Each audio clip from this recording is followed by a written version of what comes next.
that went for the last 4 weeks. We've tapped some of you for information. A lot of you had more meetings. We've been focusing on a lot of areas on the mapping, on different approaches that might be available. I know there's some anxiousness to people are asking, what's the preliminary recommendation? Well, it's still very early, and this is still a data gathering effort. We'll have a little bit more time to plan because the next meeting is roughly 5 weeks away. This meeting was 4 from the last one, plus we had a holiday week in there, so it was a little more cramped for everyone, I'm sure. I want to welcome a few folks. This is their first meeting, and hopefully we can fill in blanks if you need them. Just to recap, this is a strategic priority for Governor Little, for the state. It's a very important matter. We all know that. That's why we're all here in droves and full force. Recap that first meeting. We had mainly was introductions, some definitions. We set up some kind of guidelines for agendas for the next 2 or 3 meetings. We mainly had different ISP presentations and some different commercial and retail approaches presented. This meeting, we also had representatives from municipalities, specifically tribes, and some state government presented. And we talked a little bit about introductions to different mapping that you might be able to rely upon or utilize.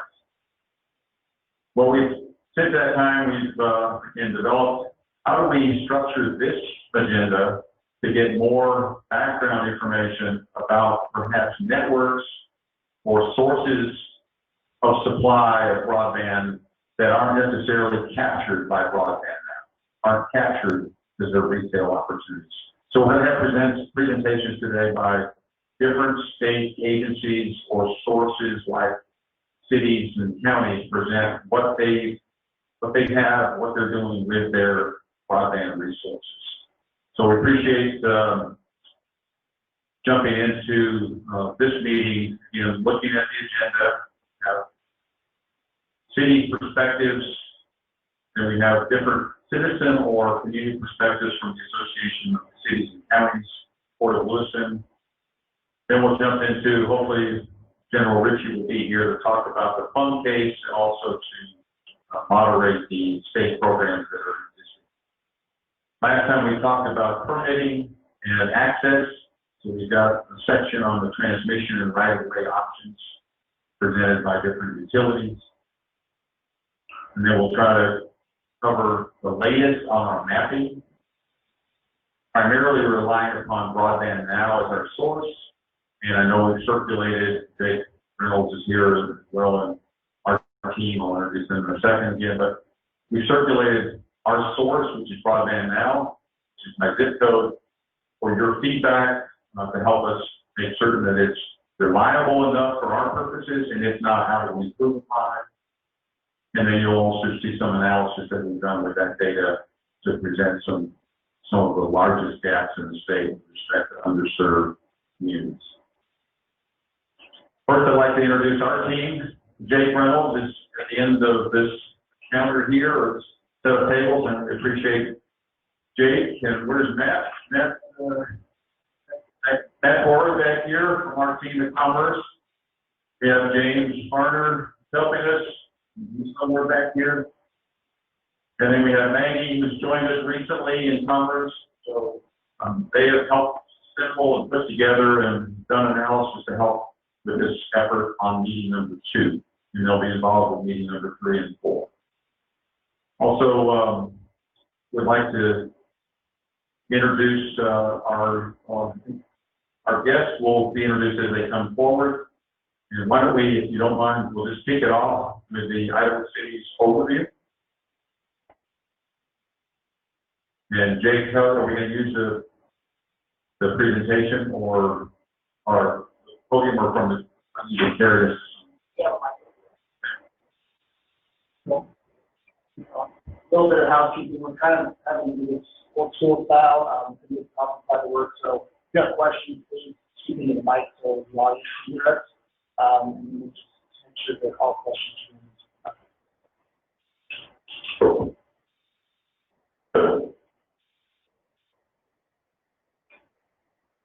All right. Well, I'm very excited to be the moderator for the city as I'm the planner, so really interested to get the city perspective. I'm only going to keep time for people because we have 6 presentations, we have an hour and 15 minutes. So let's just start with the city announcement.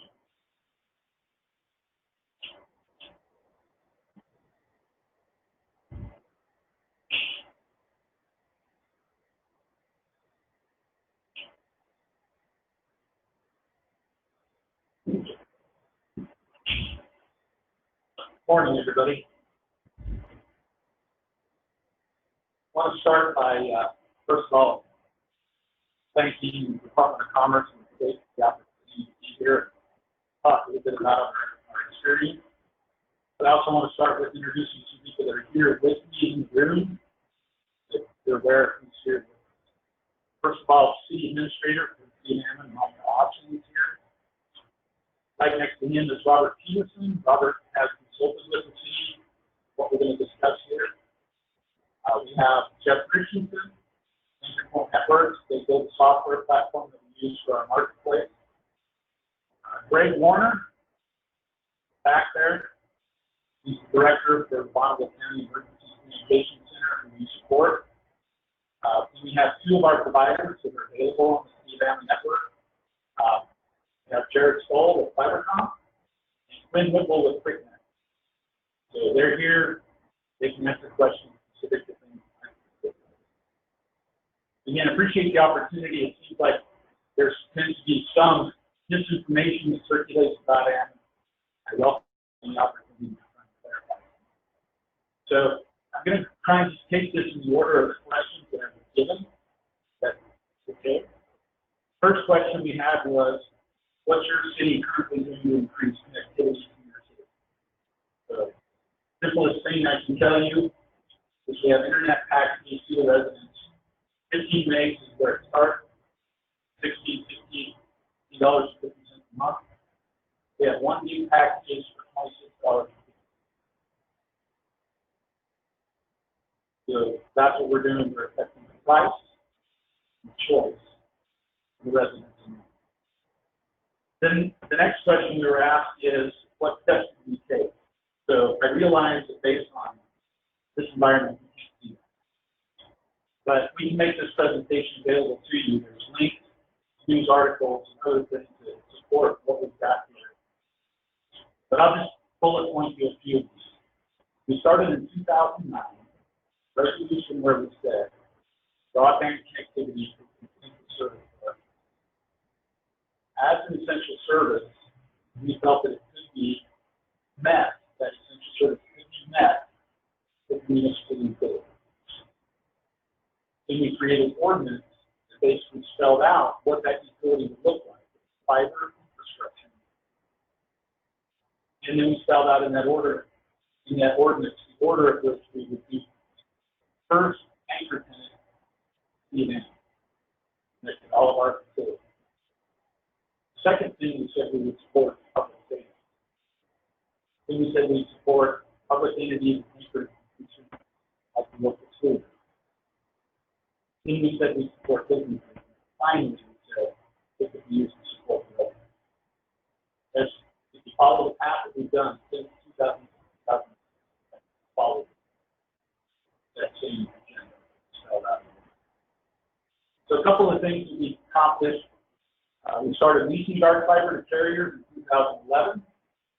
We joined US Ignite as one of the founding smart communities in 2012. We received 2 National Science Foundation grant awards. These did not put in infrastructure. I want to be clear. We've never received any assistance to build the actual infrastructure. These were research grants to look at how next generation networking can work with public safety. Everything moves from the analog phone system to digital age. There's a transition. How we're going to prioritize these emergency services. We launched officially in 2017. That was because in 2016 we did our first improvement district, connected 275 homes. to our network. That's the start of us going to the home. 2 years in a row, we've been awarded in the top 100 leaders and innovators by Broadband Communities. Some of you might recall that FCC Chairman Tide visited us last year in December, July, about this time, trying to understand what AM did. 2018, we were awarded Consumer Product of the Year by the Idaho Technology Council for what we've done. And earlier this year, you could actually get 15 meg internet from our marketplace, no cost, today. So in other words, you pay the fee for using the fiber 15 a month. There's now free internet available. So hopefully that answers the question about what steps we took. So what efforts did we take? What work did we put in to get here? What worked for us? What didn't work? So what I would answer here is I'm going to answer the last part of that first. What did not work for us was trying to find a way to partner with these companies to change the action. The reason why is we see this as an infrastructure problem. Change from infrastructure problem to capital investment. They will consistently say, if you get that to work, it's a problem. So, I just take it here. It only took us about an hour to take all of these pictures, driving through my city. This is the infrastructure we have. Our regulated voice provider is not putting new infrastructure and new development in Ameren without support by the developer, which means not happening. So we currently have homes have no regulated voice wireline to that home at all. It's a brand new home. So because we see it as an infrastructure problem, what did work for us is saying we're going to build the infrastructure in municipal utilities. That's what we did. That's what these pictures are about. We have equipment, personnel that put in fiber cell. So you can see some of the efforts we've done over the years here. This is what the actual infrastructure looks like. You can compare that to the first picture. We are all underground. We are all Ethernet all the way through. Terminates right in the home. Slowest connection speed in terms of what we provide in one unit. Obviously, it drives different rates on that fiber from the various providers because we're open access. They have choice. This is the team of people that actually does it. 2010, when we started, we were one man. 2011, 2012, 2. 2013, 3. Today, we're running this crew, and this includes the city IT. There are 3 local people. But 9 of the individuals pictured here are supported entirely by the fiber utility. Full-time job, benefited pay, local employees. So here's what I'm going to emphasize as a result. We've had $4 million in local investment for directly into infrastructure. We have 9 full-time employees that we didn't have without. We have no municipal debt. It's one of the huge pieces of this.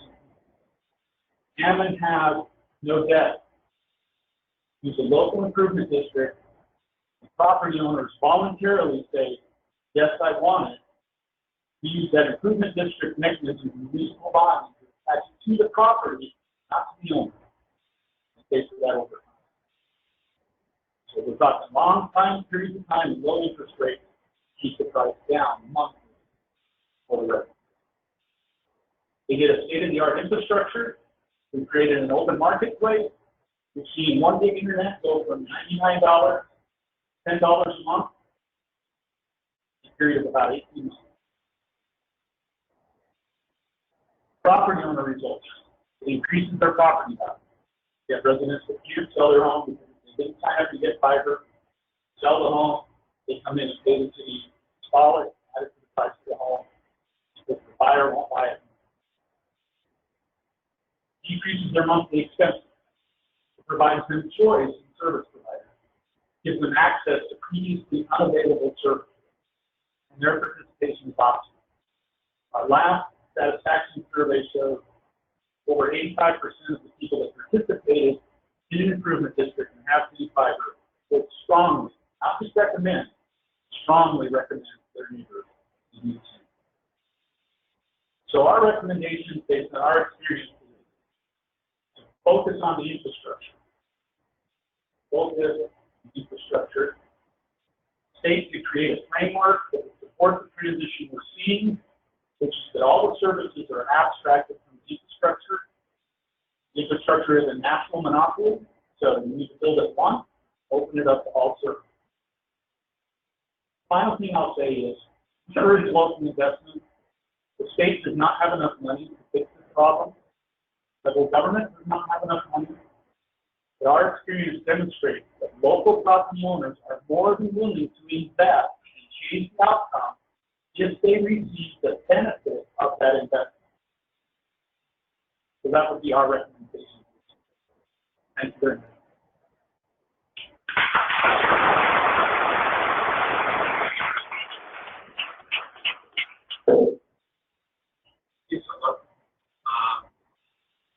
About two clarifying questions.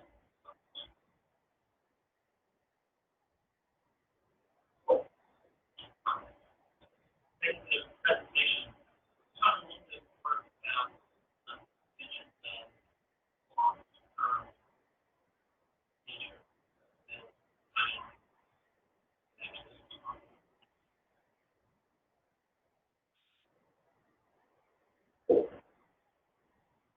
Property, whoever owns the property at the time continues to pay it. I will tell you the vast majority choose to pay it off quicker, pay it off out of pocket, even though the interest rate is low, if they're going to be there for 5 to 10 years, they want to set it up. Currently, they're paying between $3,000 and $3,300 depending on the project.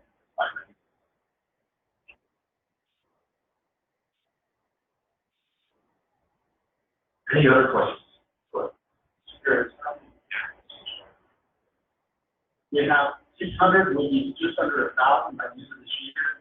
Construction season, because we do it in-house, allows us to pass about 500 homes this year. It will be the most we've ever passed. We take about 60 to 70% of the homes we pass. Right, anything else? Any question? I think Greg said, how many people are on it? And then is one of the incumbents the internet connection point? We wrap it up for your backbone. Most of the providers go get their own arrangement. We're not responsible for that. They use CenturyLink, they use Serena, some of them own their own home fiber. So there's any number of ways. All of them have to learn how to get there, and that's their responsibility. So again, we will be just under 1,000 by the end of this year. We're about halfway through the construction season. We're just passing 600. We'll pass 500 homes this year. Out of those 500 homes, we plan on having about 330. All right, thank you very much. Appreciate it. Next, we're going to do mountain home highways. All right, so ranger sites of City Mountain Home.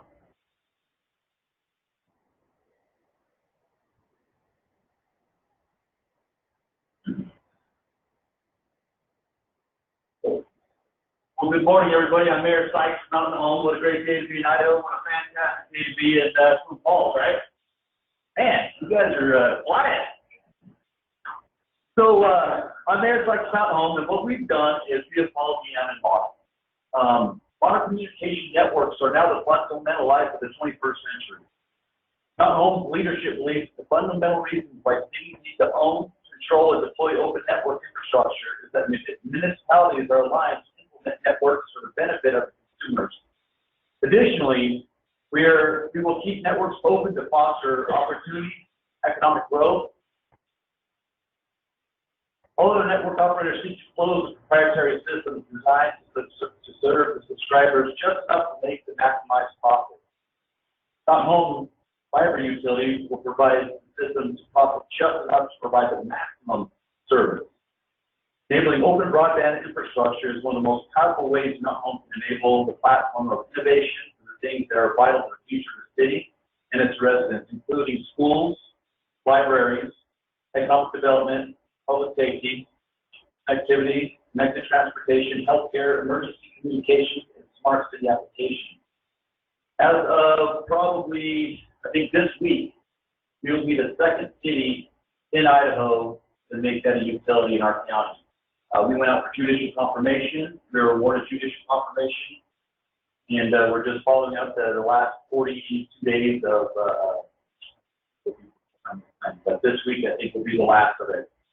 We've seen that if you think about it, E-rate, that's all based off of landlines and things of that nature. That will slowly dissipate the less that people have it. So what we want to do is get in front of that, allow our libraries not to rely on E-rate, hopefully our schools to give them an opportunity to get it from one of the ISPs.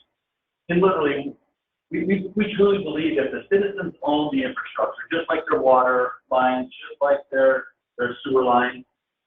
They'll take ownership, and they'll pay for that ownership.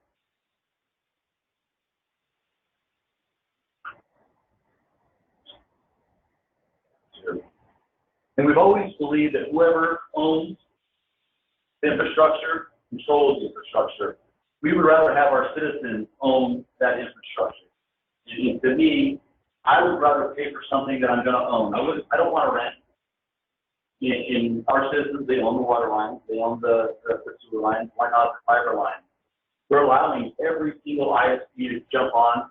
We understand that everyone's here to make money, and we just want to make sure that our citizens are taken care of first.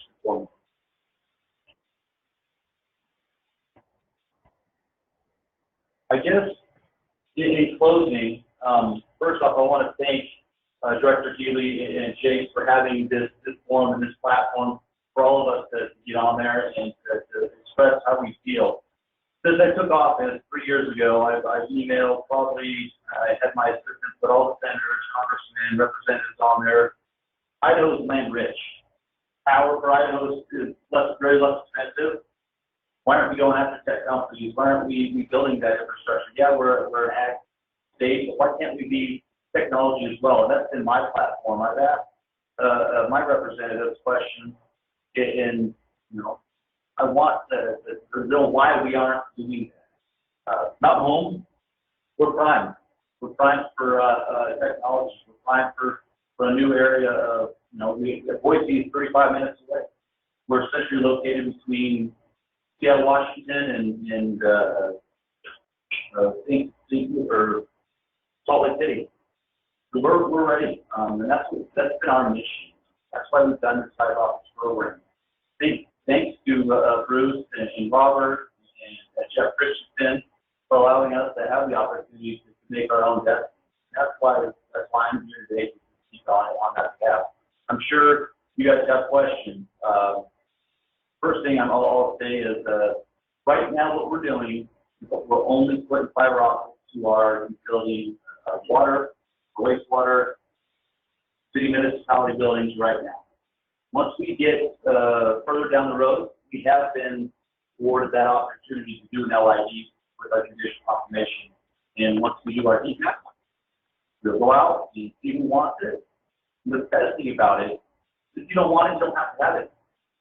The cool thing is, if you want it, you can have it. And it's really inspiring. I looked at my internet yesterday, or 2 days ago. I was getting 0.56 down, 0.34 up. They said it was over my data cap. I know my kids are on it all the time, but not for $70 a month.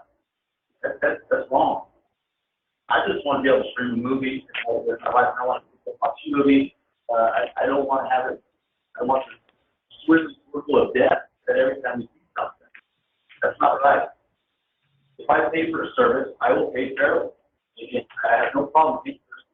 When you get data cap, or I'm not getting what they say. Oh, you get 100 for $70 a month. Well, I want 100.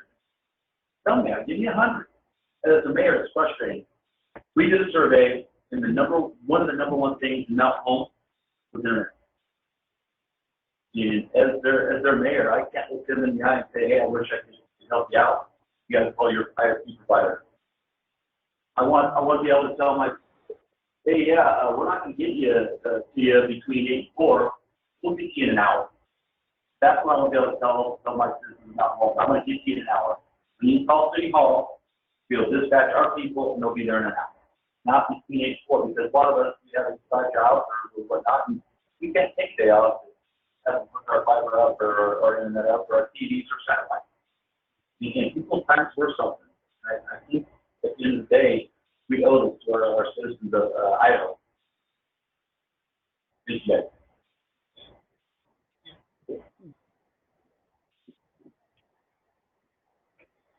Any questions for me? So I have. Just one question I have. Just curious, do you anticipate hearing the cost for a homeowner, and assuming there may be comparable costs for do you anticipate programs or mechanisms for the individuals who do want it to have income to find that level?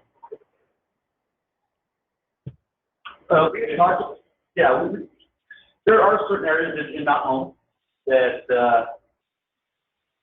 probably won't be able to pull that. You're right. Mountain Home is a high density of Air Force, a lot of rentals. Some of the homeowners that own those rentals, they might say, I don't want it. Now, if somebody else wants it, they can pay for it, and I'll let them do it. But essentially, I don't think $3,000 the renters are going to pay that. So you're right.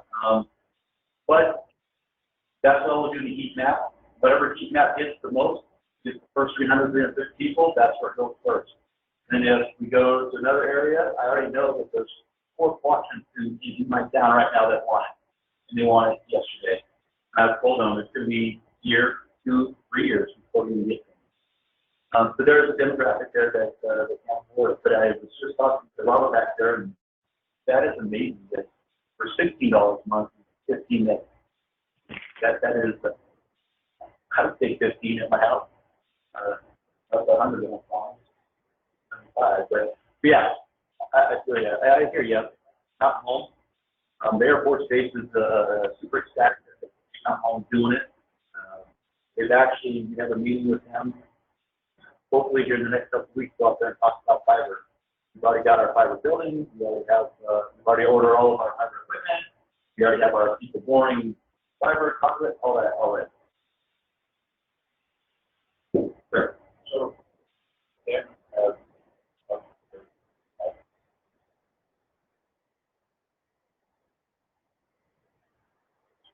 I'm talking to Robert. He's got 3 or 4. I hope we send your link to Vito, Sarita, Cable One pushing at the last conference. They want to be one. And I know Robert told me that he's got 3 or 4 that want to come in. And that's the cool thing I think about this project is the citizens get to pick who they want.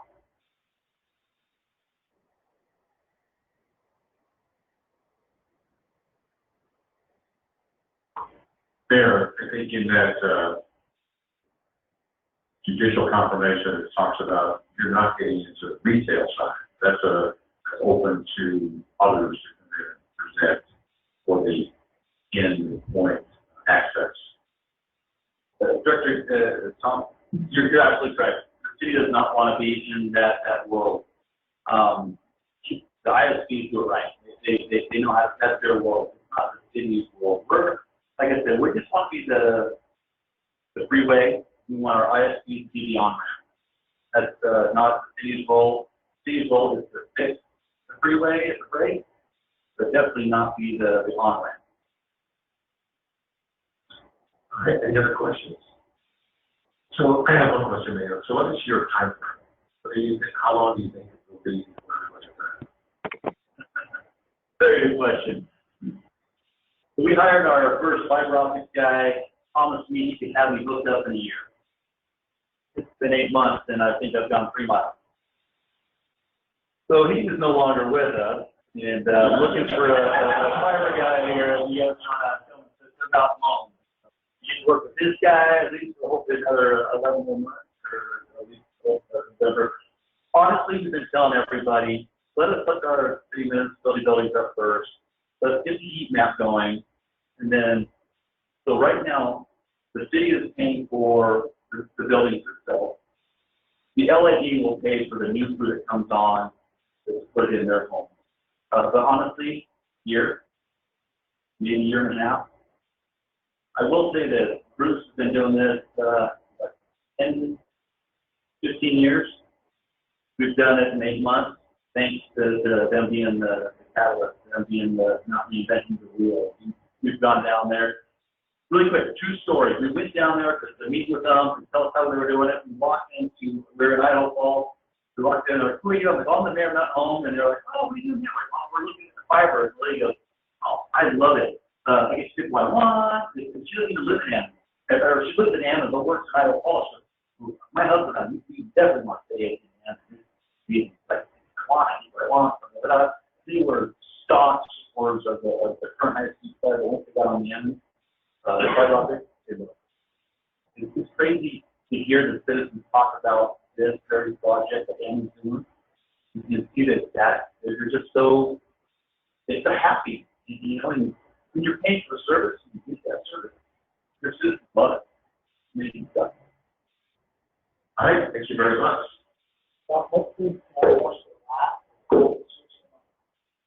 Okay, very good. All right, so that means Chris Cronin from City Hall.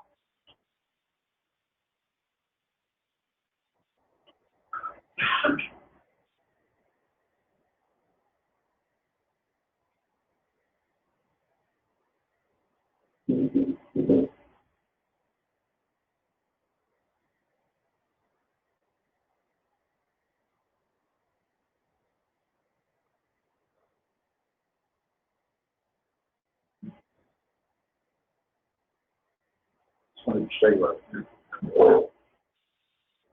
hold on just 1 second. I've got, so we put up a story map on our webpage. That you're welcome to take a look at. I thought I'd give you an overview of kind of where we stand from the standpoint of the existing fiber that we are doing. We are doing the same deployment, of course, that Amazon separating the infrastructure from the service itself. And the beautiful part about that, of course, is the enhanced costs. Now, the lower costs. Call Up has a slightly different challenge in that we're a resort community, of course, and in a typical weekend in the summer, we go from about 3,000 people to it's July 4th, about close to 50,000. And that completely, almost literally shuts down internet connectivity in the city hall. You should not make a phone call, and you get woken up at 3 o'clock in the morning by the text that were sent to you during the day showing up randomly. Right now, it is almost unusable, even in your home. Obviously, with Verizon, it's a huge challenge. This map that I'm showing you here shows you can see some of the areas in black. That is our current, or at least by the end of this summer, installation. We'll have approximately 5 to 6 miles of new ground already installed. The purple is scheduled for next year. That will give us pretty good coverage through the main arteries. Remember that Falls, while it is a town of 3,000 people, we have close to 9,000 residents. Homes in the city. A lot of them are part-time, of course, but there's a huge rental population. Our city council constantly hears complaints about the cost of the two main complaints, cost of housing and the accessibility of internet.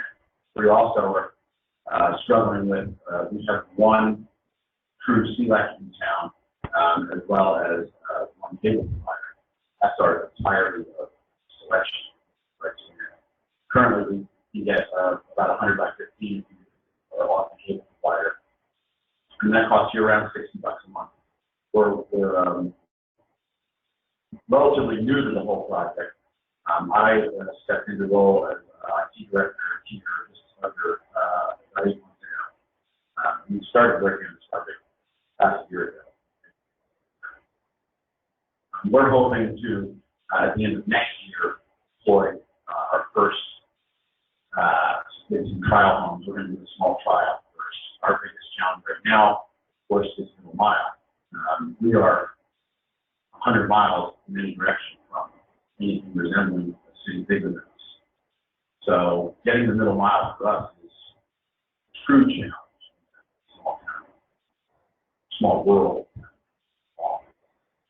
We have been working on it as, we look at it also as a little bit more of a regional project. While the city can only do so much for itself, I have been working with some of the other community leaders, not only Cascade, New Meadows, all through the region to talk about this concept, the admin concept, that is, how it helps, especially in a rural community. It's cheaper, let's say, to put it in, you don't have to put in as much infrastructure, really a town of about 5 square miles. And we can get those main arteries and then lateral off to the residents as we get to. We're very excited about this project. It's internet connectivity has blown up over the last 5 years. I'm not one of them very good. And I think it's going to only get increased demand over the next 5 years. With, 5 years ago you bought cable television. Now you don't buy that. You buy internet. 5 years ago you bought a telephone. Maybe you bought a landline. You don't buy that anymore. Everything's coming over the internet. Everything's over all services. It's only going to get, demand is only going to increase. So where now, even we're talking about, Bruce says you can get gig in his community for the office. That would be great. Well, it would be great today, but in 5 years you're going to go, I'm not how I'm surviving this gig, I need 10 gigs. So for us, the big challenge, I said it at the previous times, is the challenge of not using. We have to do something. We need to see. The incumbents aren't spending money to increase the availability to us, and we could literally just sort of wither and die out there on the internet. We're not bringing in new businesses. We're not doing anything that's helpful as far as that. Our timeline for this is a shorter one.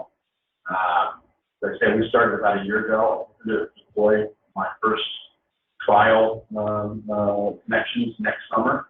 And the following summer, I'll be installing the last pieces you can see on the map. And hopefully we will begin deploying full scale. We have fiber splicer on staff at this point. We're looking to do the same thing as far as provision.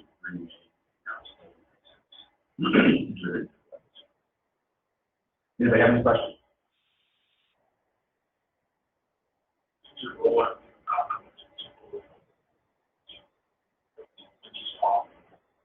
Well, the middle mile is the thing that I'm focused on most right now. Solving that is it's a stumbling block. We can't solve that. I have been working with some of the bigger providers to discuss bringing them in what that would look like. Time-wise, it's been suggested potentially I should go get that next year. Any other questions? Thank you very much. Thank you. These are going to go to the city of Idaho Walls.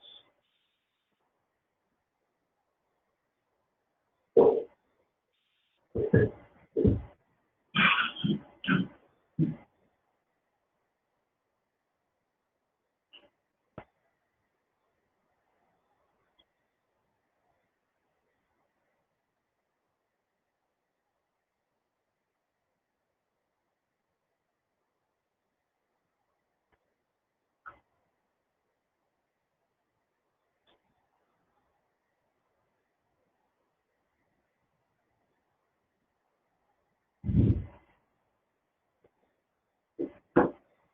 Excellent. Thank you, everybody. Appreciate the opportunity to come and share a little bit about what we have going on in Idaho Falls, where we've been, and the direction that we're currently heading. So, start with a quick overview of what Idaho Falls is and where we've been. So, we have a population of about 62,000 residents who have owned and operated electric utilities, and currently have over 29,000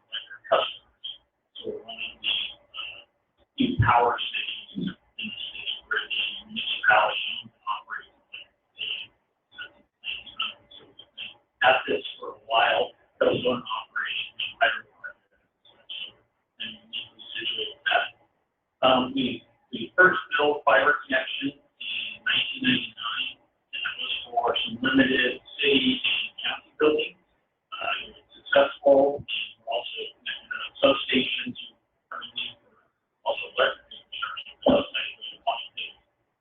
In 2002, the decision was made to expand that network and go to 3 multiple rings of fiber to provide reliability and redundancy where we were split into effective way to connecting additional city facilities, county facilities, and also be able to offer service to businesses and commercial customers by leasing excess spares out of them. It's a economy scale business, so we decided to vastly overbuild the amount of fiber that we thought that we would need for just city municipal use and use up the other units. We thought 96 strands of fiber would be more than we would ever need and last for many years. Things go quickly, and fiber strands are definitely a lot more demand for it than anticipated at that time. With it, we had a plan of paying for this build out over a 15-year period, and then being paid for and paid back within 10 years. But what it was, we built it as electric infrastructure, but we needed to use it for electric utility, and then we wanted the lease revenue that we were using out for repairs to then pay for the initial bill back to the other. So electric pays their fair share of the additional services to cover that. Currently, we have over 500 business locations in the city of Idaho Falls our network, our dark fiber network. You see a list up there of different entities that are on that network. The school district, has a national lab, Syringa, numerous providers use our fiber to get to their customers. So they're the actual internet provider, we're just providing the infrastructure. So it's really using that infrastructure to be put in place to prospect. We currently lease Paris fiber for $1,340 per month and $25 per drop location. Step into this business and look at it very price competitive. We can offer this type of infrastructure. It's been a really good partnership to me. Then we have the conversation within the community over the last 4 or 5 years. Residential customers have said, business owners say, why can't I get this type of service in my house? But we just expand this network out and just go everywhere. Well, there's a different transition when you look at building a commercial network versus residential network, and the type of design does change. So we are currently embarked in a pilot program passing by 1,500 homes with a lit network. So we're going to look at bring fiber connections and point fiber lines in individual homes, so very robust infrastructure, setting fiber hubs, and then we will own and operate the electronics on it, but it's an open access network. So we currently have 4 different providers, internet providers that are on our lit network that's predominantly in residential areas, but it's passed by various commercial businesses that allow them also to get connected to the network. Again, this one's a little bit different than some of the other models you see. We don't charge a fee up front to pass by a home. We're going to pass by a home. If you choose to connect to our network, you pay a $30 connection and infrastructure fee per month, and that will pay back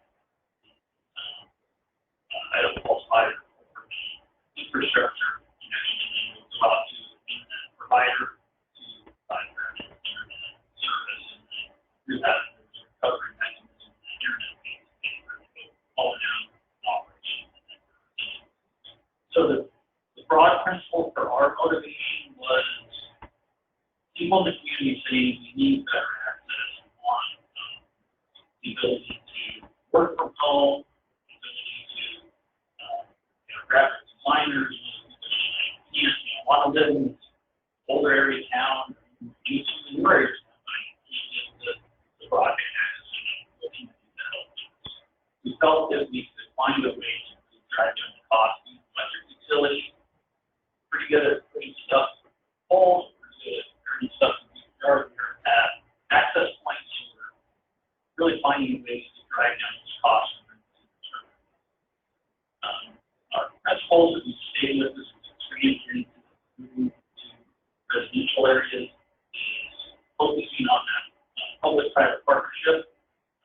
And we did it on the board that we're using is let us build the road, and then individual residents will choose whether they want to have FedEx or yes or package. And build one road, economies of scale, and allow everybody to do that. The other main tenet is from the policymakers is we want to make sure that we don't have areas in the city that have access.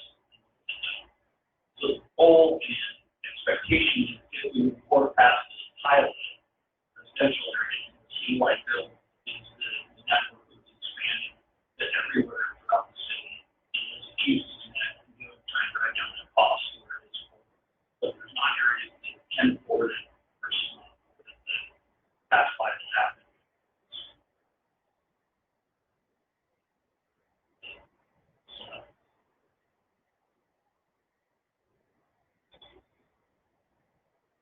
Any questions? Yes, sir. So, to our extension, aerial, if we would,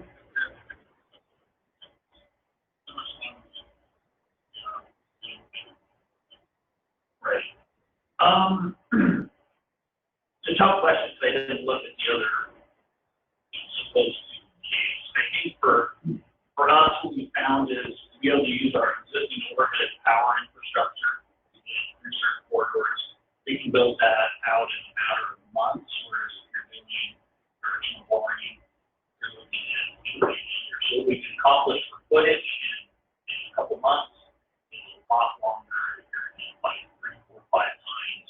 And we're seeing areas where we are having to go in and board in and to get into access the cost of 3 or 4 times. Also, versus we already have conduit in place, we're able to leverage existing conduit for electric infrastructure, also run fiber within it. So it's definitely a unique position to be able to do that. So we have currently our backbone is 31 miles of fiber that we have over 100 miles.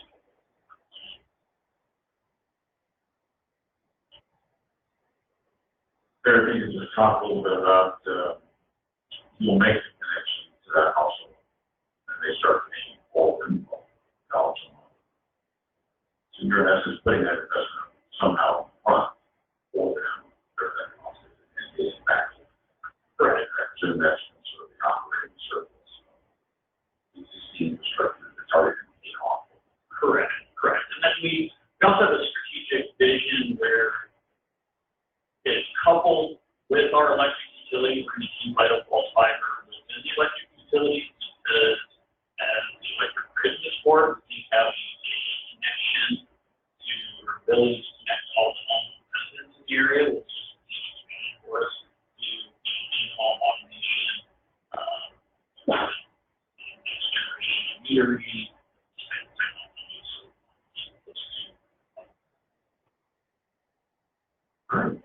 Any other questions? Just a quick question on your infrastructure. Is your electrical grid running on the same private grid and with public home? Is the connection the same or is it separate? No, the two are separated. So we don't, the fiber that we use for our electric utility infrastructure, either cybersecurity standards and reliability standards, that's not around separate networks.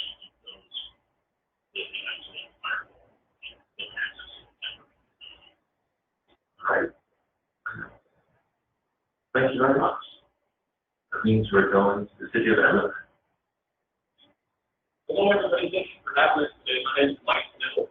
I'm the IT director for the city of Emmett. And I tend to like to not stand at the podium and walk around. And part of that is for the classes. And I walk by with my smartphone. So we're in a very much the same boat as the rest of the city.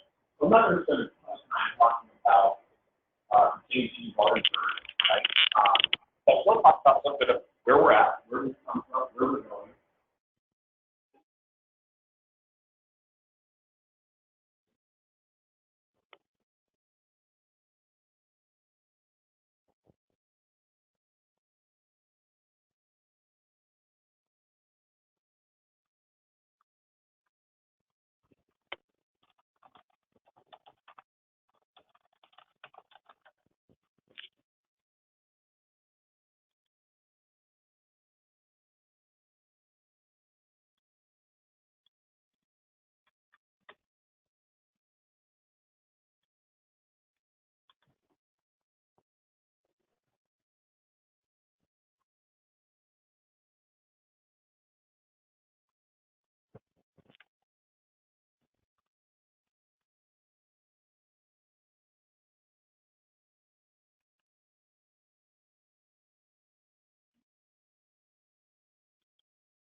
We are very much still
those sources be opened up for the downtown?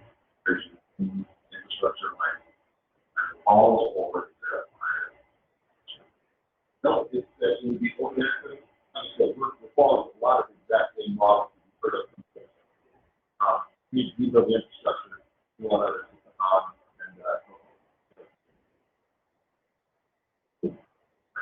anybody else? All right, thank you, everyone, appreciate it. Thank you. so I think we're going to send. Maybe. Jennifer, can you hear us? Yes. Ron? Can you hear me okay? Yes, we can hear you. Okay. I go ahead, Jennifer.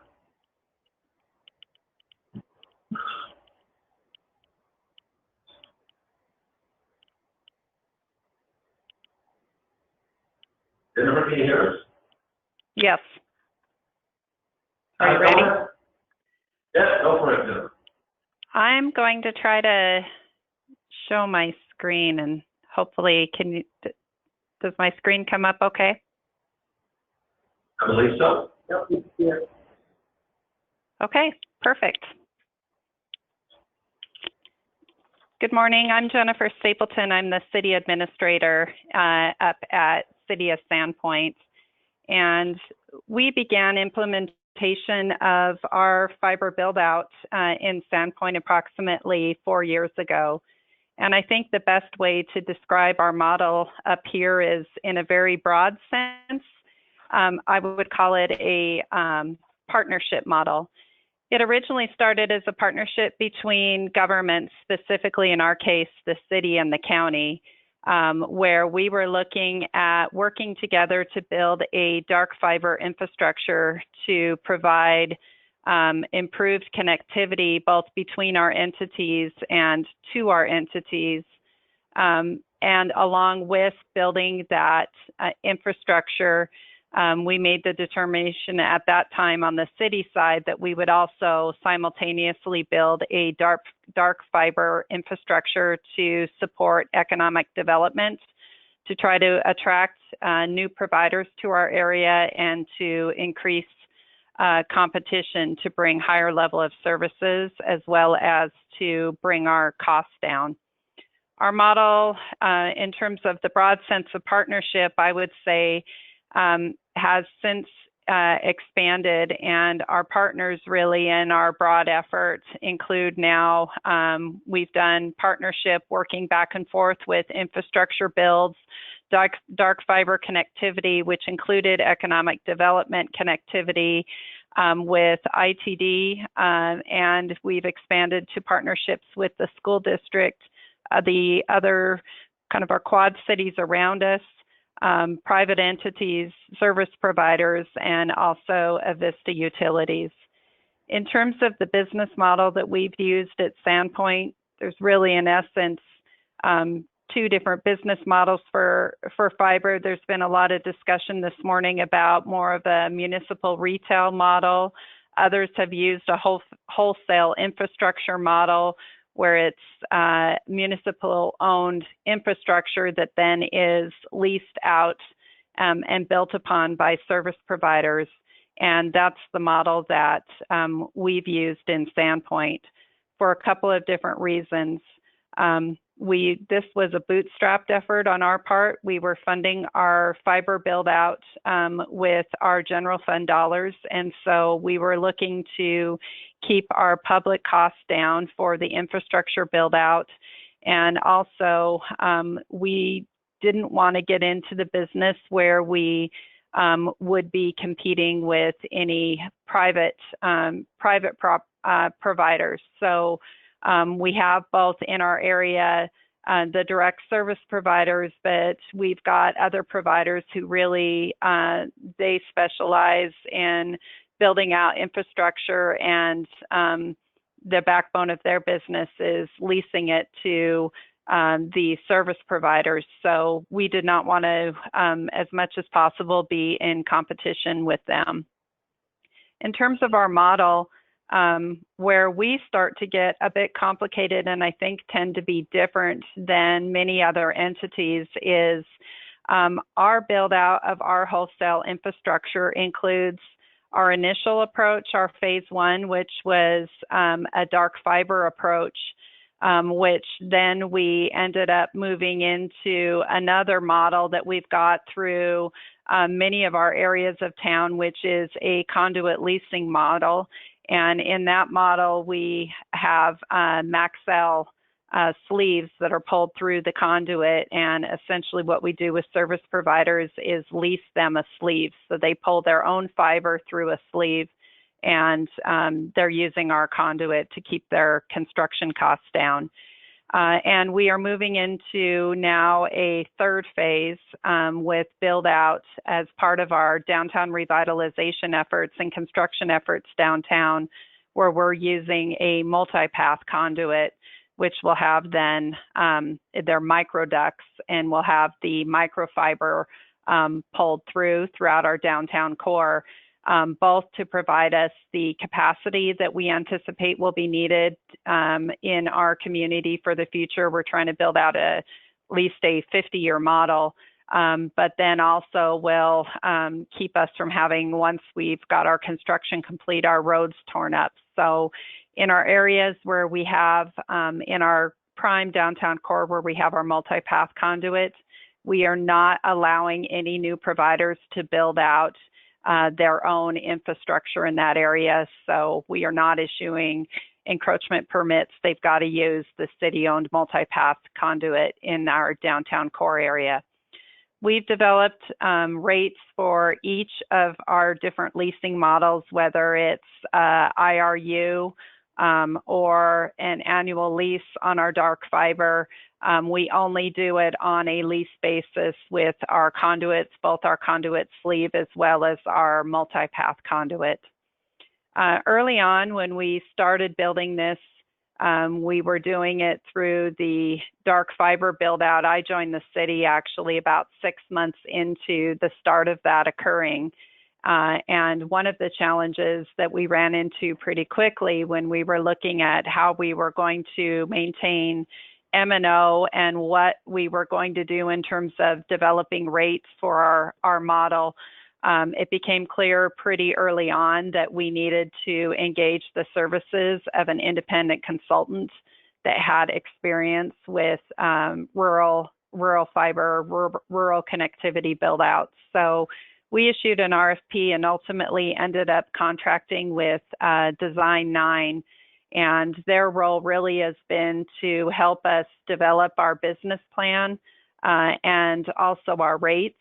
They've also assisted with us negotiating with the providers in our community and those looking at coming into the community on how we can partner as the providers are doing build out, as the city is looking at doing build out, as we've got providers looking at entering into the community, what are rates that are attractive rates to bring them into the community and get them to use our infrastructure and kind of work through all of those negotiations. We currently have 5 providers in the community. We have our incumbent providers of Frontier. We have Intermax in our community, Northland Cable, and since we have implemented our build out, we also have Ting, who is an interesting provider because they're doing build out all underground fiber to the home. And then we have FatBeam as well, who entered our market primarily on E-rate funding to build out for the school district, but also presented a great partnership opportunity for us. As a result of bringing additional providers in and the build out that we have here, we have redundancy built into the community, which we have not had to build as the municipality. We originally, our transport line coming into Sandpoint was really a single line out of the Tier Point in Liberty Lake over in Washington, and was a Zayo line coming up. Since that time, FatBeam has built a second line up to provide us redundancy. And we're in the process of working on a third redundant partnership that will be via satellite out of a primarily underground fiber out of Washington, out of Newport, Washington. Our service is to the home as well as to businesses. We've got providers offering 1 gigabit synchronous service up and down for about $70 a month. There's lower priced options. There's burst options as well. So we have a variety of options both to our commercial businesses as well as to our residential businesses. We have a full business model, business plan that's been developed for us by Design 9. We're happy to share that with anyone that wants to look at kind of the different strategies we've looked at, our pricing models, as well as the structure that we have built out with. Again, what we found is through conversations with our providers and partnerships that have been built, you can see where our model has changed as we've been building out. So with the map that I'm showing, what you're seeing on that map is where there are red lines. That's actually our dark fiber infrastructure. Where we have the green lines on that map, that's where we've got the conduit model, and then we'll be building the micro conduit model in downtown, we anticipate next year. So in terms of our costs into our overall structure to date, we're at about $300,000 that was invested in our infrastructure total. We have recovered all of that cost from lease rates and annual maintenance rates from the service providers directly. We're anticipating another investment going into next year of probably close to $800,000 in that downtown core, which we're again going to be financing with city dollars, recovering our costs through lease rates with the providers, and we anticipate we should be recovering most of that cost in the next 5 to 7 years.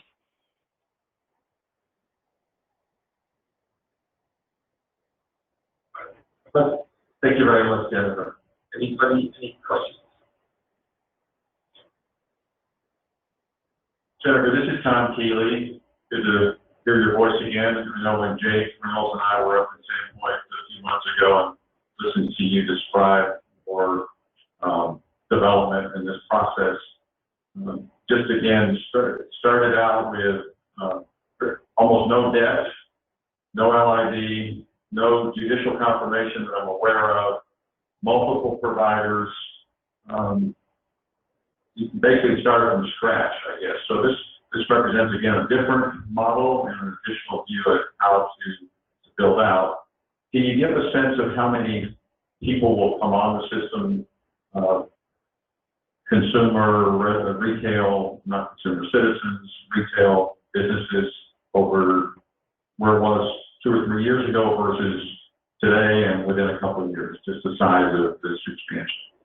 I don't have a sense on where we are with sign up with, the specific numbers with our providers. We've got extensive build out occurring right now. We're seeing significant speed improvements throughout the community, as well as, again, that redundancy. I would say the vast majority of community members, both public or both commercial as well as residential, will be receiving service that is somehow connected through our municipal backbone in the next 2 years. As we've got, particularly in our downtown core and with the redundancy, we've got more of our incumbents building off of our system as well. And another thing that I think I would note too is really, I think one of our successes has been, again, the no debt, the not having to use an LID or other resources to build this, and really trying to leverage through partnerships that private investment into the community. We're seeing that with growth now. We've got Intermax building fiber all the way up to our ski resort up on top of Schweitzer this summer. So, and again, we're accomplishing this through when we've got private providers building out, they tend to put in infrastructure as part of their build out for the municipality. We're working with them closely at looking at how we're making connectivity, which is resulting not only in connectivity within our city, but the expansion into our neighboring cities, particularly for residential service and up into Schweitzer, is also beginning to occur this year.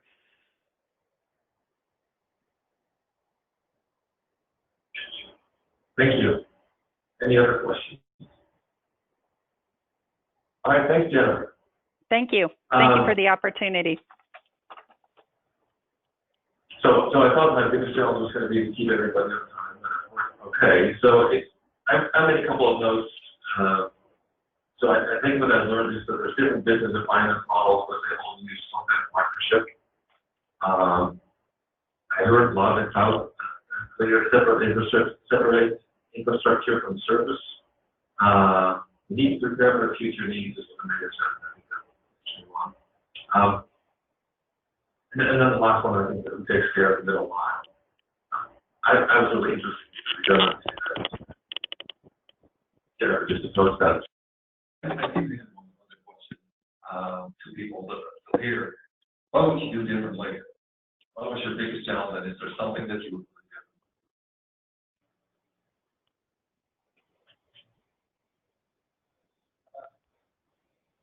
Well, Mayor's like to think about that. I know you know about it. I love to know what we would do differently. But we have a lot of resources now, whether it be Hammond or other city, that have answers to questions like eviction supply, that kind of thing. We actually, one thing I didn't mention, we had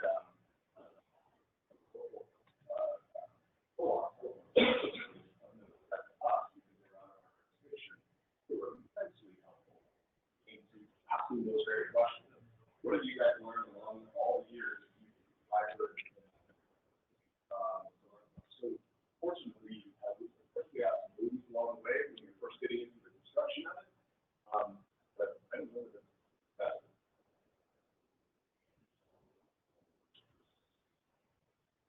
the only thing I would have done differently is offered more money to come to town home. He threw me down 4 times. Like that, trying to get more money. For Idaho Falls, one of the things we maybe would have done different hindsight in 2004 would have been to build like 2 to 3 times what we thought we would do. And we're struggling with that now. While you're out there doing work, how much extra space do we sell things?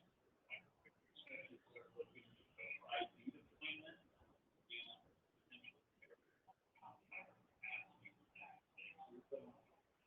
Build on economy scale for us.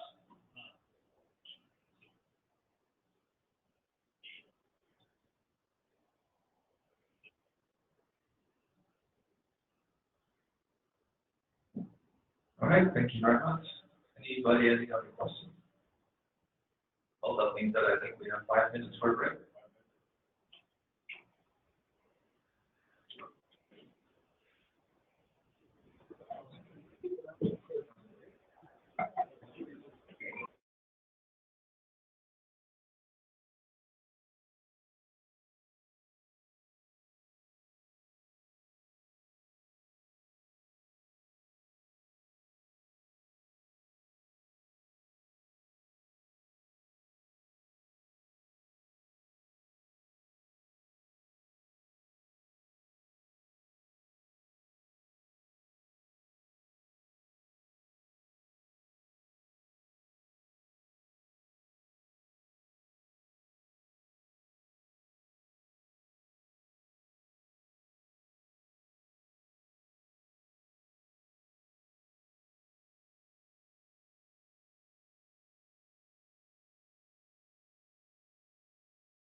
have, so you guys tell me.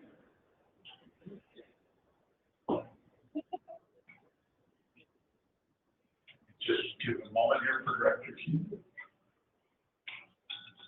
Okay, so by brief introduction, I'm Gordon Jones from Boise State University, moderating this next session. So as we moved from the last session with individual cities and case examples, this is a moment now to sort of move to, I think, another scale as we have with us our Association of Cities, Association of Counties, and report Lewiston. I think here a number of questions that have to do with perhaps at that larger scale or more macro level, appreciating what may be going on through the association work to disseminate various models through either examples of programs and how that reaches our citizens in different towns. So with that, let me kick it off and have Association of Cities Executive Director Jess Harrison. Hey, thanks, everybody. Good morning. It's still morning. I'm limiting between 5 and lunch except for counties and Lewiston, so we'll try and keep this brief. There is a list of questions that you may have seen in your packet. We're actually going to work on a survey and send that out to our city, so that's our next step. Counties sent theirs out, I think, just on Friday. Is that right, Kelly? So we haven't really had a chance to get some of those results in yet, but that's our next step as the association, is we're going to send a survey out with some questions about what are you doing in your city? What kinds of providers do you have? Do you have fiber? Do you own it? How do you treat it? Do you treat it like a utility? How do you fund it? And what we're going to find is that, as with all cities, there's going to be about 200 responses. So there's 200 cities in Idaho, and I just like to throw out these stats because I think it always surprises people. 60% of cities in Idaho have less than 1,000 residents, 1,000 citizens, 60%. 80% have less than 5,000. So our 200 cities, 167 have less than 5,000 people. 178, or 90% of our 200 cities in Idaho have 10,000 or less residents. So that leaves only 22 cities, about roughly 10%, that even have more than 10,000 people. So that tells you about the landscape for everything in Idaho, which is most of Idaho is very rural. And you're going to find that some cities have almost no fiber, almost no providers. And then there's me as a citizen. I'll give you my perspective. I live in Boise. I have 5G at my house. I have 4G on my phone. I don't even think about Wi-Fi. Fiber, I don't know about that. The only reason I know about it is because I come to these meetings. A regular citizen is not thinking about fiber and how they get it and what they're doing. They're just like, why isn't my phone working? Or why is that buffering? Or why does it take so long? Or why do my kids keep going over my data plan? You know, that's what people are thinking about. They don't really care, or at least this is my personal opinion. I'm going to separate from the Jess Harrison easy cities and just do Jess Harrison person's perspective. We don't care about fiber or how we get it, or those ugly fake tree cell tower things. What we care about is that we have access to the internet. And what cities care about is that their residents get access to the internet. And I'm in the club that I've been in for about 10 years, and I'm a huge book nerd. But I'll tell you that the only people that go to the library for books are my 8-year-old nephew and my 87-year-old grandma. Everybody else that I know goes to libraries for internet. Who goes to the library for internet? People who can't afford it at home. Kids that don't have access to it. Elderly people that don't know how to use it. Homeless people. Poor people. They use the library for internet. That's what libraries are for these days. They're not for books. Just me, my 8-year-old nephew, my 87-year-old grandma, and my book nerd girlfriends at book club are the only ones that are going to the library to get actual books. So when we talk about internet access, this is what we're talking about. It's how everybody gets everything that they need. My 87-year-old grandma calls this the machine. And when she wants to know something, she says, let's ask the machine. And then she tries to talk into Google, and Google can't understand her. She tries to type it in, and then she hands her phone to my 8-year-old nephew, and then he gets her the answer. So from a city's perspective, what I've heard talking to my members, thank you, Mary England, for serving on this for us, is that they want to be able to provide it and do it in whatever way works best for them and their citizens under whatever model. And what we don't really need is the state coming in and saying, you can do this, or you can do that, or you can't do this, and you can't do that. And we would rather have industry as our partners, and we would rather work together and not see industry feel threatened by what some of the folks like Ammon and others in this room have talked about.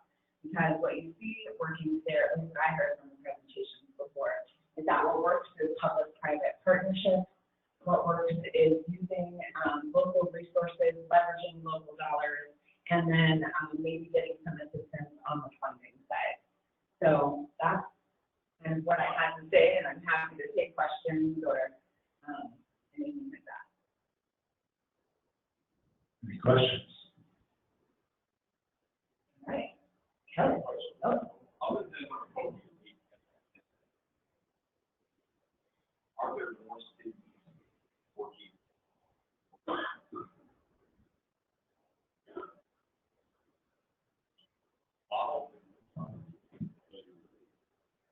The question was, are there other models and programs that could be larger? And the answer is I'm sure there is.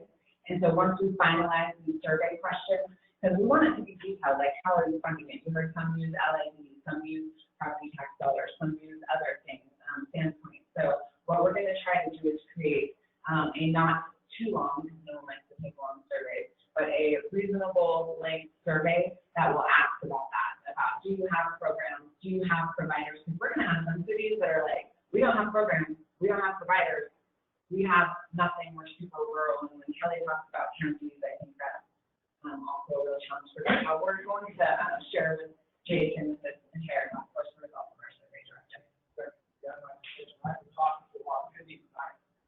I really do think that the processes we've talked about today probably encapsulate most of what's going on. Again, we do have very small communities who have unique challenges, and we're going to need to try to deal with that. And I think the cities that are actively working on it right now, I think they were represented very well. The only one I've heard about that, how they cover it.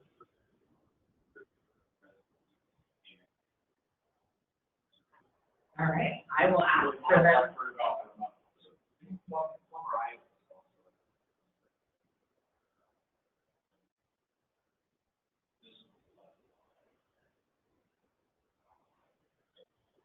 Thank you, Senator Nelson. Yeah, he mentioned up north they're doing some stuff and Plumber is putting it on their site. We're great. And I think one thing that we talked about that is important is that big once idea. That really matters to cities and to citizens. This is the season of road construction, and we all saw trying to get here. And so the less that we can tear up roads and have to rebuild them and use those costs to repave roads and put things back together and can do it all at the same time and coordinate with ITV and others to not have to tear up roads. That's less money that comes out of everybody talking ITV, cities, counties, etc. Jess, what's your timing on your survey? We hope to have it out next week, and then, you know, you got to bug people a lot to get responses, so we need at least a month probably. Oh, yeah. Yeah, we're going to try to turn it around before the next meeting. All right. Okay, thank you, Jess. So next up, we have Kelly Brassfield with the Association of Counties. Welcome. Thank you. My name is Kelly Brassfield with the Idaho Association of Counties. I'm a policy analyst and work across the state with all of our county elected officials to educate and promote county government. And so, as Jeff mentioned, we have a lot of difficulties within our cities and our counties in our rural areas. We happened to get our survey out last week. I was able to receive 19 responses. Some of them are kind of weak responses, and I will reach out and try to get some more clarification before the next meeting. But just to kind of go over what we see within our counties. We do have some that have fiber. There's a lot that do not, and some that have nothing That's a very, very basic. Geography is a huge issue within our rural areas. You take areas like Idaho County and Clearwater County, and they have these huge divides of trying to get from one place to another in their facilities. One of the concerns that we see within any sort of internet that they might have is being on the end of the service. In Clearwater County, if the service is cut, they're at the end, they lose their service, they have nothing. All county services rely on the internet in some way. Our courts, we use Odyssey to work with the state for all of court-related option or services. Our DMVs, we have the driver's license side, we have our registration side. They both work with the state, but systems, we need the internet.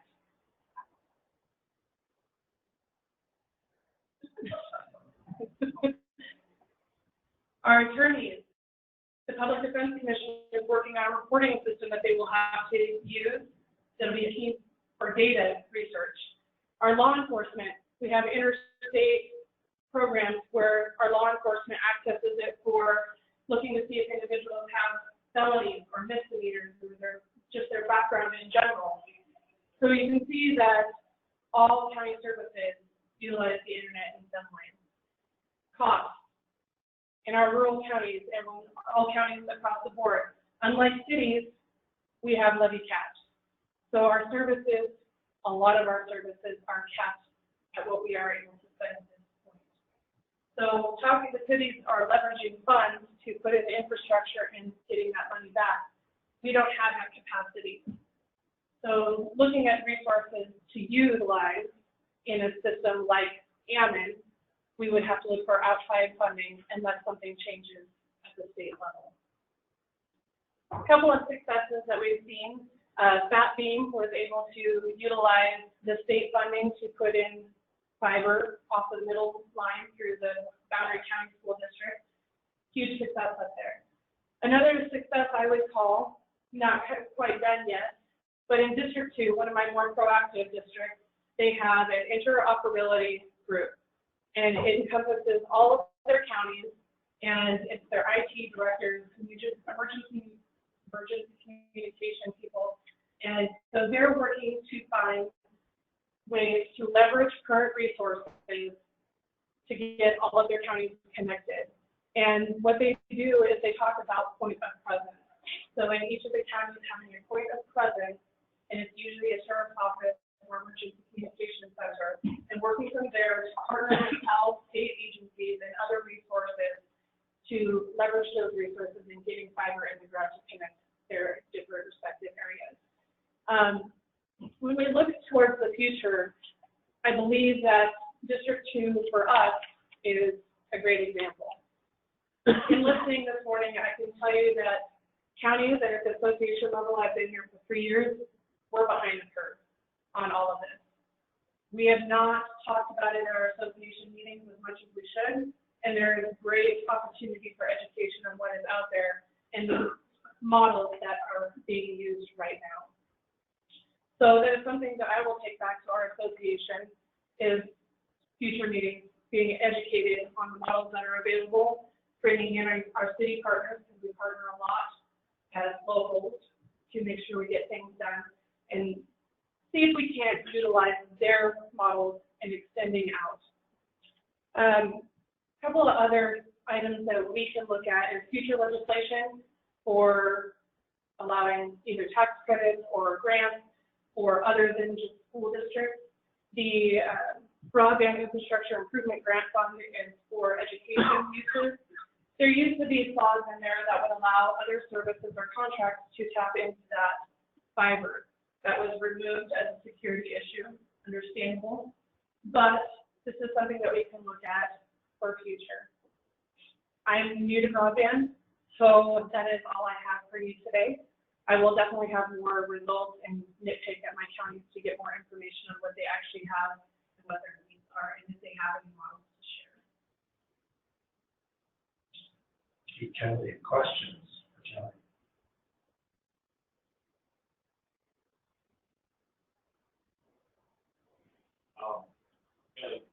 If the county look at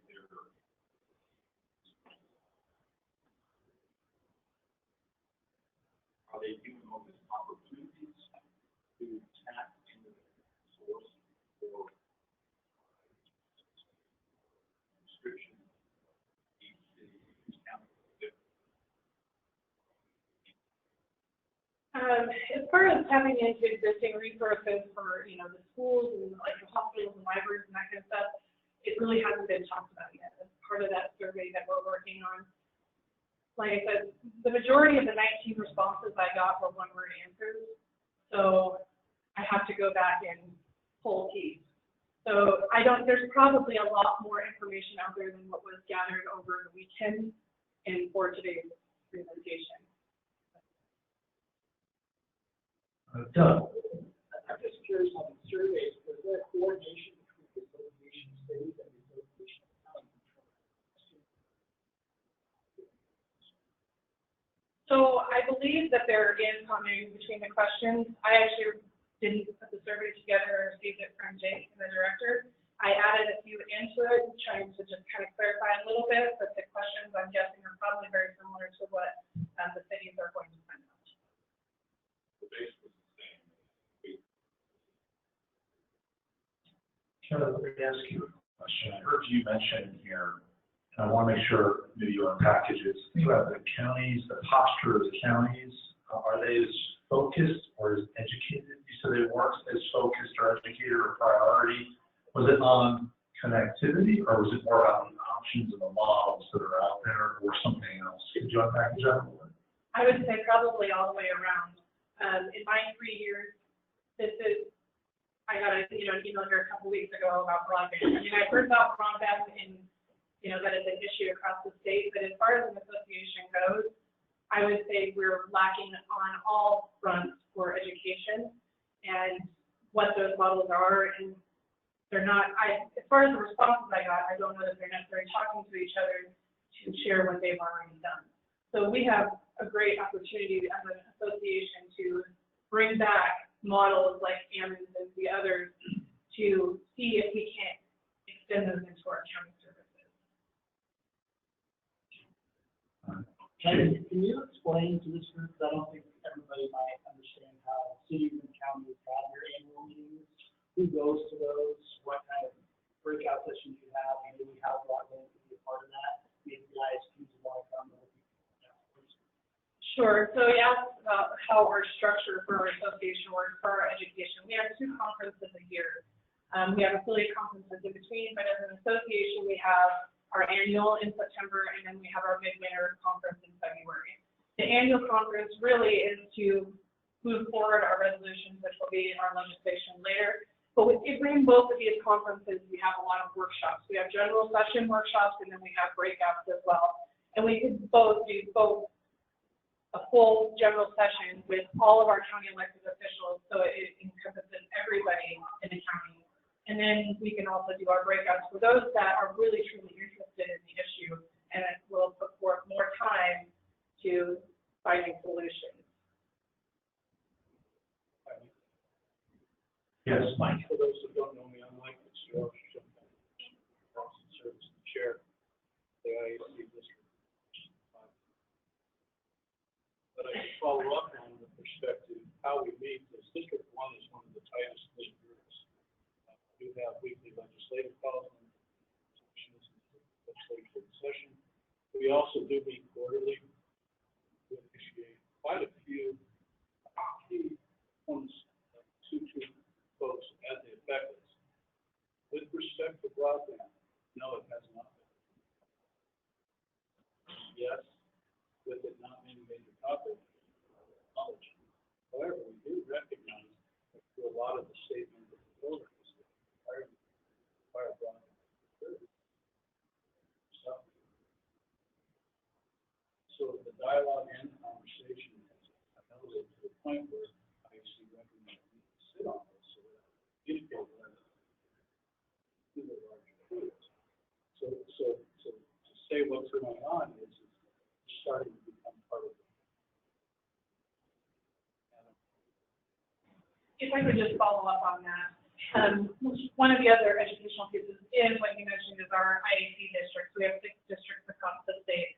They do meet quarterly. And to build upon that, talking about this District 2 model, and they are meeting next week, and they will have a presentation at their district meeting on this model and what is in this document. If anyone's interested in this, I can get it to Jake, but it really just talks about what the current status is, what the options are, the possible costs, and the leveraging, and what really their goals are and how they want to get there.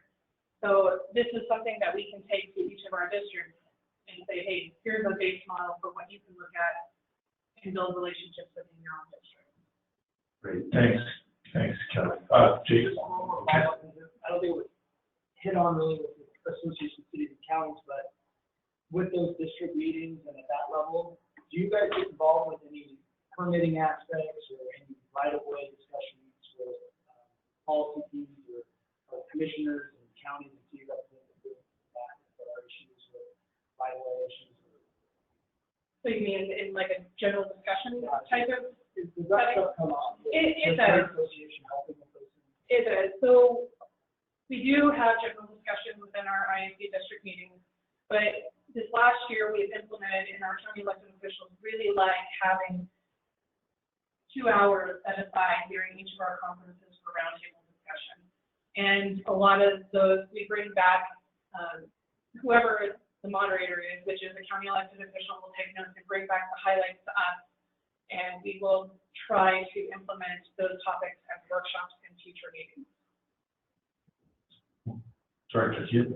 So just to give also a little perspective, we have representatives from the county, right? But it's try not to put the burden on them how to get the message back there and association. But the executive for about share. Here's some tools on our Commerce website to share, like Steve has.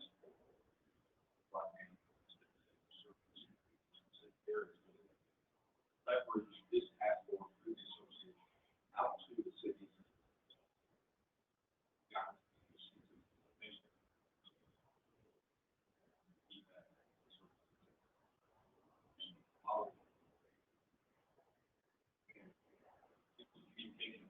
Broader.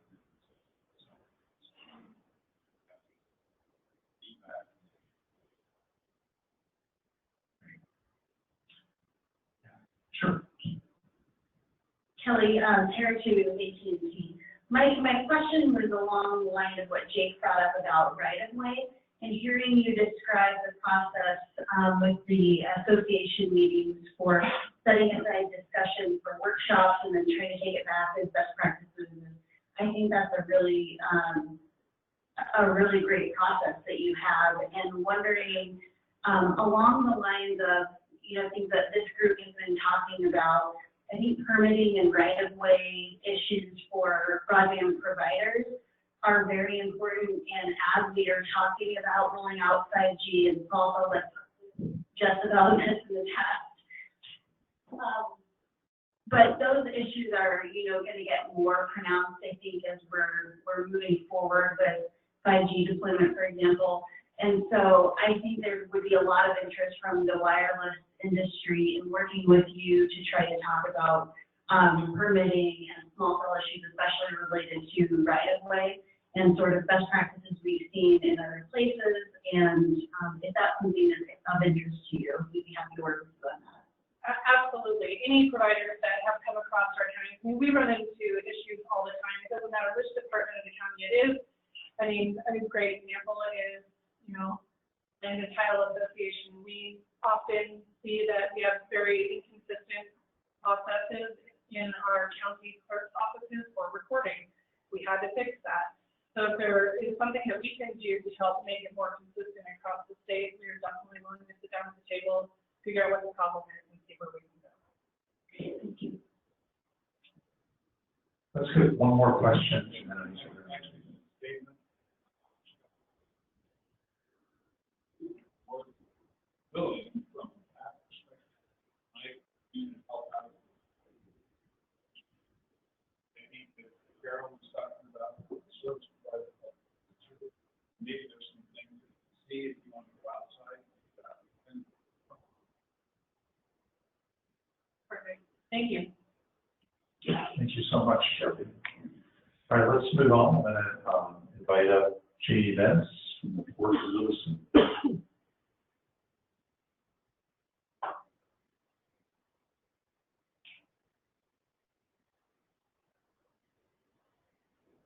Good morning. I am the last before lunch, and I see the pressure's on because it's being rolled out. Port of Lewiston, Idaho. We're a by city community, by state community. 2 counties, 2 cities, 2 ports. Our only and largest mission is economic development, and that is a function that we can offer in North Central Idaho that no other Idaho community gets. So we are mirroring what Pacific Northwest Public Port Authorities have pioneered in the states of Washington, Oregon, and we're mirroring and replicating that. Across the river from us is the Port of Clarkston. That's in Fulton County, and next to them is the Port of Whitman County. And Whitman County has specifically deployed about 300 miles of dark fiber, and they have 15 service providers servicing and running on that. They're also implementing pilots into their small communities. And we're doing the same thing. We're hooking back on to those meeting points, partnering with those points there. So it's not our cities and it's not our counties that are deploying what Ammon's doing, but they're partners of ours. We're running in the right of way of our city. We're running in the right of way of our county, and they have been great partners. We also partner with Avista and utility companies to be on poles. Underground, we have partnered with ITD. They have been great to work with, and we're continuing to expand our network. We've been constructing only for about 4 years. We have about 30 miles of backbone in place. It is, again, open access. We're not lighting anything. Out of those 15 service providers that Whitman County and where we connect back to, 6 of those are in our community, and 3 of them have come into our community because of open access. They service both public and private. So the school district is utilizing our network. So is the city.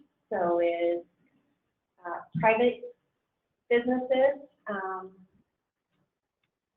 I guess why did we want to do it? It's for a lot of the same reasons we're all hearing, and we're all here now. It's economic development, it's job creation, and it makes sense. There isn't this opportunity in our area, but it is right next door to our area, and we are needing to keep up with that.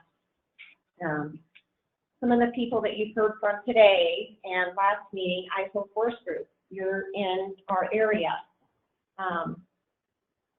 District 2, the interoperability program and report that come out. Those are great opportunities for us to help continue to expand what service providers are doing, connect counties, work with them, work with the providers, work with the county officials, try to fill the gap. I feel like there's a lot of, this is me speaking, a lot of great stories about the amount of investment that our providers have invested into their networks, especially from the last meeting. And then this meeting is wonderful about some of the success stories of our communities that have pulled together to help serve themselves.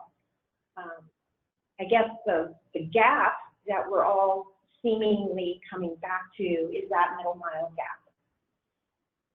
If there is open access, one road between these small communities, which there's 90% small communities, that is what it's going to take to make these small communities thrive. People want to work from home. They enjoy living in rural communities.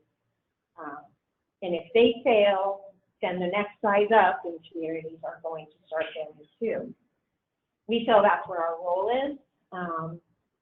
We, in the state of Washington, they actually do have a dedicated fund at the state level to help redirect some dollars or create a separate funding pot, if you will, to help address just these specific issues, connect these small communities so that last mile provider doesn't have to come up with capital expense just to get there.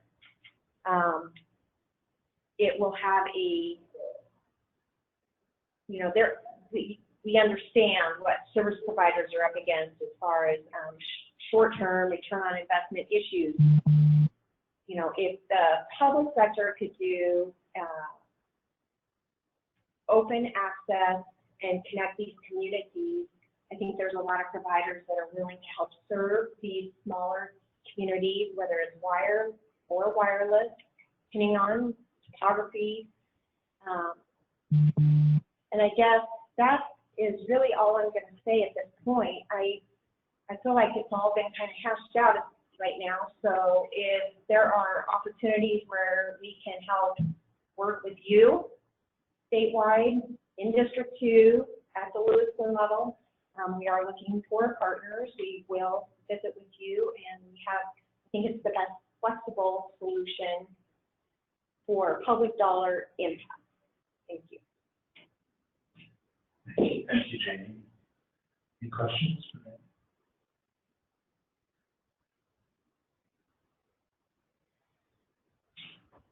Okay, well, let me, I think there's just a few notes that, for me, as I think about this. Certainly struck by, and always we're aware we're a rural and urban state, but the quantifying that really puts things into perspective and recognizing that. Also, I certainly drew away this idea that our citizens want results. They're not as focused on the how, but perhaps not just citizens, our critical services depend on connectivity, how important this is. I certainly see a theme here about partnerships and how important partnerships can be to not just the connectivity, but how critical this is for to be the word to be competitive position, whether it be a Port of Lewiston or a citizen who says I prefer living in Annan, or a citizen from Senator Crabtree's district who may be considering relocating and have concerns or have see the opportunity, but perhaps bring pause. And so it's not competitive position about beating out folks necessarily next to you, but it's about understanding what it takes to be compelling for our citizens. And then lastly, the ever-present, similar to last session, where are there gaps, and we call out that one. So that's how I summarize today's session. Director Keeley, do we want to mark certain next notes? Good morning. On the perspective of the idea, on lunch, Richie, who's going to tell us a little bit about what we're going to demonstrate during the lunch session. So it's still a working lunch coming up here. Well, good afternoon, everybody. How many have Wi-Fi capability? That's all. Why don't you go out and take a look at your Wi-Fi networks right now? You should see one that says IVR 700 case 1 and 2.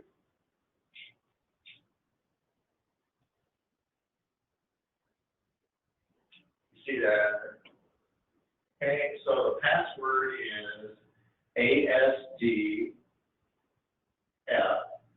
and 4 zeros behind it, all lowercase. Alpha, Sierra, Delta, Fox, and 4 zeros. Go ahead and log on. Tell me what you think.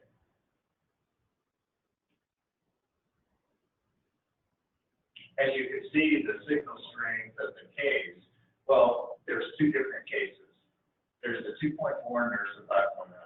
So you have to pick whichever one you would like to do. Again, Alpha, Sierra, Delta, Fox, and 0000, lowercase.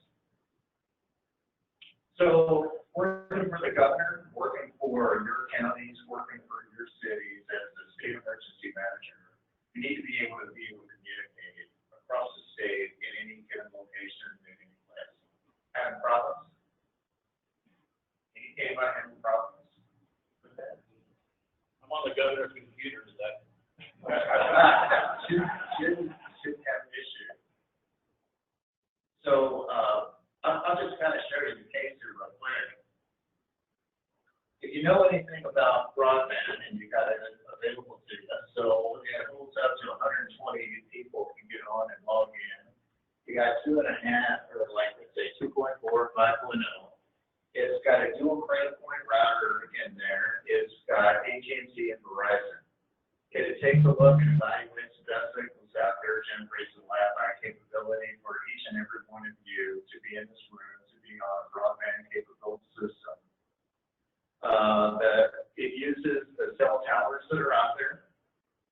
Your cell phone, the capability of your cell phone is about 7 miles, 8 miles maximum. The antennas that are incorporated in this case will out to about 25 miles. So enjoy. I would just ask you, please, not to go out to some restricted websites. Don't do anything. Please, as we go through the afternoon, don't downloading movies, watching movies, but take a look and we'll talk more about the case and why we use it and why we have it. So both available to Both are available. and the download signal Could be, yes. Right. limited by The cellular service is picking up. We're getting almost 600. So it's possible. So I think you'd be surprised when I tell you what the cost is to have this kind of capability as you go across the state. The one thing I would tell you in 2017, and John Hannion's over here, John Hannion was working for Governor Mueller in his communication division or section. At the time, we flew from Boise, we flew around looking at all the disaster areas. We strapped it in the backseat of the Black Hawk. We flew from Boise over to Jerome, and John was streaming video back to the Boise office using this case the whole time without interruption. But anyway, we'll talk a little bit more about this and why, but again, you have the capability to go on, check it out, see what it is. And the neat thing about it is most of the time there's 4 channels in there. So we can block out 2 and just open up 2. We can assign ahead of time the capability of which one you log into and which one you don't log into. We can prioritize whether emergency management gets channel 1 or they get channel 2. So we can pre-assign all that. Also, who has Wi-Fi capability on their phones? Check it out, go ahead, go into advanced calling on your phone, select Wi-Fi, go out while you're at lunch, make a phone call on it, check it out and see how it works. I will tell you, I was just in Minnesota, down along the river, there wasn't a lot of connectivity, I could drop the phones, so I finally had to turn on the Wi-Fi capability out my phone and then I never lost a signal. So it's got voice as well as data with that capability. Richie, how much does it cost? For you, my friend? all these cases vary. This one is about $4,500 to have that capability. Could this be used as a outpoint in a small community of all the cell service? Absolutely. And that's what we're using it for today. It'll have up to 128 people that can log in and utilize the system.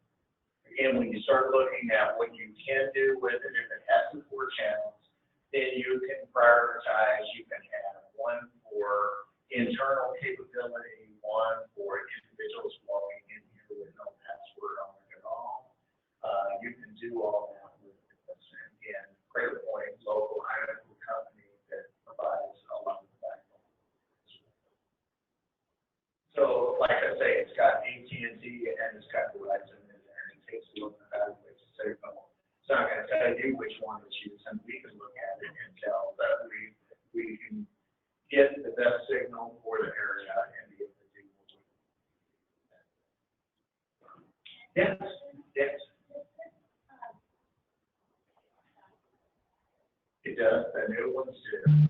They didn't have those originally when Lee Williams is a retired engineer. He does this as a hobby out of Tennessee. He now is providing cases that FEMA, a lot of the federal entities, as they look to travel around the world and do things. These are the cases that he's setting out there. Individuals that you don't need, if you only want AT&T or Verizon, you have no virtually one router in there. They're about $2,500.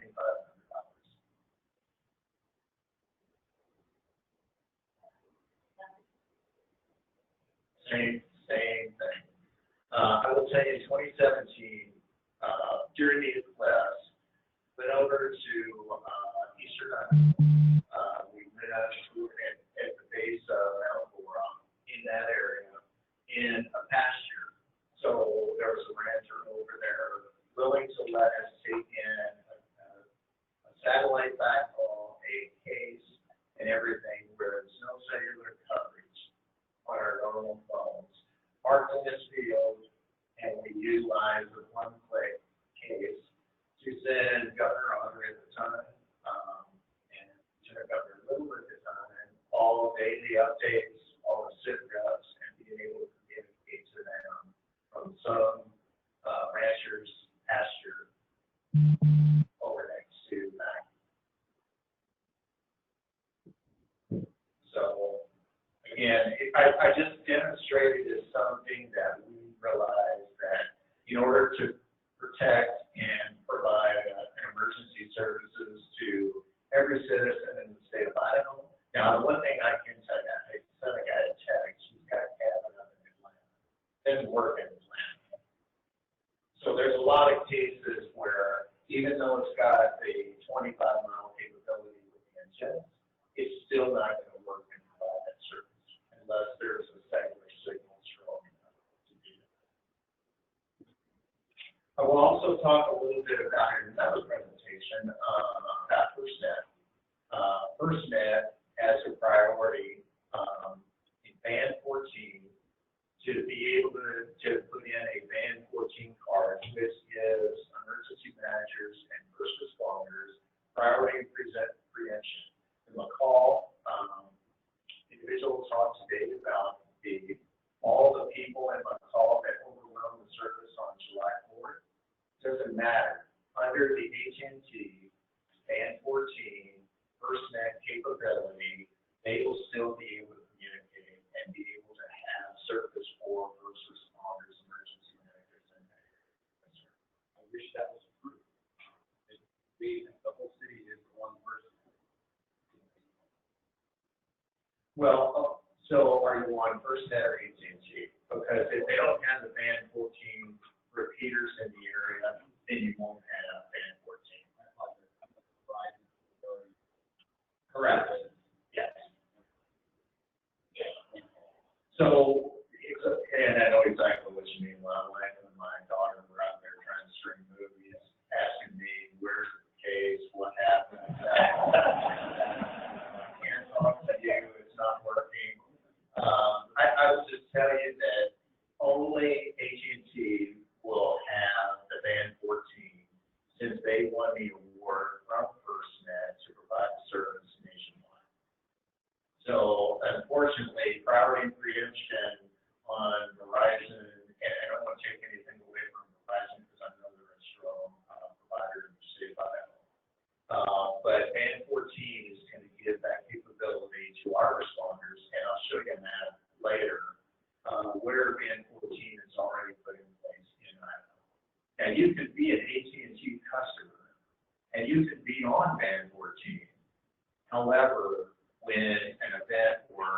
challenges presented in that community, you will be dropped from that area, hopefully without any recognition that you were dropped. And that first responders and emergency managers will have that capability to continue to talk. So, Yes, sir. and then, take a break for roughly 30 minutes.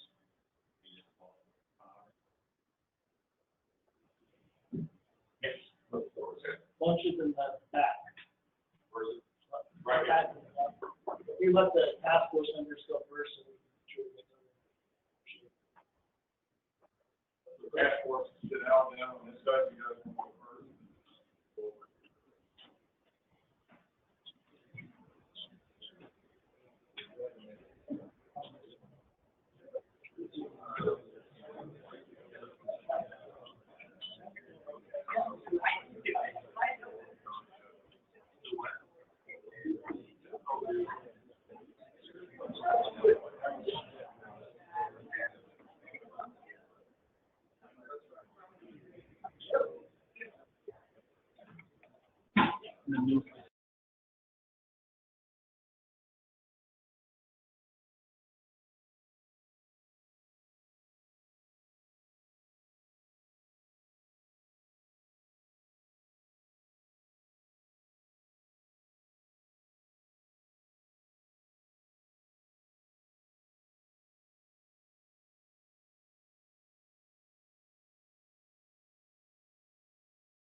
shut it off. Just, I teach you enough about how easy it is. I don't know if you saw how tough it is to turn on and turn off.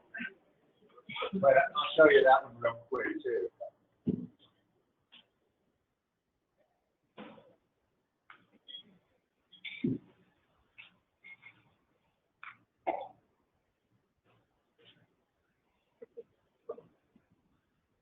So there's a checklist for it. Turn off, red switch. Turn on, red switch. And that's all you have to do. So I hope everybody got the movies and their downloads over. Well, again, I will say I'm Brad Ritchie with the Office of Emergency Management. I'm the emergency manager for the state. I'm also the governor's Homeland Security Advisor, and I have an opportunity to work with the Idaho Public Safety Communication. I know the county presentation talked about the district interoperable government scored from Region 2. There's one for all 6 regions. So if you're not part of safety is what we call them, please get involved, because under the Idaho Public Safety Communication Commission, that's where the broadband resides. And discussions come up about broadband all the time. So please get involved in your local district, and it'll be a good thing for the state. I want to talk real quickly about FirstNet and the capability of FirstNet throughout the city. I don't want to go too far back in history when we start talking about what FirstNet is or what FirstNet isn't. But I will tell you that the first responders across the nation said, hey, it's amazing that we have no capability of communicating with each other. We can't even communicate with some of the entities within the state, like we talked about McCall once.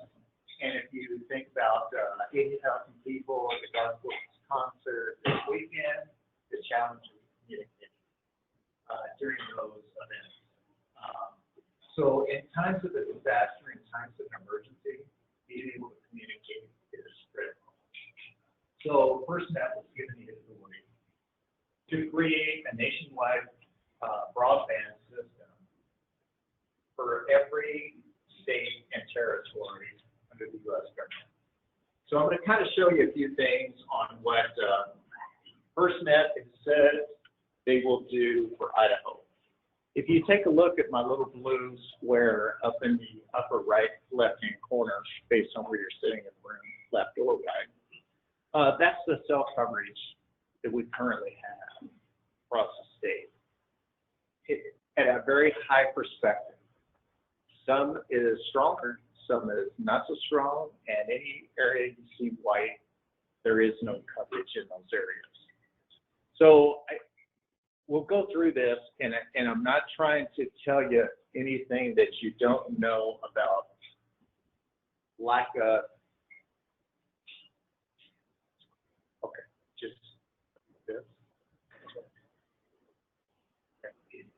So this is some of the things that we started doing back in 2012, is preparing the state for FirstNet. So that first responder network, nationwide, the ability to communicate back and forth across there, and looking at what the capability is going to be, what lack of capability we had, understanding what the capacity is, understanding what the preparedness needs to be. FirstNet originally came out and said, we will cover every square meter of the nation with not only coverage, but redundant coverage. That was the original discussion that was happening back in 2012. So think about that. Every square meter of Idaho would be covered with not only primary, but secondary backup coverage. We knew right then that we potentially were being fed something that didn't smell so well. So, and then the discussion of satellites and everything else comes into discussion. They backed off of that commitment, and they understand what they said originally, and it changed quite a bit. But we took this serious. So we started taking a look at what we had in the state, what our solution needed to look like, and trying to determine exactly where we needed the system built out. We understand we've got great coverage in Boise.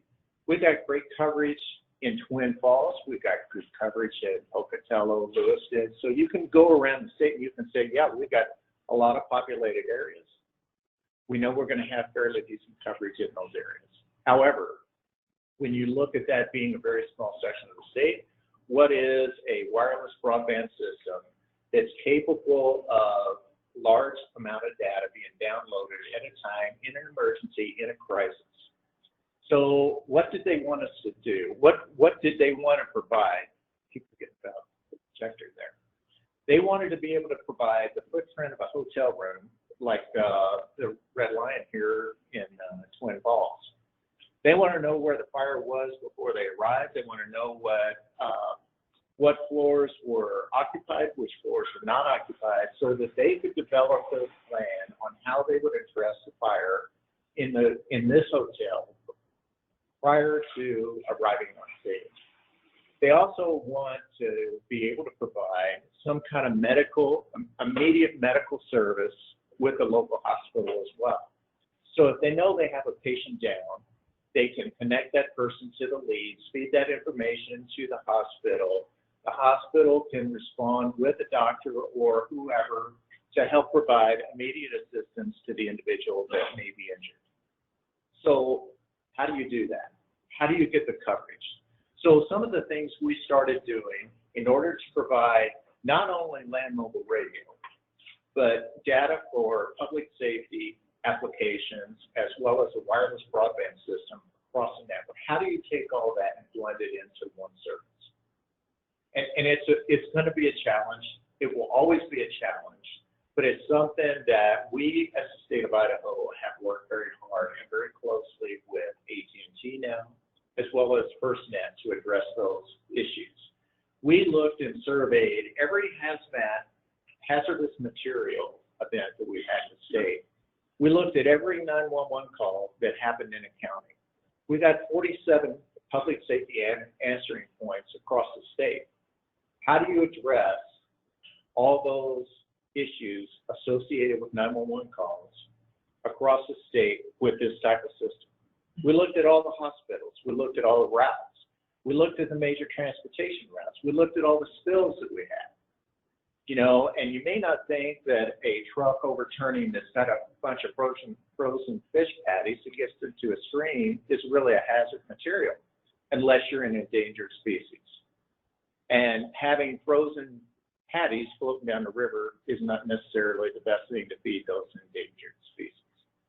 So we took a look at every single thing that we had and tried to evaluate exactly where now AT&T has coverage and where we think we need coverage to happen across the state.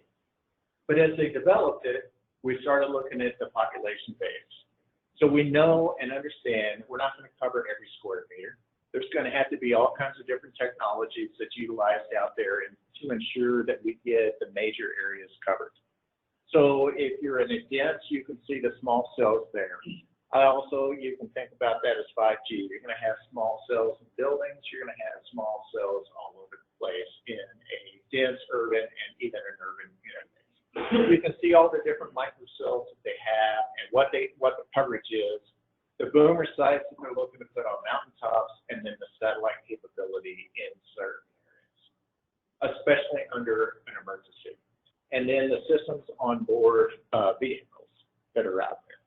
So we looked at all these things, and this is where I would tell you, and again, I apologize because I know you can't read it because I can't read it from here, but I will tell you, it looked pretty awesome yesterday sitting at my desk putting it together. I was very impressed I was able to do this.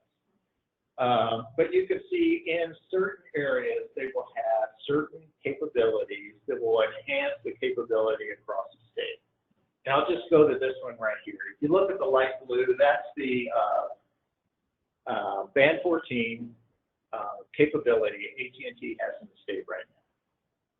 So in the light blue areas, and again, in this job, if I tell you everything or if I put everything up there that was correct and happened, you know the answer to that one. You know, it's proprietary information. It's not to be shared. It's not to be disclosed. So what we did was we took a big crayon and went around and made these circles so that we're not showing you what is actually there, but as close as we could possibly get the coverage in an area so that I can share this with individuals that are making good decisions about what the capability is going to be, what it's going to look like. And this is the capability through 2022.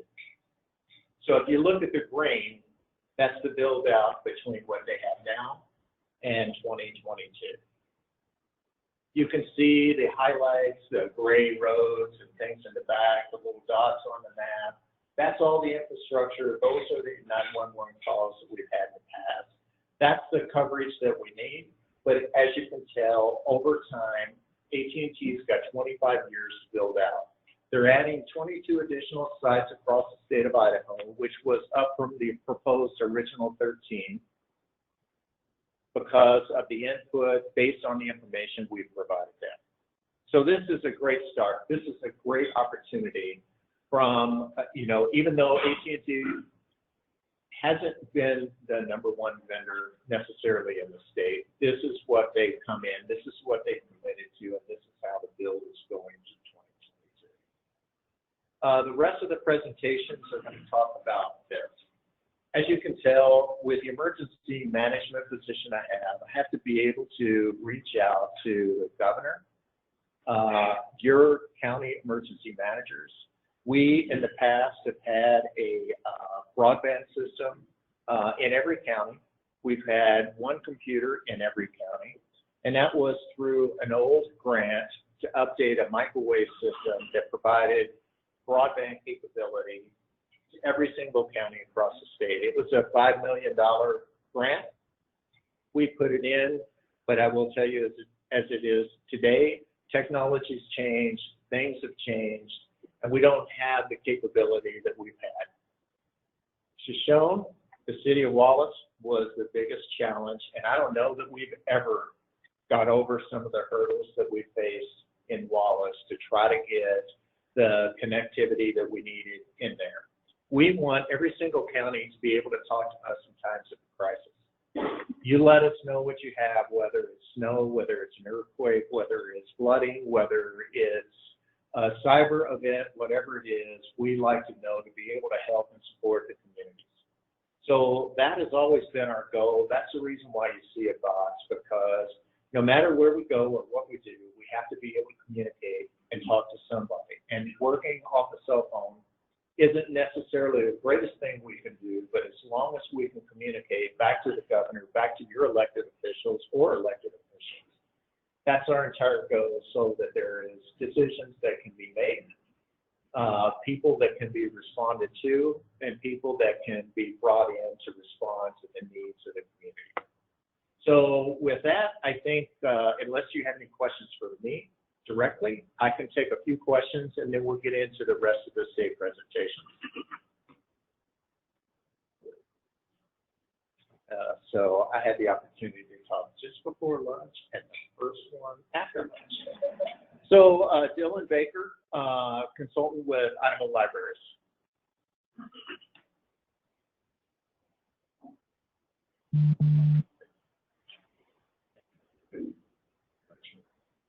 Yeah, I'm Dylan Baker. I'm a broadband consultant with the Idaho Commission for Libraries, and I was really ecstatic this morning when Jeff Harrison talked about libraries, because I don't feel like we often get mentioned in these kind of groups sometimes. So, and when she also mentioned that libraries are far more than books these days, we really are a vital part of a community in terms of providing broadband access to that community. I felt like I needed to slip her a 20 or something for like prepping me for this afternoon. But anyway, what I'm here to talk to you a little bit about is what libraries are doing with broadband, how we're able to do it. Again, I'm with the Commission for Libraries. We're a state agency that we assist libraries throughout the state, all types of libraries, public, academic, school, and there's a variety of us consultants that help those libraries. I'm the broadband consultant. It's a position that was created a couple of years ago to help specifically help the libraries, especially the public libraries, with accessing funding for their broadband connectivity. and understanding and educating. I think that's a lot of things we've been hearing about so far in these meetings is just understanding broadband, what's needed, what's possible. So my first, I think, kind of general question, just to kind of gauge this audience is, how many of you folks on the task force are familiar with what E-rate is and how it works? So yeah, it's kind of a smattering. If you're a vendor, you've dealt with E-rate, you're probably super familiar with it, probably even more familiar with it than I am. But I just wanted to give you a little brief overview of what E-rate is, real brief. And I also, you'll see a couple of handouts here. I'm going to give a little brief, and then my esteemed colleagues in the education area, where E-rate also applies, will probably give you a little bit more information about it as well. So E-rate in general, it's a federal program available to schools and libraries to provide funding for their broadband connectivity. So it's available to schools and libraries. It provides anywhere from 50 to 90% of all the costs associated with that broadband connection for the library. The monthly cost, the bill cost. Now there are certain hurdles to it. There's, as you mentioned, with any kind of federal program, there are forms to be filed on certain deadlines and certain rules and requirements. But it really does provide, in a lot of ways, a really huge asset to these libraries and schools that otherwise are paying for internet connectivity out of their own pockets or finding out of it in their budget room for that. And it'll enable them to upgrade their connections incredibly. And in addition to E-rate, we also have a state program that we've had for a few years. It's called the Education Opportunity Resource. Well, it was put in place by the Education Opportunity Resource, EORC. And it is a state fund that provides the additional 10 to 50% that E-rate doesn't cover for the schools and libraries. So with a combination of E-rate and the EOR program through the state, schools and libraries can have 100% of their internet costs fully reimbursed and covered. So I brought around some handouts. I have a few extras too if you didn't get one. I just brought a couple of my one-pagers on the EOR program on the front, and then there's a little bit about the E-rate process. It's way too hard to reduce that E-rate process to like a single page. So that really is just more of like a timeline. But I'm happy to talk more about that. The other thing I provided in that handout, I didn't think it would look at, you wouldn't be able to see anything if I put them on the screen, was a couple of what I think is interesting, because we talked about mapping and understanding where broadband is available. One of the things that the libraries that participate in the E-rate process, and I should back up a little, we have 104 library jurisdictions in the state. That's kind of a combination of city libraries that are part of city government, and then district libraries, which are their own entities. They're a district, they could serve a county, they could serve multiple counties.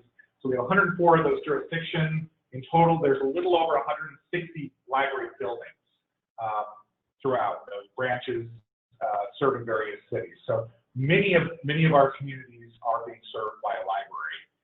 And in fact, most of our communities, some of our smallest communities, it may be the only source of free broadband access in that community. So as we're talking about citizens needing access to internet in their community, if they don't have a good connection at home and after school, and they need to do homework, or they need to research jobs, or they need to place orders, pay bills, do banking, any of that, the library may be one of the only places they can go. So what I provided here is through the E-rate program, the library participate in the E-rate program, which kind of varies, but not all 104 participate. Again, it's kind of onerous, both in terms of applying for E-rate, and then also there's certain stipulations that city service providers can tell you in terms of also being a vendor that wants to participate in the E-rate program. We usually have somewhere about, I think we have 65 that apply for this upcoming year, and I provided you a list for this year we're currently in, the year we just passed. This is kind of just a summation document I put together. This isn't any kind of proprietary information. But one of the beauties of the E-rate program is a lot of that information is just publicly available. I've just condensed the Idaho library information here for you. But if you look up a particular library, again, these are only the libraries that participate in E-rate. We we have more libraries throughout the state that don't. But you can see here on these spreadsheets I put together, name of the library, the population size it serves, and who their internet service provider is. And then the BW might be an interesting column, that's the bandwidth, that's the megabit. And as you'll see, a lot of these libraries, there's quite a few that do not even meet the minimum criteria of 25, some of them not even let alone 10. That could be a combination of factors. There's not good quality broadband in their area. There might be, but they haven't moved to it yet. It's kind of a double-edged sword there. Some of these very small rural libraries that I work with, they have no technical support staff. They don't have anybody to help them. I do what I can, and they reach out to me, but accessing new broadband, better broadband technologies is always a struggle for them. And then you'll also see that there's kind of a cost per megabit there, the monthly cost, and then the projected cost is just what year over year, and then how much the state portion covers. So anyway, I thought that handout may be some useful information just in terms of where you're looking at what's already being served. Again, it's not a comprehensive picture, it's just the libraries that are participating in E-rate and what internet providers they're using. So anyway, that I think hopefully gives you some idea of what the libraries are accessing. And I would love to get more libraries accessing E-rate. And the thing I'm really hoping is through this task force is just building an awareness that libraries are a resource. If you haven't been in your local library or library recently, I really encourage you to check them out. They've got it's far more than books, as we've been talking about. They've got access to the internet, lots of emerging technologies, virtual reality, 3D printing, all kinds of things that are really available to any citizen in that community. What I'm really hoping with this task force is just to build a little bit of awareness with the libraries and do how they can help you in terms of getting into a community. Again, E-rate will only directly provide funding for schools and libraries, but there is the capability to build off of what that library or school, if you're bringing fiber in for a school or library using E-rate funds, you might be able to leverage some of that build. You have to cost allocate some of it out for anything that's not in the school or library, but if you're already trenching or you're putting in conduit, you might be able to make it use of economies of scale or something like that. So again, feel free to reach out to me anytime. I'd love to talk to you about whatever library you're looking at, try and connect you with the library you're hoping to serve. And I really appreciate the opportunity here to talk to you all today, too. Thanks very much. Anybody have any questions?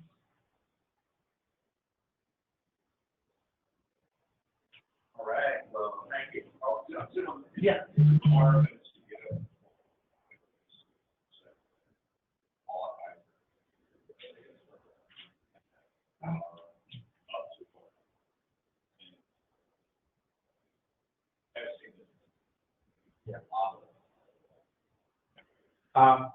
Insofar as I know, the FCC isn't planning on putting in requirements. So really, the goal is to get more libraries and schools using better quality bandwidth, providing this funding to them.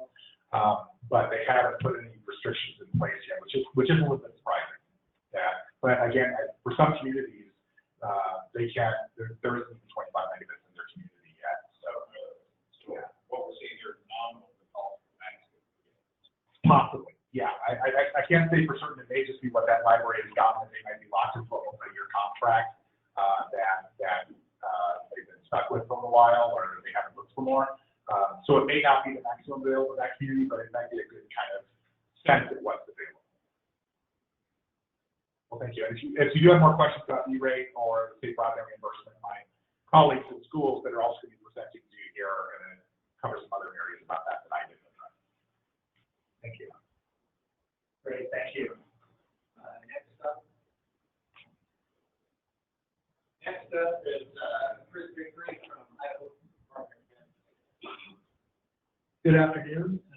I am Chris Vickery. I'm the Chief Information Officer for the Idaho Transportation Department. I have two separate presentations, and just after lunch, they're only about 50 slides. So I'm just kidding.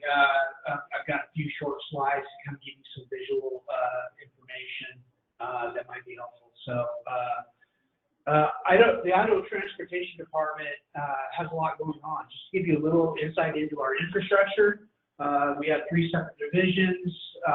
One is our highways division, which manages our roads. We've got our DMV operations, and we've got our aeronautics division as well.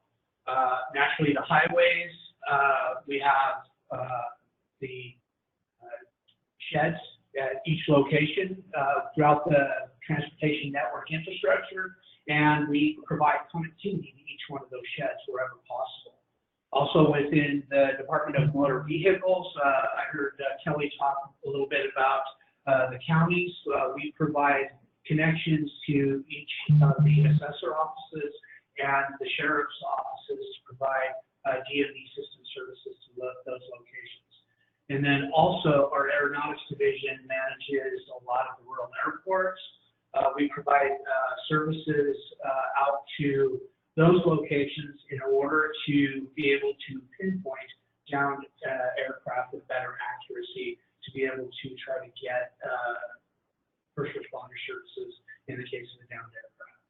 So we've got quite an extensive network infrastructure throughout the state that ITD is responsible for, and we manage that currently with 4 network administrators, 2 in Boise, 1 in Coeur d'Alene, and 1 in Pocatello. So with what you may know is that the transportation industry is going through a major shift in technology, just like a lot of different industries. The Internet of Things and the broadband capabilities are really exploding on how we manage transportation today and how we will manage transportation going forward. And as you may know, there's a little disruptive technology that's under development right now called connected and autonomous vehicles. So not only we're looking at the intelligent transportation system devices being hooked up to broadband, we're also looking towards what the infrastructure may look like in the future in order for connected and autonomous vehicles to be able to communicate with one another and with the transportation infrastructure. And so that leads us to a big challenge for ITD, and that's managing the transportation network, right, putting our funding in the roads, and also dealing with the rapid pace of technological transformation within this industry. And so we have a lot of different devices. On the previous slide here, as that's mentioned, on the previous slide here, I wanted to show the picture of the state transportation network. It's similar to what General Ritchie was showing and follows state roads, and our network infrastructure follows that as well. And also our snowplow fleet. These are information management systems on wheels. They gather terabytes of information on what's being plowed, how long it's being plowed, when the snow flies, and also it measures how much salt is being distributed on the roads, how much brine is being distributed, and what the consistency of the snow and the slush and stuff like that is on the roadway. And it's all doing this at 50 miles an hour down the road and collecting all that data every 6 seconds so that we can measure that and we can track our metrics to make sure that over 87% of the time, the roads are clear at the time the snow flies. That's our objectives. Also, within our intelligent transportation network, we have smart signals. We have signals that are being put out into the environment right now that communicate with one another so that it's timing the lights the best way it can. Also, we have new lights that are being developed that can identify whether or not a long-haul truck is coming down the road, and it identifies that may cause start and stop times, increased start and stop times for the traveling public, and it'll allow that truck to go through before it turns into red. So it's getting that intelligence to be able to start seeing what type of traffic is coming through and adjusting its intelligence on when traffic lights should switch and stuff like that. We also have devices that measure the cracks in the road. So at also 50 miles an hour down the road, we drive every state road once every 2 years, and that measures the cracks, the size of the cracks, and then measures that information based on whether or not we need to go out and fix troubled roads and where should we apply our funding. So to answer some of the questions, our broadband assets, we have quite a bit of infrastructure that ITD owns. It's mainly centered around populated areas. So it's what you would figure would be the Boise area, the Pocatello area, Coeur d'Alene, Moscow, the I-90 corridor, up through the Ashland Ethel and the shed up there, and then over to Spirit Lake. Everything else, mainly in the rural sections, we end up contracting quite a bit of those services out to service providers, a lot of whom are represented in the room. We do have gaps in our infrastructure, though. We have quite a bit in the real rural areas, going up through Logo Pass, where it becomes cost prohibitive for us to have fiber. So we leverage in those rural areas a lot of satellite connectivity or the microwave connectivity wherever possible, and what makes the most cost-effective sense for the connection that we're looking for.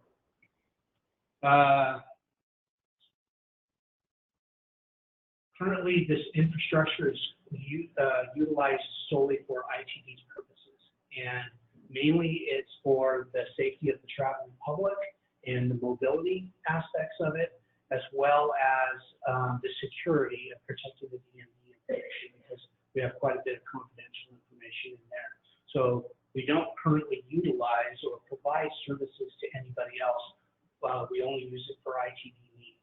But that is open to possibilities. There's certain partnerships that we're open to. We want to make sure that we do partner to make sure that we're utilizing what we have in our infrastructure as effectively as possible.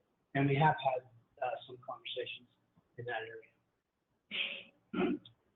But we do have restrictions as well. So currently, the Idaho legislature states that the rights of way that we have serve transportation and utility placement purposes. And in the next presentation, I'll get more into rights of way and access to rights of way.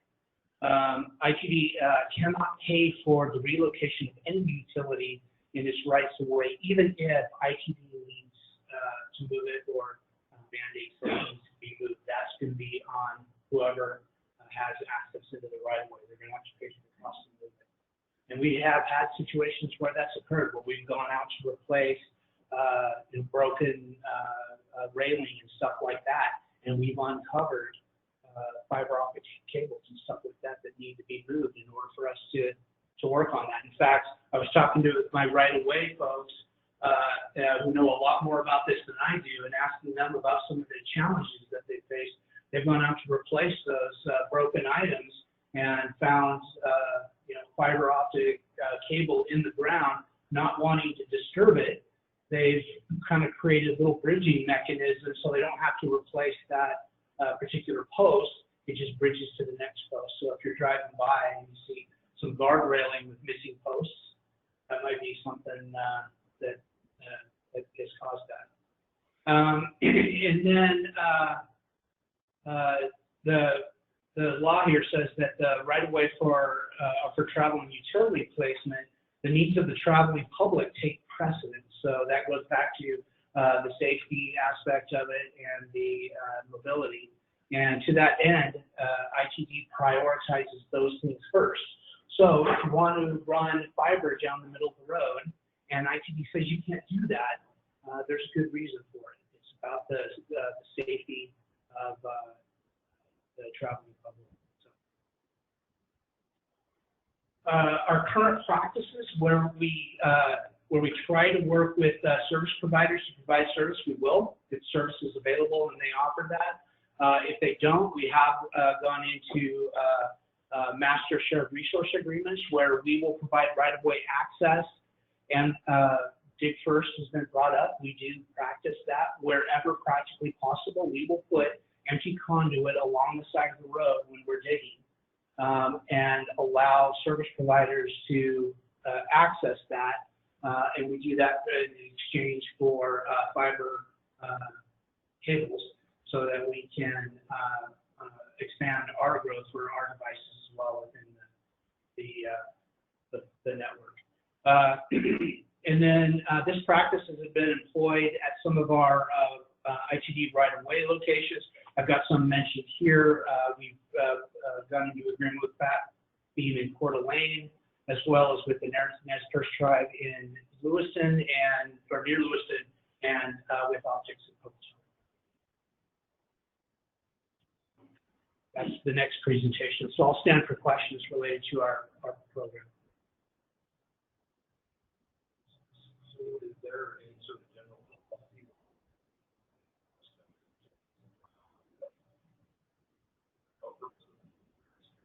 Yeah, we have a strategic intent that wherever practically possible, we will make sure that we put conduit in the road. And we got to look at that. The practicality portion of that is, do we have enough money to put that into the road and still have enough money left over to put conduit along the side of the road? And if there is, we will do it. But if there isn't, then it doesn't make practical sense for us.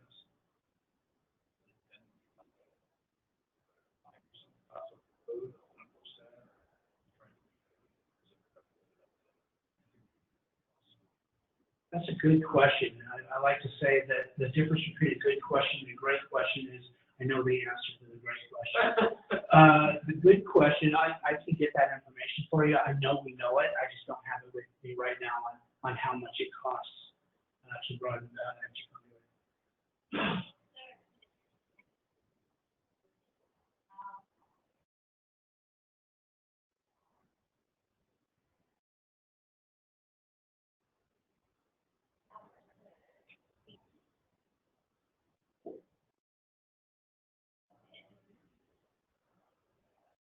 Oh, sure.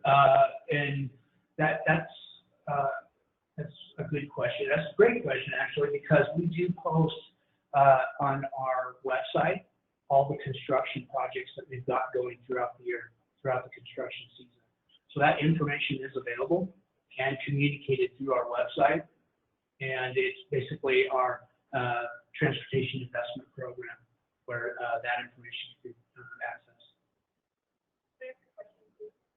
Yes. My experience has been different, right? And for some reason, I didn't create difficult. And in multiple situations where we're talking about stickers or bridge crossings, by ITD, and so I'm just kind of curious where that line is, and whether it's in, or whether we need to be putting something in statute that says that ITD will operate. And also curious, if you just tore up I-84 and put in an extra lane, you know. So to answer your first question, there are a lot of factors that play into us putting in conduit. I don't know all the factors, but in talking to the folks that do know that, the challenges that we run into is what is already there. In some cases, the right-of-way has already been consumed. So if we go back to the... But that's not my question. My question is it in ITD policy? Is it in rule? Or where do you draw the line back to make that? We don't have a policy in place within ITD. As I understand it, there's no legislative law that says that we need to do that. We do have the dig first, and we also have the FCC rule, which I'll talk about in the right-of-ways that pertains specifically to 5G and fiber implementation related to 5G. When we put conduit in the ground, we want to make sure that we address the other stuff that's in the ground as well, and that we're doing that appropriately. And we have certain rules in place that address that. But the fiber isn't really the first thing we think about, if that answers your question. It doesn't look like it. Chris? We can talk offline if you'd like. Sorry. Oh, no problem. Thanks, Chris. Appreciate it. Look forward to your second presentation. But in order to stay on task and time, thank you. And at this time, I'd like to invite up Will Goodman, Chris Campbell from Idaho Schools K-12. Thank you.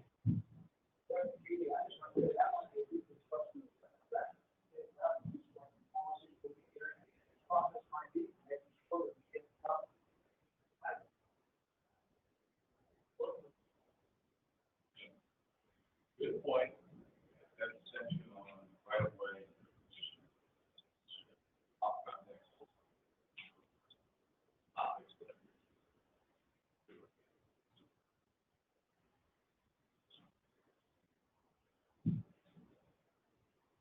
Hi, I'm Will Goodman. I'm the Director of Technology for the Mountain Home School District and Vice Chair of the Education Opportunity Resource Committee. This is Chris Campbell. He is the Chief Technology Officer for the State Department of Education, and he is the Chair of the Education Opportunity Resource Committee.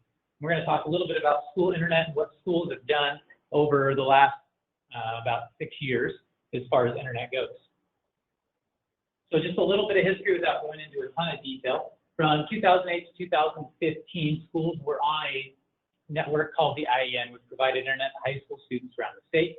In 2015, we very quickly had to get off of that network and come up with a new program. The legislature convened over that summer a task force subcommittee that worked on figuring out what schools would do without the IEN. And their recommendation was the creation of the Education Opportunity Resource Committee, which was then passed in the 2016 legislative session, and then went into effect that summer. What the Education Opportunity Resource Committee is it is a committee made up of members from the governor's office, or excuse me, not governor's office, the State Department of Education, the school board, state school board. It's got 3 superintendents on it, 2 technology directors on it, and the State Library Association on it. And we are tasked with providing or making sure there is funding for schools to receive internet around the state. Another program that started that year, which is the Broadband Infrastructure Improvement Grant, which you heard a little bit about earlier.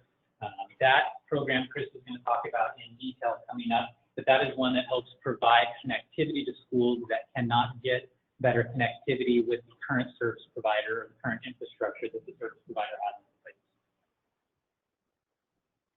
So the Education Opportunity Resource Committee, we are tasked with providing technical security, E-rate guidance, procurement guidance. We're tasked with reimbursing schools for internet access. And we are tasked with setting some different levels of access, kind of metrics that schools should be reaching for, and then evaluating and making recommendations on their utilization. We have set based on, in order to qualify for EORC, or EORC's always a funny name to me, it sounds like a fat donkey, but in order to qualify for EORC, schools have to make a good faith effort for E-rate funding, how the legislation is written.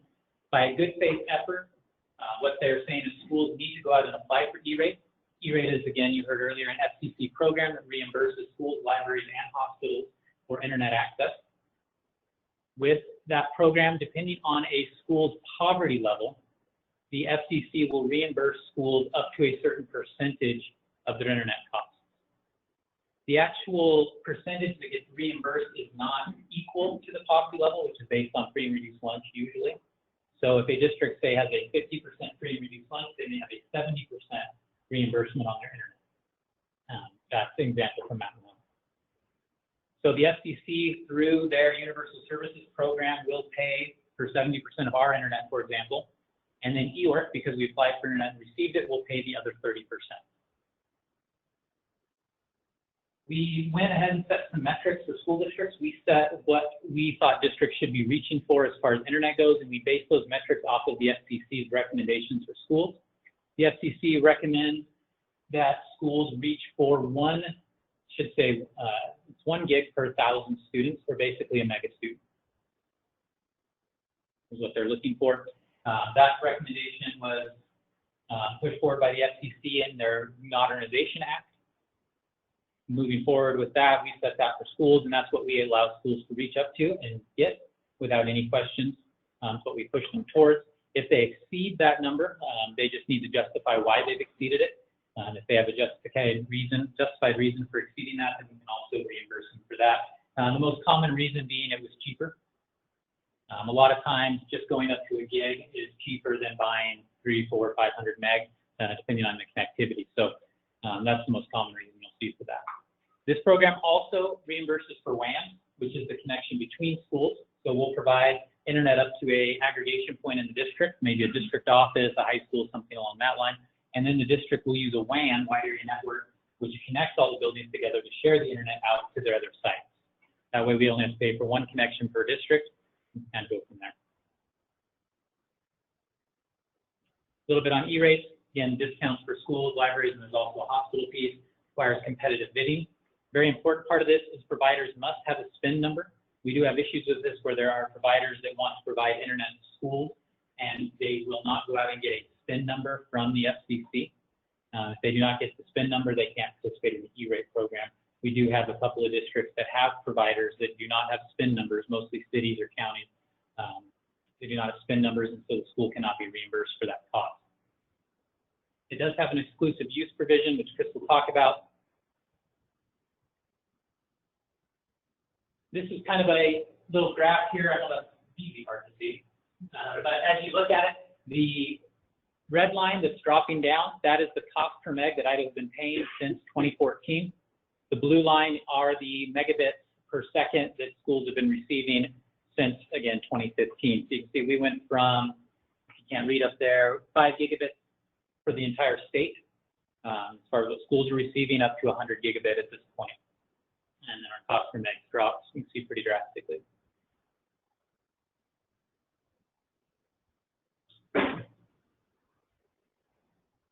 Thank you, Will. So I guess what I want to dig into is to share with you a little bit that we have a lot of data about what connectivity is out there in the school communities.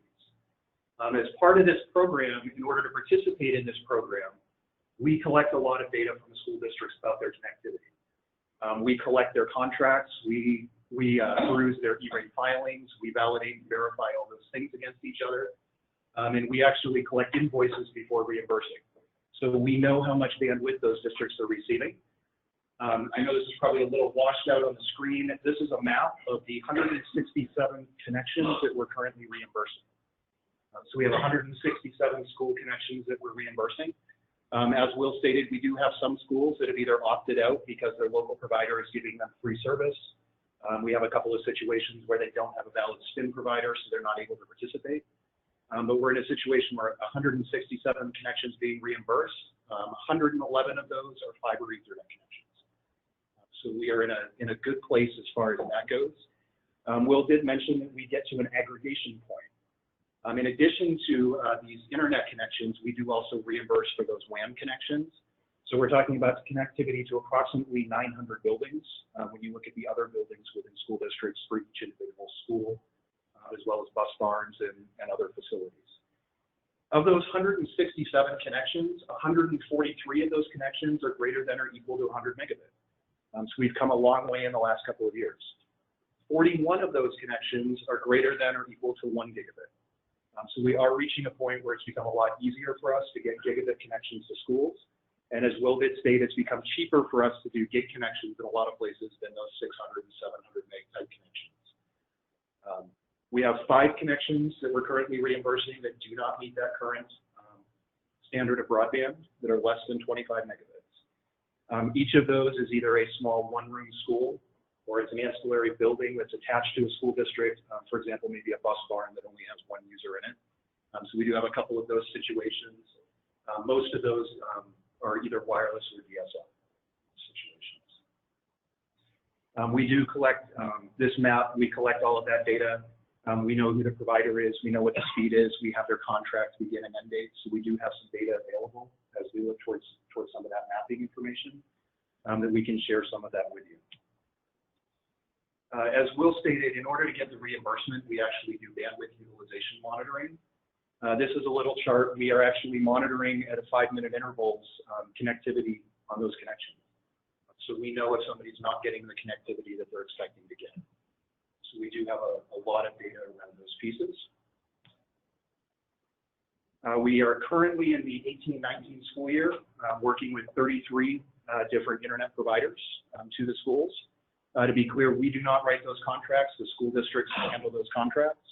But there are 33 providers that are currently providing internet access to schools under the reimbursement program.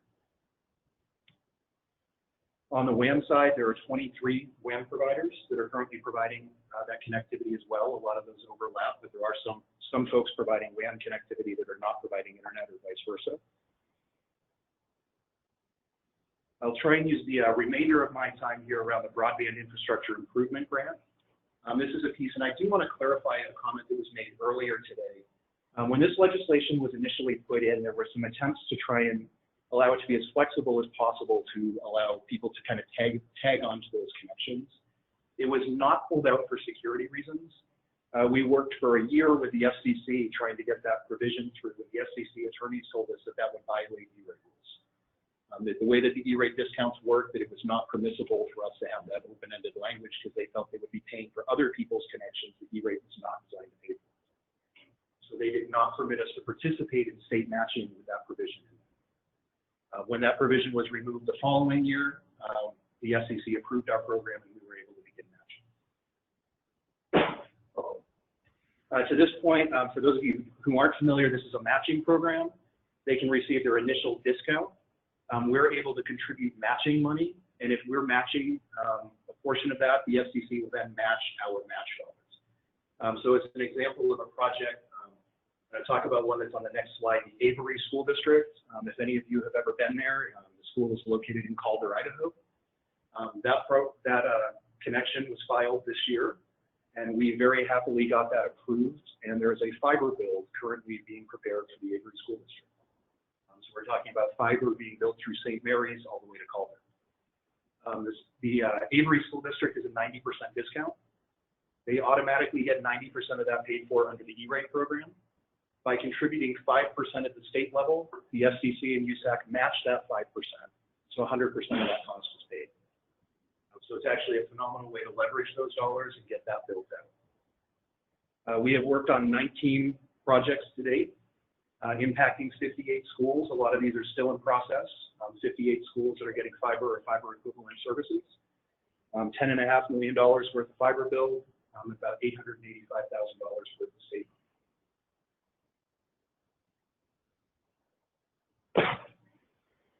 I know that some of the comments we've made have been pretty clear. The E-rate program is designed to support those schools and libraries, and there are rules about people being able to use those, so they are exclusive networks. But what we want to be clear is during the procurement and build-out phase, it is possible for providers to build out using E-rate dollars as long as they cost allocate out the other pieces that they're building.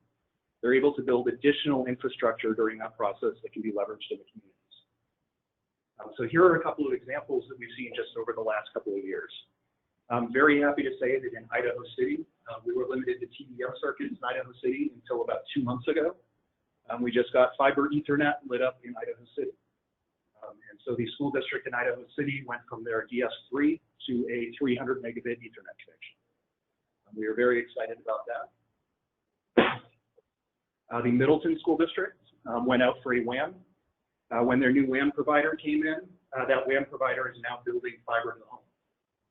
So they use E-rate dollars to come into the community, but now that they're in the community, they're expanding their services. Recently in Ledor, a new project for Ledor put up some new microwave towers.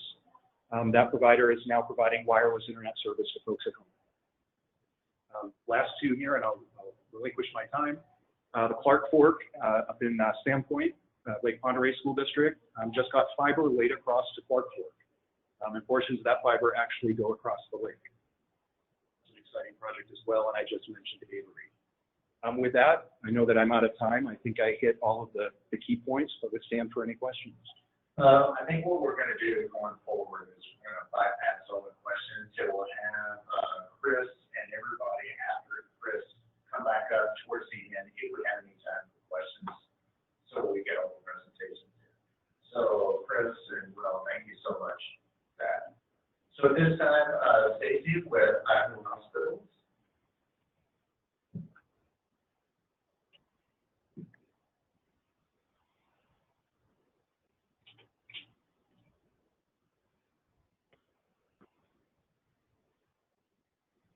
Thanks for the invitation to present to you this morning on the importance of broadband in our Idaho hospitals and the patients we serve. I'm with the Idaho Hospital Association, and we have 45 member hospitals in the state of Idaho. 27 of those members are critical access hospitals, and critical access hospital designation is given to certain rural hospitals by the federal government. And those hospitals that are critical access hospitals have 25 or fewer beds, inpatient beds, and they are located 35 miles or more from the next closest hospital. So we've got quite a few of them in the state of Idaho. And hospitals in Idaho, they act independently when they are determining their broadband needs and selecting a connectivity solution, which aligns best with their governance structure and their financial position and their networking requirements. So the Hospital Association isn't involved in networking all the hospitals together or anything of that nature, but we're there to support the hospitals. They exchange health information in a couple of different ways. They use a variety of different health information exchanges. They use specific portals built within their hospital electronic health records. And obviously those exchanges of data consume some broadband, but the real need for broadband in hospitals lie more with the exchange of high definition images and CT scans and the application of telemedicine. Those are the drivers that are going to require hospitals to have high-speed, reliable, and affordable bandwidth in their communities.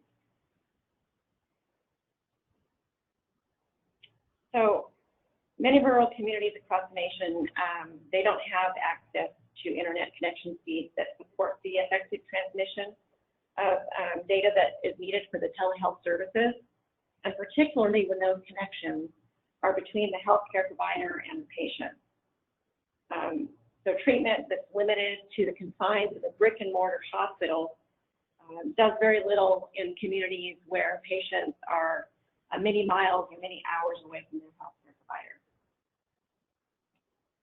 So it's an imperative that the future broadband needs of Idaho are considered as we continue to increase the need for bandwidth for high resolution images and addressing the barriers that rural communities face in getting health care. So this slide, I wanted to just demonstrate, this is nationally, the percent of hospitals that are fully or partially implementing a computerized telehealth system.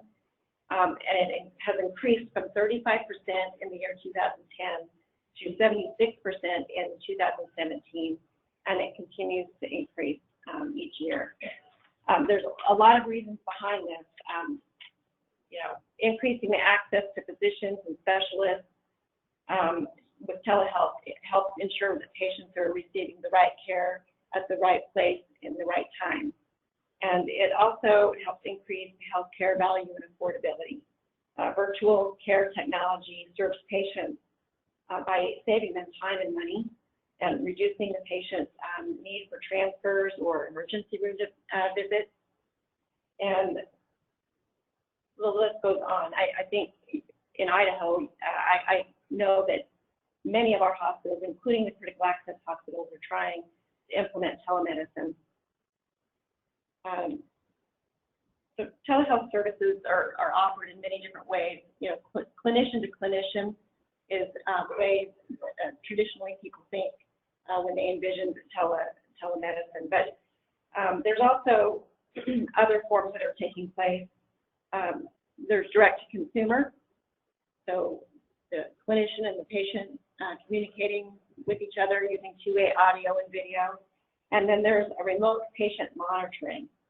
And remote patient monitoring can be used to reach the patient in their home. So in order for this to happen, both the healthcare provider and the patient must have the adequate broadband. And an interesting statistic is that for the Medicare population, chronic conditions account for about 85% of our national healthcare spending. And this remote patient monitoring can help serve those patients with things like hypertension, chronic obstructive pulmonary disease, and diabetes. So, this is going to be kind of a thing in the future to help, improve the quality of care and the outcomes for these patients. As you can see from this slide, in 2017, a little over 60% of hospitals nationally have implemented remote patient monitoring, compared to 43% in 2015. So you can see this trend is climbing as well. The financial impact of implementing telehealth services in communities can vary depending on the type of healthcare services offered. And also, it depends on the patient population as well. But it reduces transportation costs by the patient, especially in some of the rugged terrain that Idaho has, and not to mention some of the severe weather conditions that some of these patients have to travel. It reduces lost wages and time off work for patients, and it keeps laboratory and pharmaceutical services local and benefiting the local community. Those are some of the quantifiable benefits. Some of the other benefits are just increasing access to care to the patient, accessing their ability to see specialists without having to leave their community. Addressing significant health problems in rural areas depends on the availability of future-proof fiber-based broadband and infrastructure. And so this last slide, I wanted to just share that last week, the Hospital Association did send out all of our critical access hospitals a broadband survey to help determine what some of their capabilities and barriers are.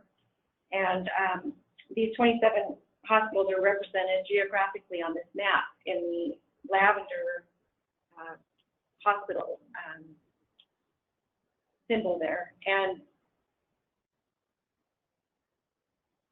I've gotten 7 surveys back out of the 27 that we sent. Those 7 hospitals have indicated that to their hospital right now, today, they do have adequate broadband. They're concerned about future needs, obviously, but 5 of the 7 that have responded so far have indicated that they do not have adequate broadband to virtually connect to patients in their homes. So I still have a lot of surveys still to collect, and I'll compile those results and make them available when I have more responses. But early indications show that the future wave of delivering healthcare is not yet supported in most of our rural communities. Many of the hospitals, as I understand it, and what I've been told in eastern Idaho, are accessing the FCC's Healthcare Connect Fund, which provides a subsidy so that hospitals can get 65% of their costs for broadband back. And I know that there's hospitals in other areas of the state as well that's using this subsidy. And if this fund did not exist, it would be disastrous for our critical access hospitals. They rely on it very much. And we're also told, by many of the hospitals, that they don't have redundancy solutions. So they've got a provider that's providing them adequate connections, but if their service was to go down, they would be in trouble. I'm going to offer you one other consideration. When we talk about broadband, we often refer to the digital divide. And in healthcare, we struggle with the doctor divide. And what I mean by that is that, as most of you know, we have a severe physician shortage in our state. We're 49th in the country where physicians are concerned. And in Idaho, we have about 97 primary care doctors per 100,000 Idahoans. And then on top of that, to exacerbate that problem, the need for these jobs are expected to increase about 10% over the next 10 years. That takes into account all of the new people moving into Idaho, as well as the aging physician demographic. And some of these problems can be mitigated with telemedicine. So we need to keep that in mind if we're going to continue to provide access to care of these individuals that are living in rural Idaho. The last slide is I just wanted to let you all know that yesterday, as a matter of fact, I found out that on July 10th, the FCC voted to adopt a notice of proposed rulemaking that would create a new pilot program. It's $100 million for the Connect Care project, and it is determined that it would be about a 3-year project, and it would provide an 85% discount for connectivity for broadband-enabled telehealth services that connect patients directly to their doctors. And it's geared towards healthcare providers serving tribal lands, veterans, rural, underserved, or low-income areas. And the healthcare providers would be expected to provide patients with home broadband services that support telehealth technologies. And it would obviously go beyond the 4 walls of a hospital setting. So the 30-day comment period cycle will begin once the notice of proposed rulemaking is published in the Federal Register in the next, in the next few weeks probably. And healthcare providers and other companies interested in shaping the scope of this project would be well served to focus their review and their comments on the potential cost savings and improved patient outcomes they're interested in participating. All right. Thank you.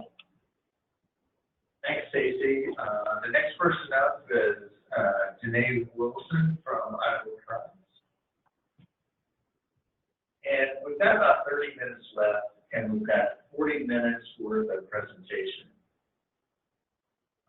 So just as a heads up, we'll try to stay as closely as we can to the schedule. Okay, so I'm going to speed through this, and you guys can stop me for questions offline anytime you want. I reached out to all the tribes in Idaho. There are 4.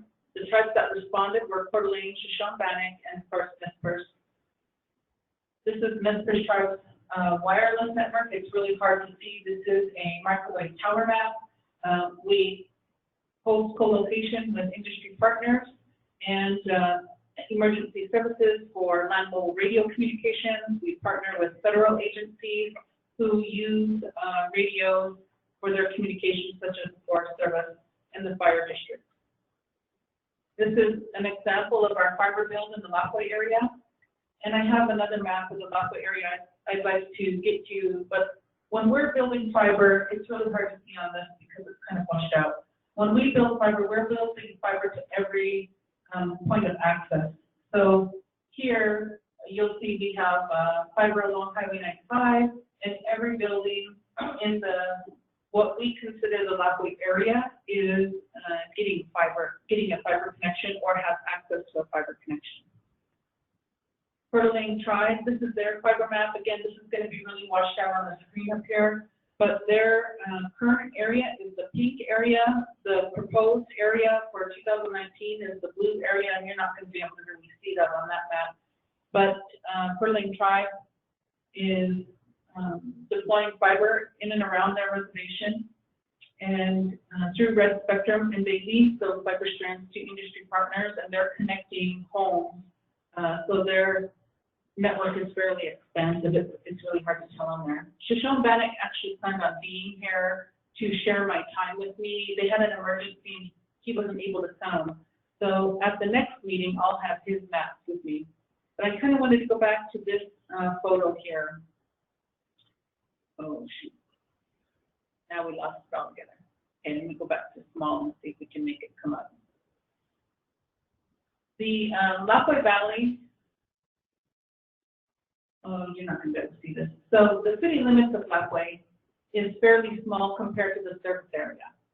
So in your packet, we talked about speeds and available speeds and how many houses are actually connected at the 25 megabits.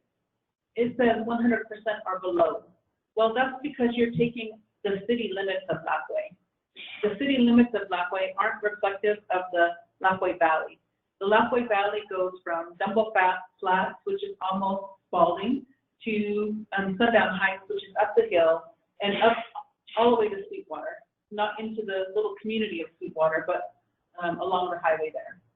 So when you're talking about connectivity, The city of Lapwai, small piece, is served by an incumbent carrier. The carrier is providing DSL service, and they're using power poles within the city of Lapwai to do that. That has a very limited reach. It is only within the city limits of Lapwai, which doesn't serve the population. In addition to that, the distance. So if you are, I call it rotten copper. I've been told not to say rotten copper anymore, but that's not a appealing word. But the fact is, the infrastructure in the ground doesn't support higher bandwidth speed. So even if you're 2 blocks away from the CO, you're not going to get DSL speed. They'll sell you DSL, but you're not getting DSL speeds because the infrastructure can't support it. So what we're seeing is in the city of Lapwai, you can get DSL speeds within 2 blocks of the CO, and they're using the power poles in the city to deliver that service. Nez Perce Tribe is deploying in-ground fiber, and of course our wireless network supports line-of-sight technology. Our largest issue is going to be connectivity through partnerships. We really work hard to develop partnerships. We are a service provider, yes. We are an E-rate biller. We work with E-rate. We work with all federal partners, Forest Service, National Historic Preservation, everybody that you can think of on the federal side, we partner with them to provide service to them or to bring service to them. And then, of course, tribal entities, all of our businesses. Clearwater County, as an example, is dependent on the tribe for its service. We provide all of the county, all their annex buildings, all the city facilities. We're providing their service for them. And so we consider them a partner to the Nez Perce tribe.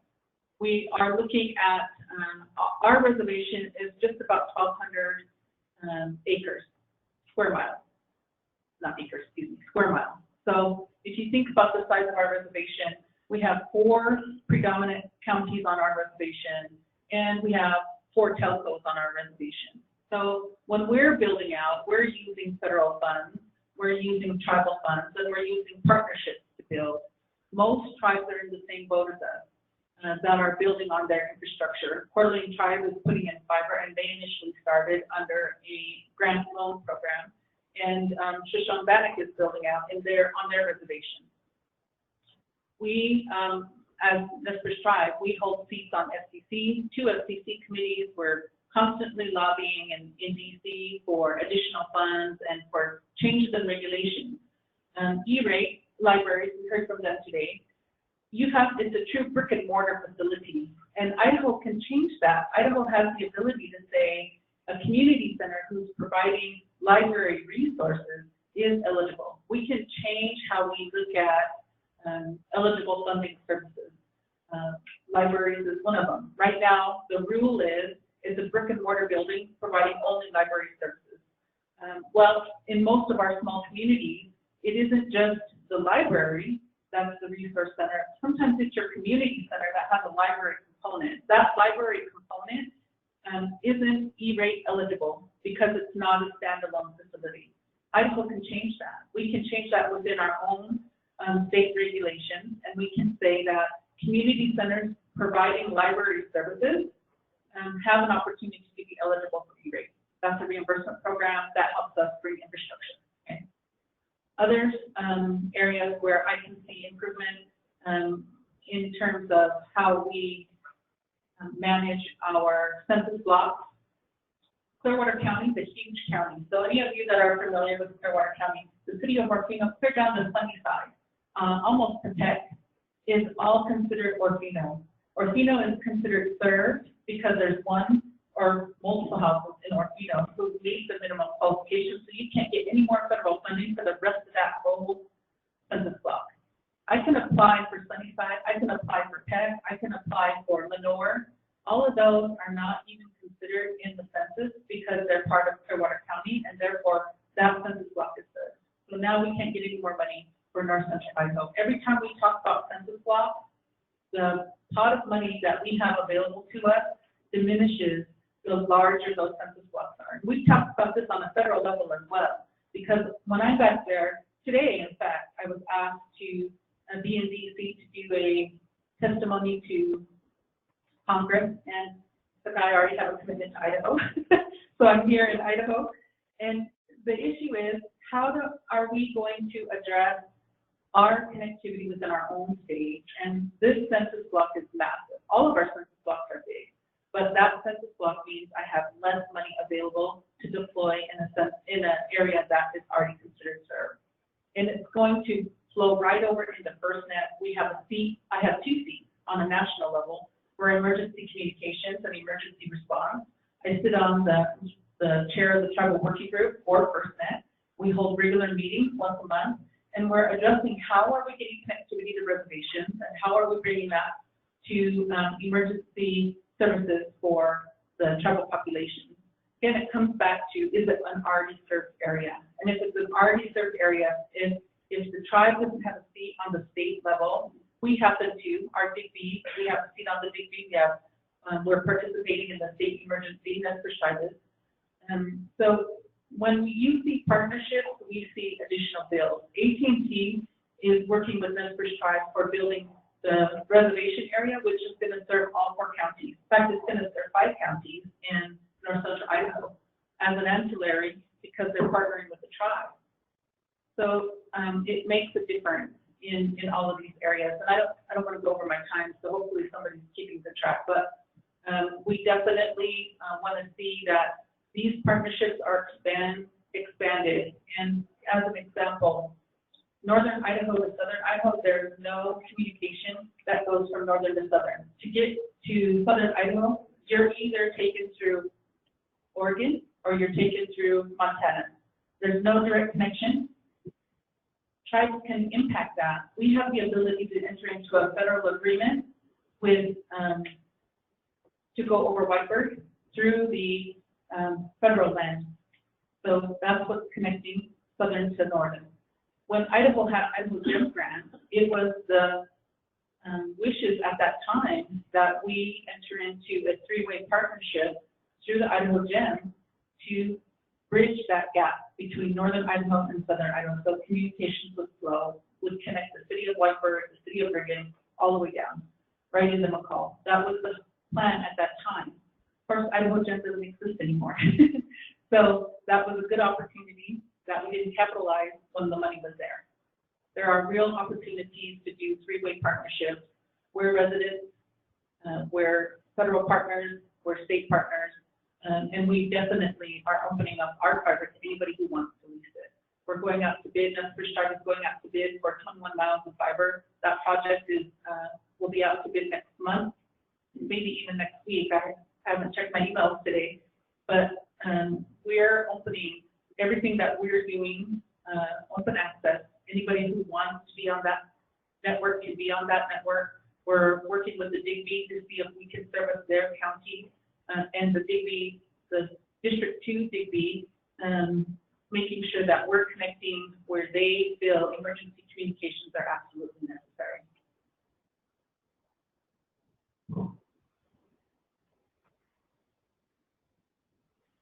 Thank you. Next is up is the Idaho National Miner, Jerry Quinn.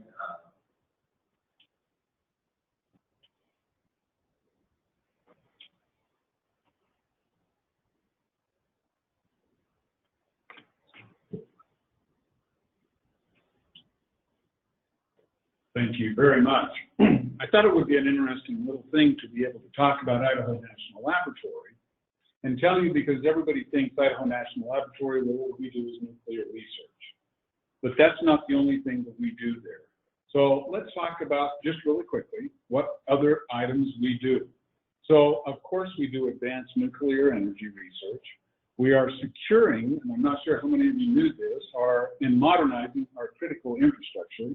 Everybody who probably understands our critical infrastructure, we talked about a little bit of it. The power grid is one of those areas.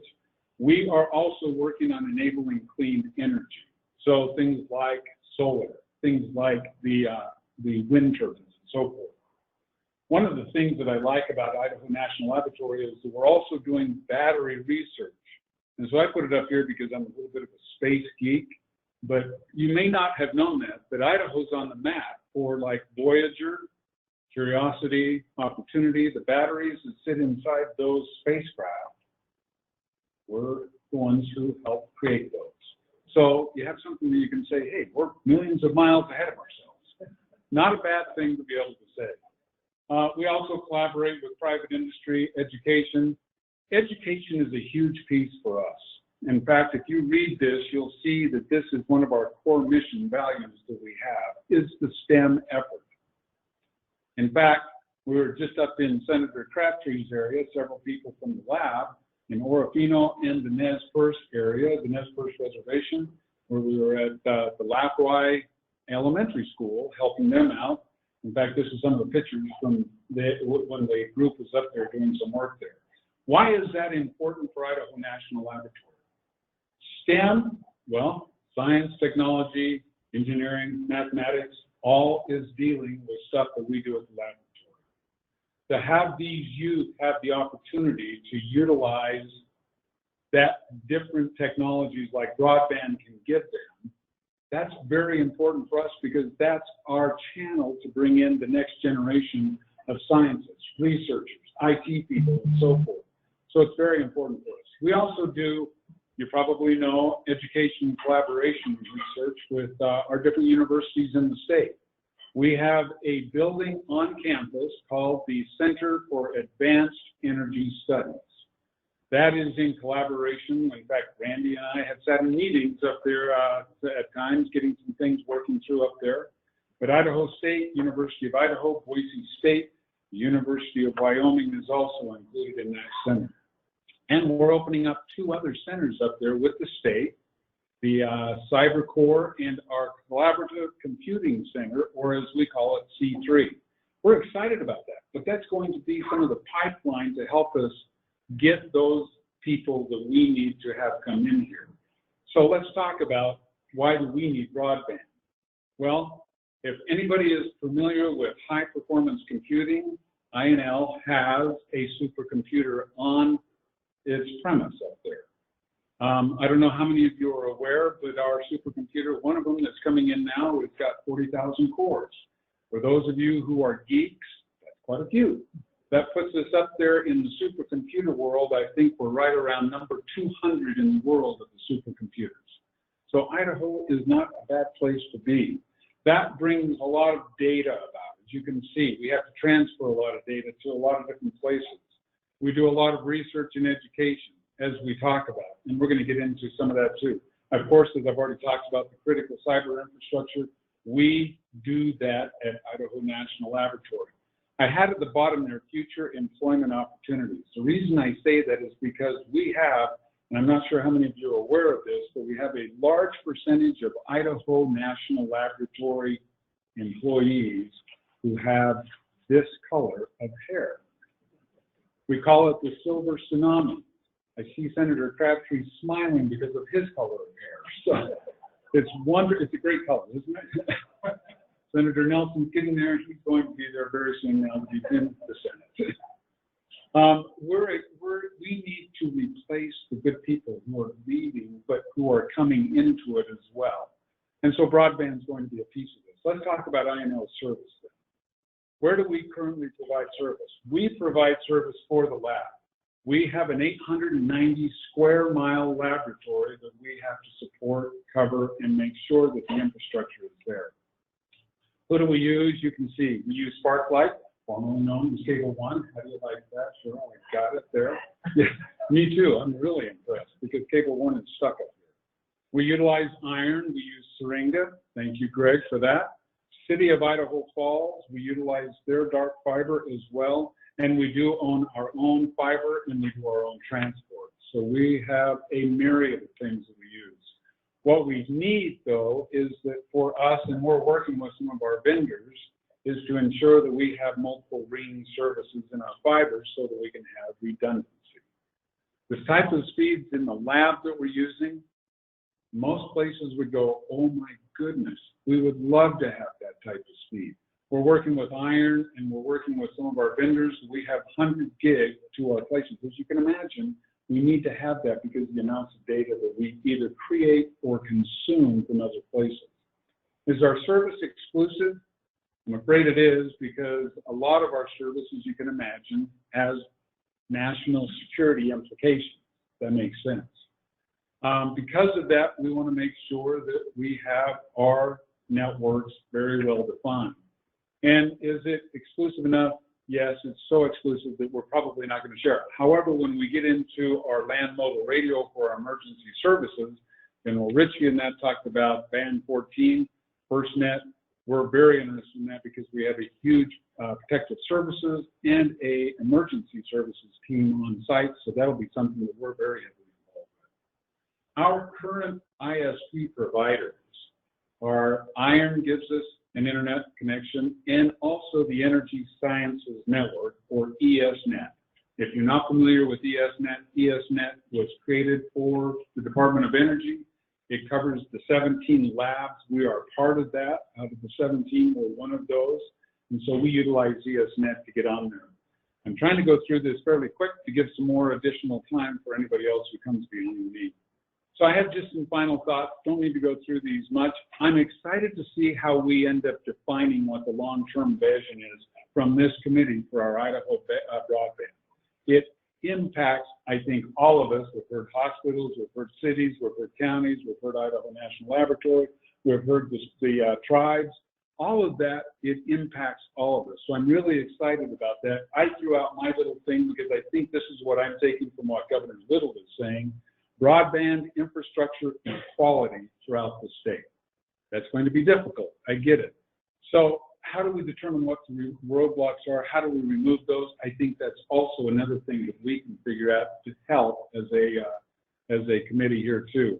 So the providers, the cities, the counties, I salute what they are doing right now. It's a difficult job, but I think they and all of us together can come up with a great way to do this so that we can support that. However, that probably means some changes from my perspective, whether it is governmental changes, whether it is public changes, whether it is individual organizations, whatever the case, we need to be able to do that to support what we are doing for Idaho. Because as we say, isn't that true? Our future is technology. If it's not, I'm not talking just INL, I'm talking Idaho is, our future is technology. Can you imagine, for people who have this color of hair, we've seen a lot of differences come in for technology itself. You know, it wasn't that many years ago that if somebody would have said a jump drive, you would have thought they were jumping out of their car. Today, we talk about those things very, very easily. That's the case from Idaho National Laboratory. Thank you for letting me have the opportunity to do that. My time is done. Thanks, Jerry. Next up is the Idaho Rural Partnership with John Barrett.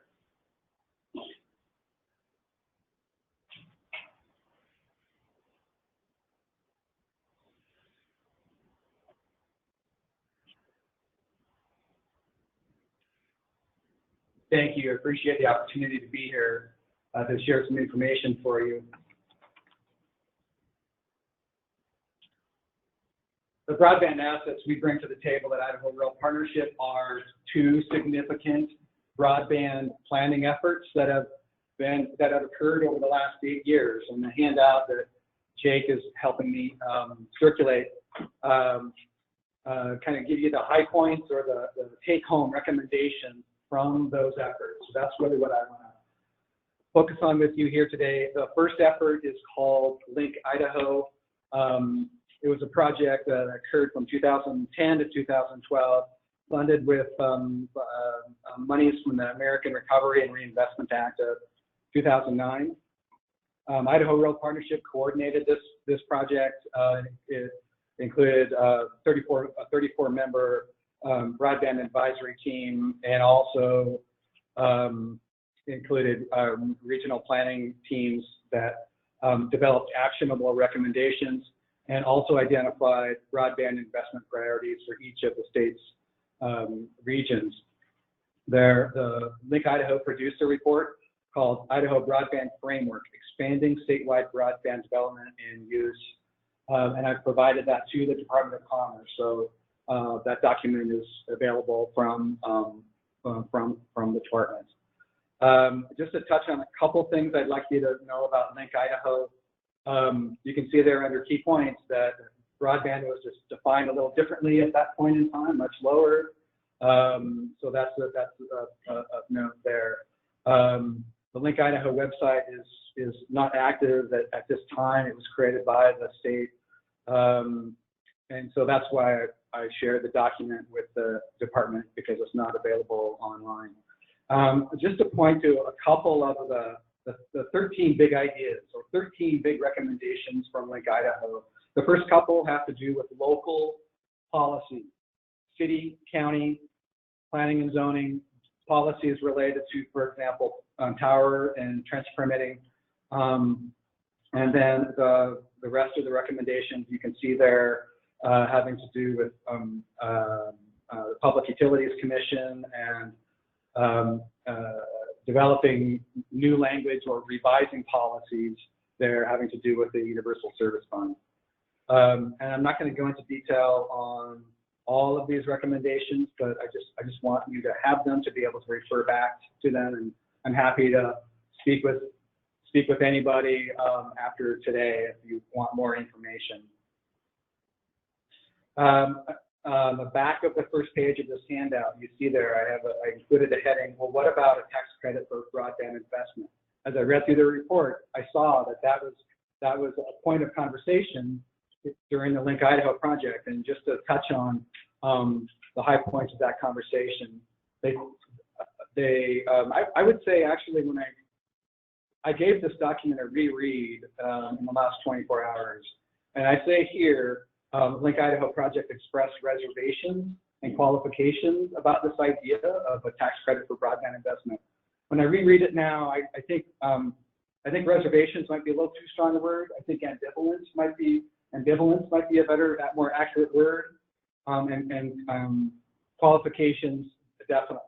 Link Idaho advisory team thought that if for a tax credit for broadband investment to be successful, it should be clearly targeted to unserved and underserved geographic areas, be equal available to all providers, and possibly attached to job creation or retention targets. So that's the high points of Link Idaho. Now I want to spend my last remaining few minutes on a more recent conversation we facilitated. We called it the IRP Broadband Working Group. This was created in the summer of 2017. About 25 stakeholders participated in a series of meetings, much like these, but not at this scale. And by the way, I know there are people and agencies and organizations in this room who participated in both of these efforts. So I want to thank you for that participation, and I want to recognize Tim Solomon in the back of the room, who chaired the IRP Broadband Working Group. Tim's the IRP board member. Just to touch on a couple things that came up in this more recent planning effort or coordination effort. I heard another speaker before me refer to fiber optic cable as future-proof, and I think our working group would stand behind that idea. There was a lot of attention among our group put on fiber optic cable as being durable and adaptable to future innovations and speed increases. Another idea that received a lot of attention among our working group, and I just heard this referred to as well, the idea of, or principle of open access networks, i.e. the separating the physical infrastructure from the service providers and content providers, so that you have one infrastructure and you have multiple providers able to access that infrastructure. That idea just received a lot of support and attention by this working group, and we encourage the task force here to consider that idea, and I'm sure you've heard about it, or I'm guessing you've heard about it from others. So the idea here in terms of policy is to look at any and all state policies for any barriers that might be in place that would stand in the way of the application of or creation of open access networks. Or are there policy changes we could make that could otherwise facilitate the creation of those kinds of networks? The working group really felt strongly that going forward and sooner rather than later, some way to develop some kind of report card, we call it a report card, some kind of data collection vehicle created to document as we go forward. How are we doing? Where are we making progress? What's the return on our investment? So that at any point in time, we can see the effectiveness of what we're doing statewide. Actually, I'm now on the final page of this handout. Our working group did recommend the establishment of a state broadband task force, and here we are. That's it for me. I just wanted to maybe end with a minute or a minute and a half about what we hear people in rural communities saying about broadband. You might know Idaho Rural Partnership conducts community engagement and strategic planning in rural communities. We call rural under 10,000 people. We've done this in about 45 rural communities. And when we sit down with people in the rural communities and say, tell us about your broadband here, tell us about your internet service. These are not economic development leaders necessarily. These are just people in communities, right? My family. And what you most often hear is, while they think of what's in present tense, they think of what exists today. They don't talk in terms of what could be possible, what increasing the level of service could mean to the future of their community. You don't hear a lot of that kind of discussion. Mostly what you hear is, it's not great, but we make do, we get by. And they think of it in terms of their own personal use. Can I stream a movie on Netflix? If yes, if it works okay, I can adapt to that, or I can work with that. So that is a very common thing. And so I think work needs to be done in developing that connection with the communities about what this means to their future. And I think that's an area in which we, Idaho Rural Partnership, would like to support and participate in. Thank you very much. Thanks, John. Sure appreciate it. Next is Vince Stacy with Iron. 2 minutes, Frank.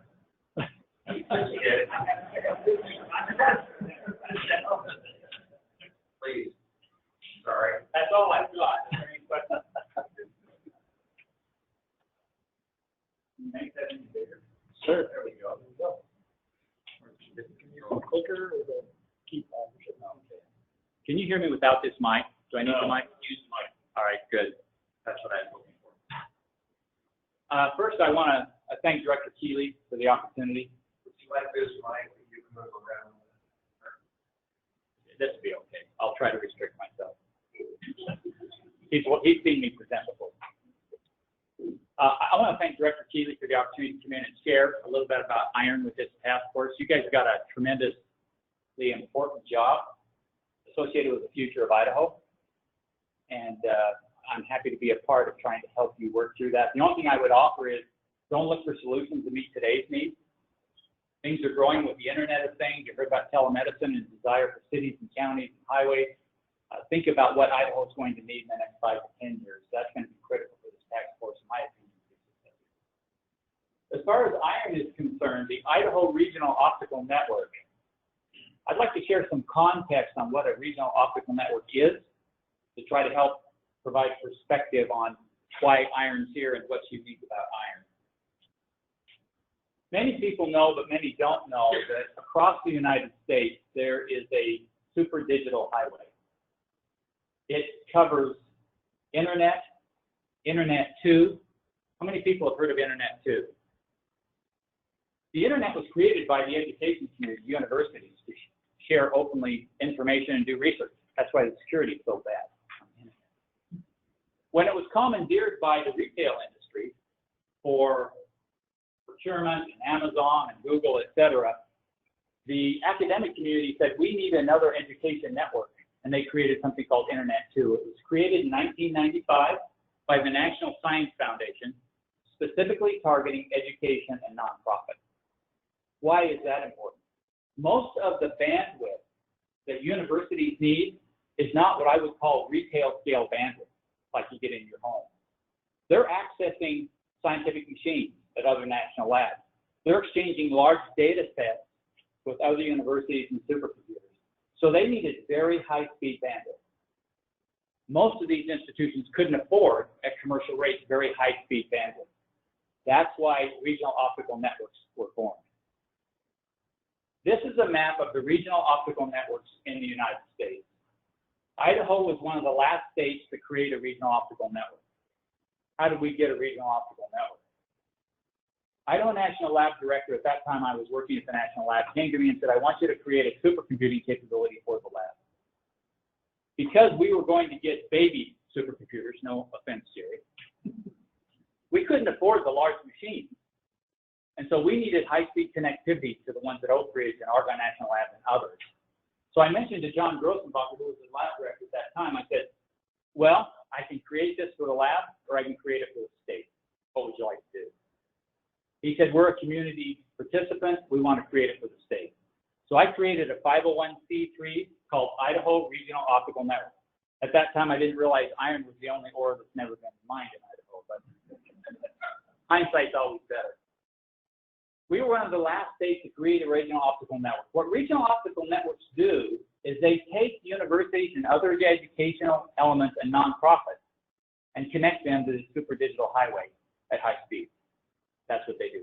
They're all nonprofits. They're not commercial providers. They're not commercial ISP providers. They're nonprofits, and that's how they function. When Idaho National Laboratory came in, it's interesting, and decided to put in a regional optical network. You can't really see it, but this superhighway actually goes through Boise. So it turns out that iron, as a regional optical network, had access to direct access to the superhighway in Boise. And we went from being the end of the trail in Pocatello of Utah's education network, the end of the trail in Boise was the end of the trail in Oregon, Pocatello was the end of the trail of Utah, and Northern Idaho was the end of the trail of Washington, to actually being part of the integrated fabric. And once we connected in Boise, the other regional optical networks wanted to contact us for backup, for redundancy. And so what you've got is a huge integration of Idaho's education into this fabric across what we're calling the Northern Tier Network Consortium, which shows the regional optical networks in the Pacific Northwest. The universities that connected to this now can connect not only to themselves, but also to the world at high speed. When Idaho National Laboratory created these two new buildings that Jerry mentioned earlier, these are being bonded by the state, they're actually owned by the state, and we released those back from the State Board of Education. And the agreement was that these buildings will offer high educational benefits to the universities in the state of Idaho.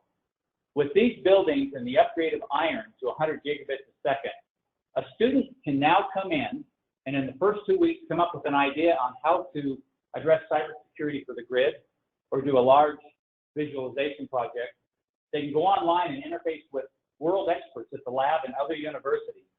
They can run that pilot on university infrastructure, and then they can run it on INL full-scale grid or full-scale communications infrastructure. That kind of educational experience doesn't exist anywhere else in the U.S. It's what I call competency-based education. It's not just learning the academics. It's hands-on experience with world-class, state-of-the-art equipment that they're going to be working on as soon as they graduate. Huge benefit for the state of Idaho. Let me talk a little bit about Internet 2. Internet 2 really connects about 60,000 education, research, and government entities. Now, I talked with ISU, Brandon here, and they're hiring a bunch of professors for the Polytech Institute. What the Vice President of Research, the interim now for ISU, told me is every one of the interviewees said, what access do we have to supercomputing? What access do I have to high-performance computing, visualization, modeling, and simulation? And that access through IRN, the INL resources, is what made the difference for bringing in high-quality education, professors, and students, and others. So it is having a huge impact within the state.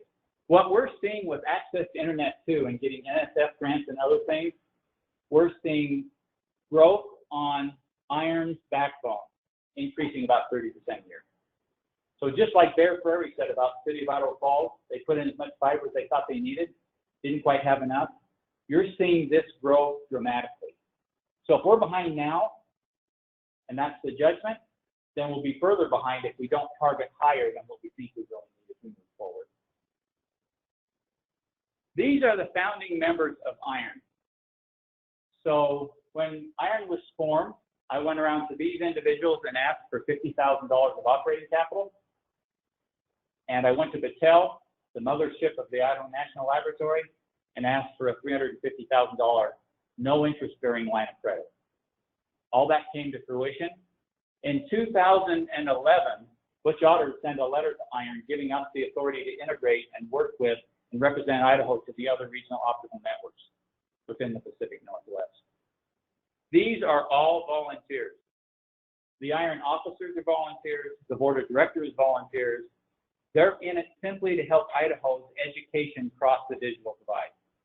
96% of our bandwidth goes to education, higher education, but it's also supporting the nonprofit community. If a nonprofit entity comes to us and asks for transport and we're in those areas, we can provide that, but we don't provide it to commercial providers. And you can see the board of directors here. Another interesting note, if you look at regional optical networks around Idaho, Utah State contributes about $20 million a year to the regional optical network. They leverage that $20 million more in matching grants. Oregon is just recreating their, was the Nero net, I believe, and now it's Link Oregon. They're contributing $15 million this year. They're putting their state network on it.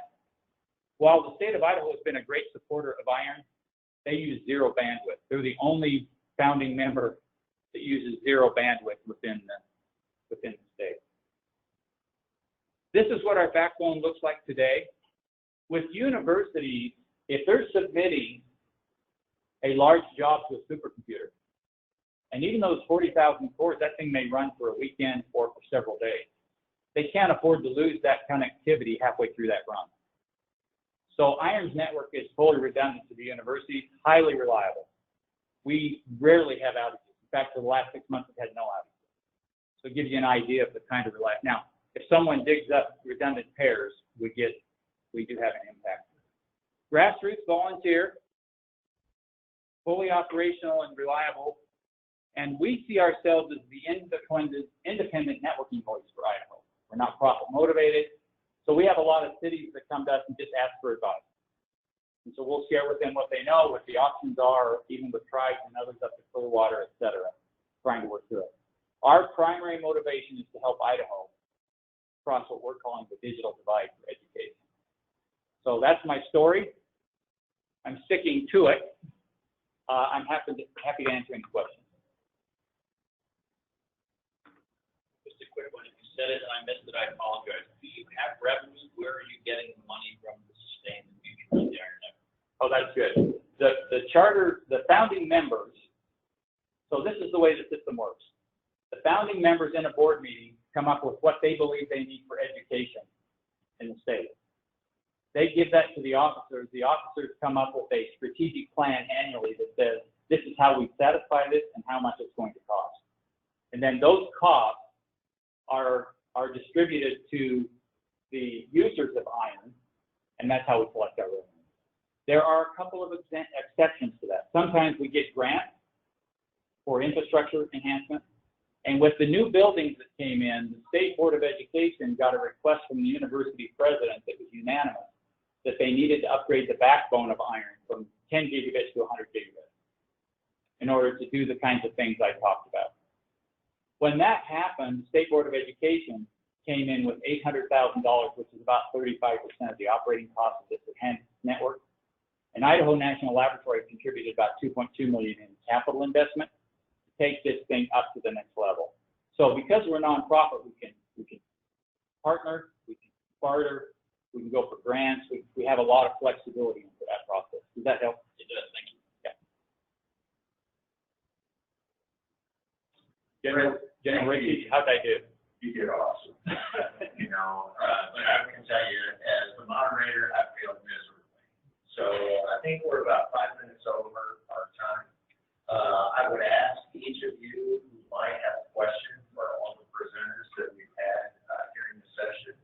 to please catch up offline because we've got, again, a large agenda going on this afternoon. And I'm sure we get all presenters plenty of time. So, Brent, thank you so much for the honor presentation. All right, thanks, guys.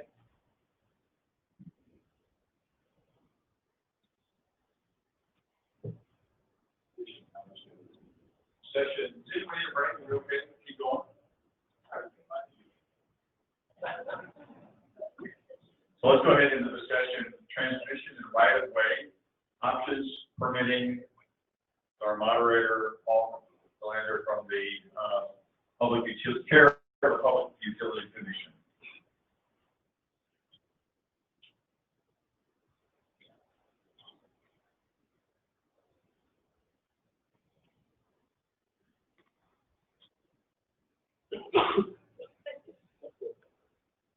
I can see everybody is really excited about the topic. We'll see you when you get back.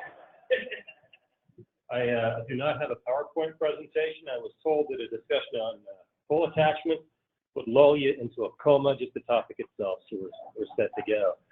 One of the things that I just wanted to point out, though, from the previous conversations, there was a discussion about an investment broadband tax credit.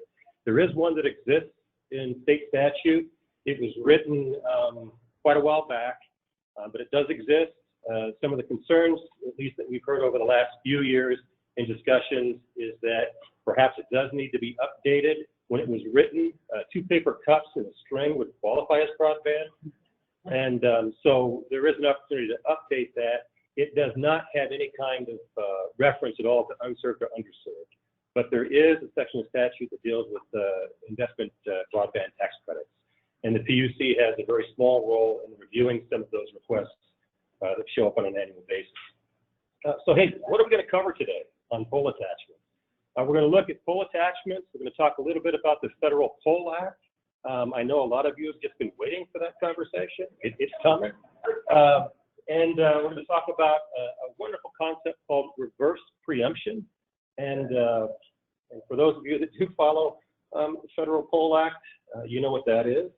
And we're also going to talk about some of the recent decisions that the Idaho Public Utilities Commission has had in relationship to dark fiber and deployment. And I'm going to try to cover that in a very tight window of 10 minutes so that we can get to some of the presenters in this panel today that are actually boots on the ground.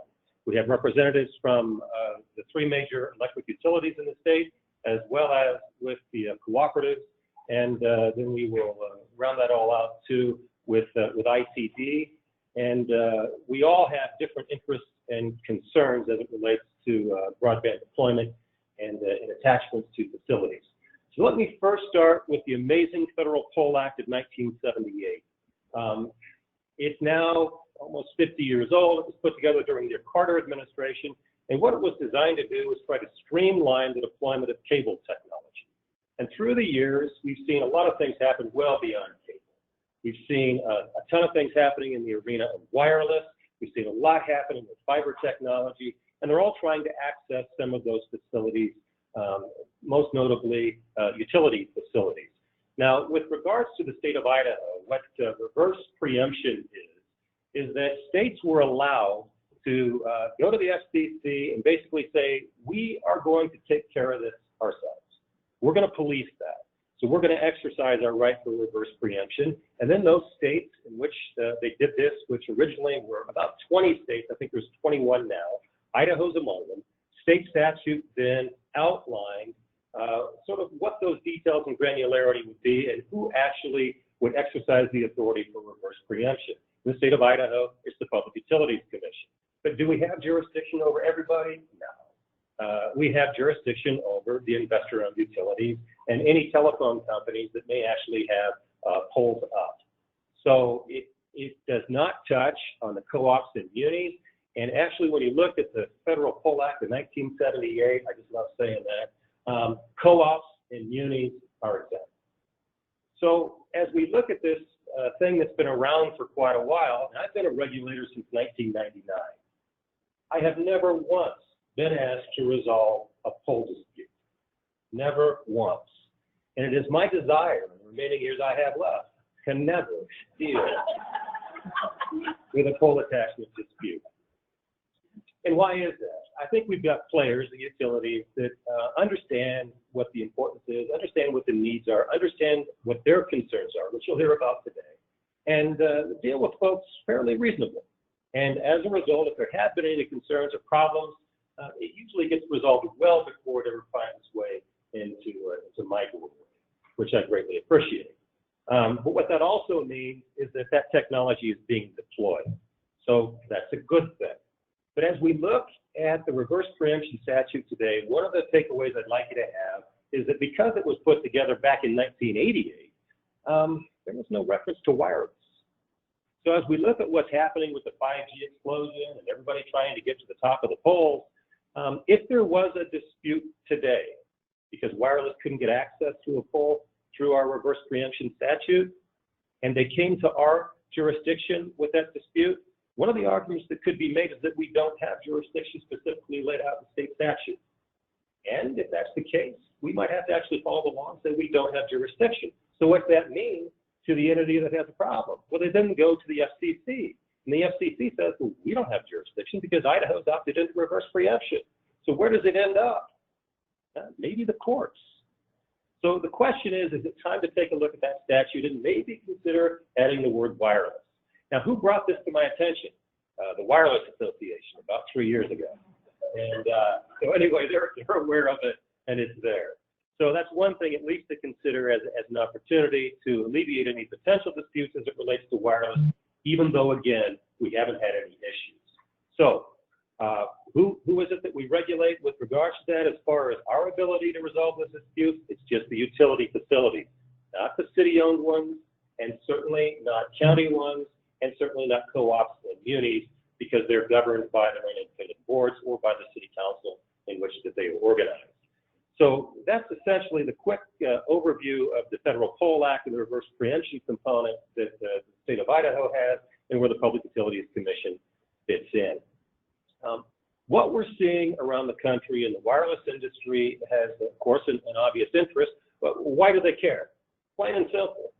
If their projects are delayed because of access or cost, what's that mean? That means the capital that may have been lined up for that project goes elsewhere. What's that mean? It may be a long time before that project ever ends up back in the queue. That impacts us in Idaho. We're trying to get unserved and underserved areas. Yes, that matters. So why do they care? That's why they care, and that's why we should care. So the Wireless Association a few years ago started leading the charge too because they had a concern about trying to access municipal facilities, and so there was a statute passed in several states. I think it's under 20 states, but I know it's more than 13 last time I checked, in which they do some preemption to municipal authorities there. Idaho is not a state where they've looked at that. And in talking to some of the wireless players that talk to us regularly, most notably, I will do a shout out to AT&T. Don't tell anybody anything nice about a company that does operation in the telecom sector. But they came to us and were saying that this may not be the right target because we're actually working pretty well with local units of government in trying to resolve these issues. And so at this point, we're hearing that as of today, Idaho is not a prime target for any type of municipal legislation. Now, can things change? Sure, they can change. What would change them? What I just mentioned, which is you don't want to see that capital move away and you don't want to see those projects disintegrate. But that's out there, and that's what's been floating around, at least on the national level. I know that there was probably some reference to the Broadband Deployment Advisory Council that the FCC put together. I represent our national association, the National Association of Regulatory Utility Commissioners, lovingly referred to as NARUC, which sounds like something you may want to take penicillin for if you get it. But at the end of the day, we are very concerned about broadband deployment. We only have one commissioner who sits on that very large board, and I think many of you that may represent cities and counties recognize that I think there's only one representative from cities and counties on that. That's been a bone of contention for us, but there is some progress that's happening with the BDAC, and keep your eyes open there too with regards to some future developments, because the BDAC is going to continue to be reauthorized and move forward over the next at least year and a half. Let me look real quick at the topic of dark fiber. The PUC has some statutes and rules where essentially in the past, in order to get access or to go to municipalities and some other interested parties where they may want to get access to right-of-way, they would come to the commission to get what was called a certificate of public convenience and necessity. If they got this certificate, what that meant was is that we were essentially giving them an order saying you're a utility underneath the statutes that we follow and that we have some jurisdiction over. Over the last couple of years, we've seen a lot of companies come forward that were interested in laying dark fiber, but weren't necessarily wanting to provide basic local exchange service. So when we looked at our authority over the last year and a half, we finally had to start telling some of these companies, no, we're not going to grant you a CPCN or its equivalent via an order. And the reason is, statutorily, we don't have the ability to do that. So just within the last year and a half, we've been saying no to some of those requests. Now, if they came in and said they were going to provide basic local exchange services, which basically is plain old telephone service along with everything else, they could have gotten a certificate, but because they weren't, we didn't have the statutory authority to grant them that. So we've begun to take a closer look at what our statutory authority is in that arena. Now, does that preclude those dark fiber prospectors, if you will, from going out to the Department of Transportation or cities and municipal governments or even utilities and negotiating access? Doesn't stop them from doing it. So this was not the death knell for those ventures. It simply was a reflection of the fact that our regulatory authority has shifted and changed over the last 20 years since the Telecom Act of 1996. So where are we now? As we look at the fact that I've probably eaten far more time than you ever wanted me to utilize in this conversation, I think where we're ready to head to now is to get to some of the folks that have some boots on the ground. And when we look at utilities and we talk about their facilities and access, there are a lot of areas that they do have a lot of concern over. Because when you look at some of the exemptions that are possible even through the Federal Poll Act, a lot of those exemptions and when they can say no really do tie down to public health and safety.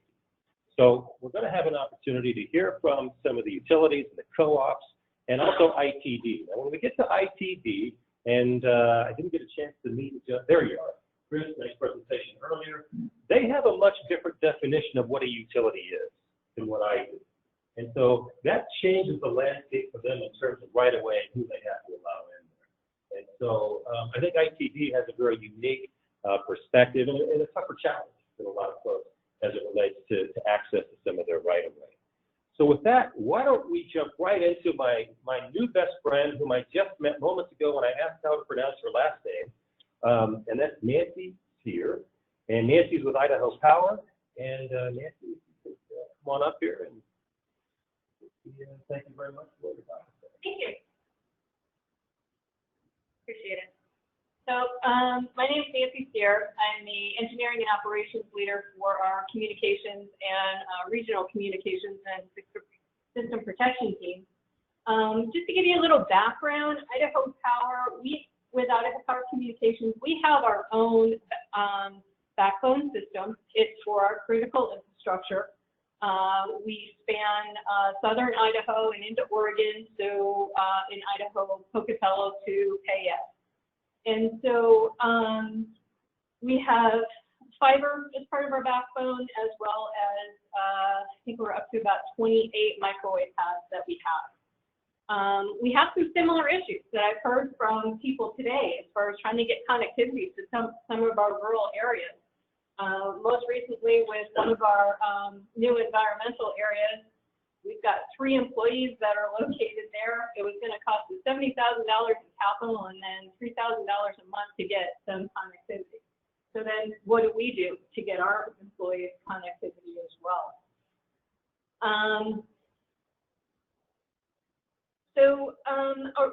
Some of the questions that we've been asked was describe the underground and aerial access. So I'm sure a lot of people in the room are aware of the joint use. So if you want to connect fiber to our distribution structures, we have a joint use group that you can go through. and it's FERC regulated as far as being able to attach to those poles. We're also looking at, we'll work with you on an individual basis as far as potentially attaching to transmission structures. So we'll only do that on a case-by-case basis. And we need to make sure that not only are you safe, our workers are safe. It doesn't affect our operations. It doesn't affect our reliability. And it doesn't affect our customers either. There is also potential for co-location of our on our microwave site. As you guys know, with the terrain that we have in Idaho, it's very difficult to sometimes site a microwave site, whether we're talking, Forest Service, state land, BLM. Sometimes that can take upward of 2 years. The best one I did was in Pocatello, and I got permitting in 6 months, which I think is a record. But anyway, we would allow on a case-by-case basis, again, co-location on a microwave site, and allow antennas on the tower, though with a building, because of our critical infrastructure, whoever we want to co-locate has to build their own building or have their own cabinet or whatever they want to use for that. I'm going to go through what the questions were.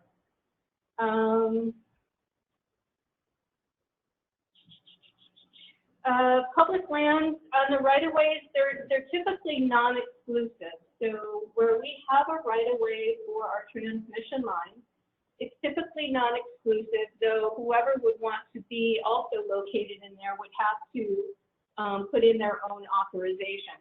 And it would need to make sure that it didn't interfere with, for example, if we had a 345 line going through a right-of-way, make sure that there were clearances that wasn't going to interfere with that infrastructure. Obviously, safety and reliability issues that tie in with that as well. And as far as there's many cities here too, there's also franchise agreements that are in place with right-of-ways within the city and county lands also. Average length of permitting, as I discussed, that can be anywhere from 6 months to 2 years, depending on where you want to go, what you want to put in, and really, a lot of times when we're doing right-of-ways, particularly with our transmission lines, if you're trying to go anywhere where there's sage-grouse, good luck. That's all I have.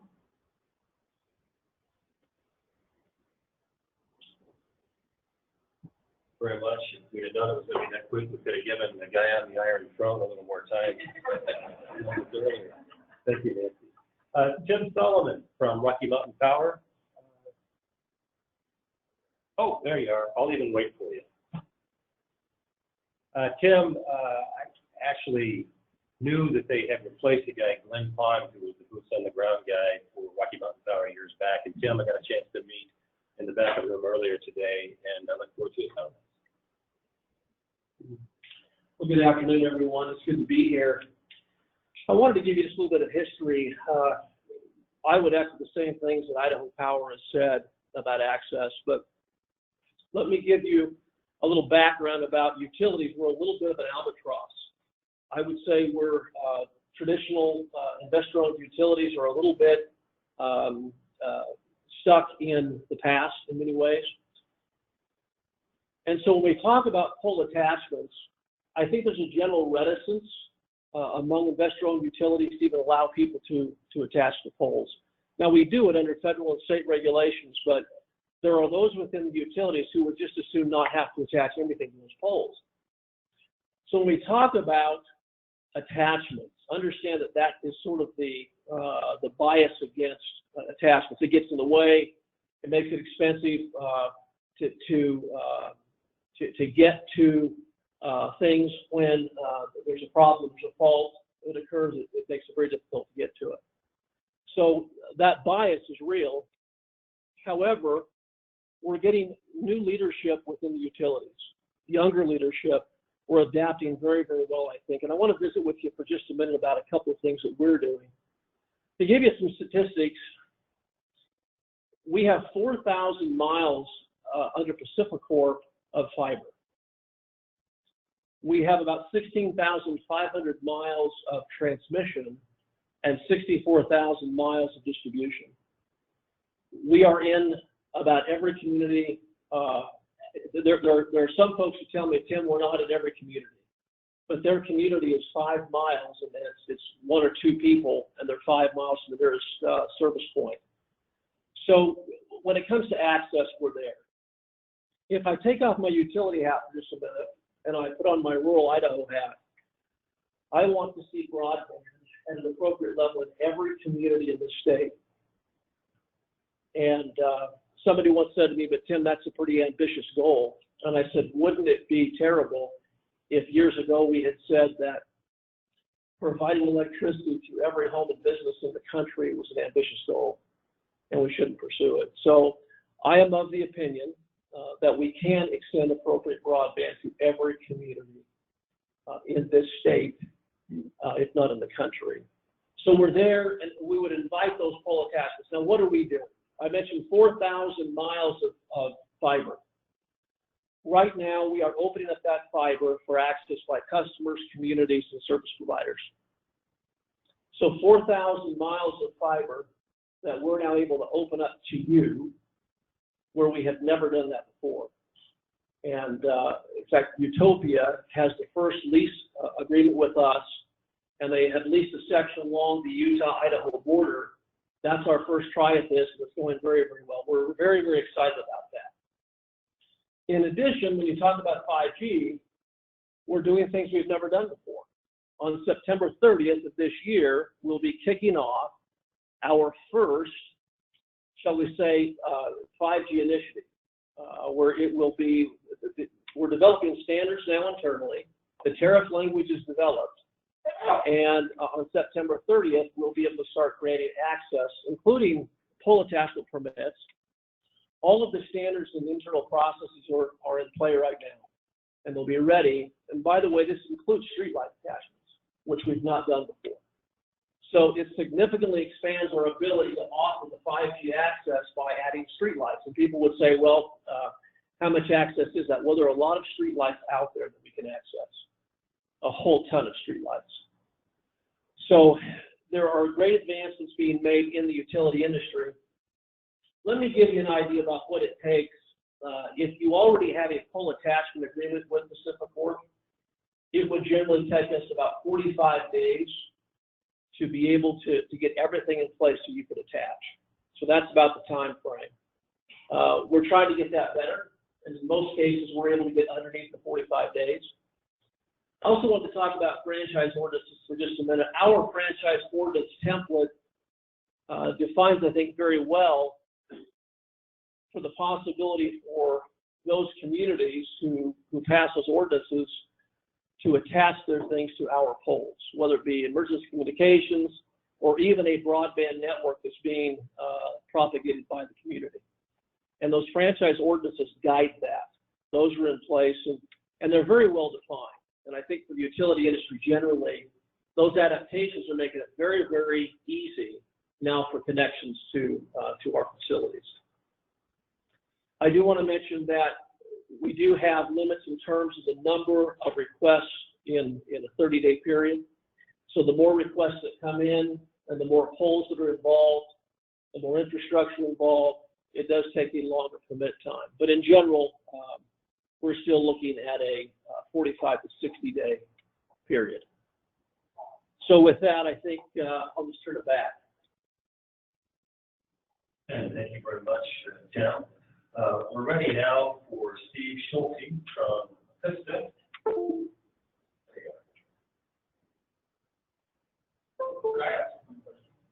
Sure.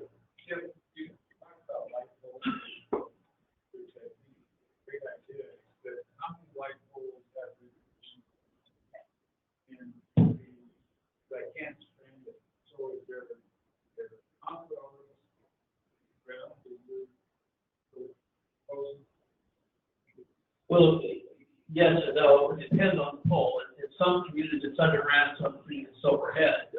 So again, we have to adhere to the standards imposed upon us, right? But everything we can make accessible, and again, it's community by community. We have thousands of these out there. And it would just depend on what, whether it's 5G or whether it's another type of attachment, what we would have to do. And it comes back to what I know Power said, which is we just have to take this on a case-by-case basis. Does that make sense? Yeah, it does. I do want to think and just got the whole action. Yeah, let me just say, just don't start attaching stuff. We have so many communities who want to go out right now and attach Christmas lights. And in fact, I passed through a small rural community the other day, and I noticed they have their Christmas lights, and they're about 18 inches from our lines. No permit. And this happens all over the state. I'm sure that Idaho Power sees the same thing. They don't ask for a permit. It's something we try to control. But boy, it's hard sometimes.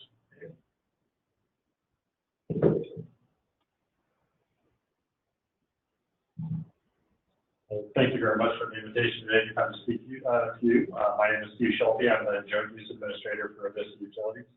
We're a Washington-based electric utility investor. So around slide 85, we'll get to the really interesting things. Vista Utilities was founded in 1889 in Spokane, Washington. We changed our name in 1999 to Vista Utilities from Washington Water Power. Celebrated our 125th anniversary back in 2014. It's been in business a while. So we're an investor-owned utility. We have roughly 369,000 electric customers and 329,000 gas customers. We serve Washington, Idaho, and Oregon with just natural gas. We have a long history of innovation at Vista. In 1903, we constructed the longest transmission line in the world. I think it was about 3 miles. That was the longest back then. And through the years, we've had other innovations. Up until 2019, we had the largest solar farm in the state of Washington. Vista has currently 75. In fact, we just signed another agreement last week. So we have 75 joint use licensees, joint use companies and licensees on our poles in the states of Washington and Idaho. Those are telephone, telecommunication, municipalities, port districts, universities, hospitals, now wireless facilities, and wireless providers. And in 2015, we were a founding member of the Inland Empire Joint Use Association, where I happen to be the president as well. We're a 501c6. We're a nonprofit whose goal is to promote safety and partnership on shared infrastructure. So we provide safe and reliable pathways on our pole networks. On average, we have at least 2 joint use customers on about 195,000 mark structures throughout the states of Washington and Idaho. We have a robust wood pole management and grid modernization program that keeps those poles in good order so that they're available for joint use. And not only for joint use, but for the distribution of electric service to our customers. But we realize that those poles are in a very natural area, in a strategic location for others to use. And, your telecommunication services serve our customers as well. So it's a natural fit. So we've seen an unprecedented amount of activity throughout the last 5 or 6 years. So we've been tracking activity levels around the joint use side since about 2005. So I went through and I pulled this information from our tracking sheet. So in 2015, we had 257 applications. And this is just a single application. It can be an overlash, it can be a brand new attachment, it can be wireless. You can see the rise steadily through the years, 366, 495. Last year was 625 applications. And that's for pole attachment applications. Like I said, individual applications, they could number from 10 poles to 100 poles. And this year, I pulled this number out right before I came down here. 350 applications to date. So we're trending that that's going to be well above that because we haven't even seen some of the larger applications. We're currently working with TDS and Coeur d'Alene on a large fiber build. That'll probably start later this fall. So we expect that number to be around the 700 to 900 application range this year. So that's a lot of work for a very small team. So it's myself and 2 fielders. and that's it. So that's a lot of work for a few people. We cover the entire 195,000. So timelines, our target goal is 45 days for the first review. That's not approval, that's just review back to the attachment. On average, we're actually at around 10 days. Now, that's first review, that's not a complete application.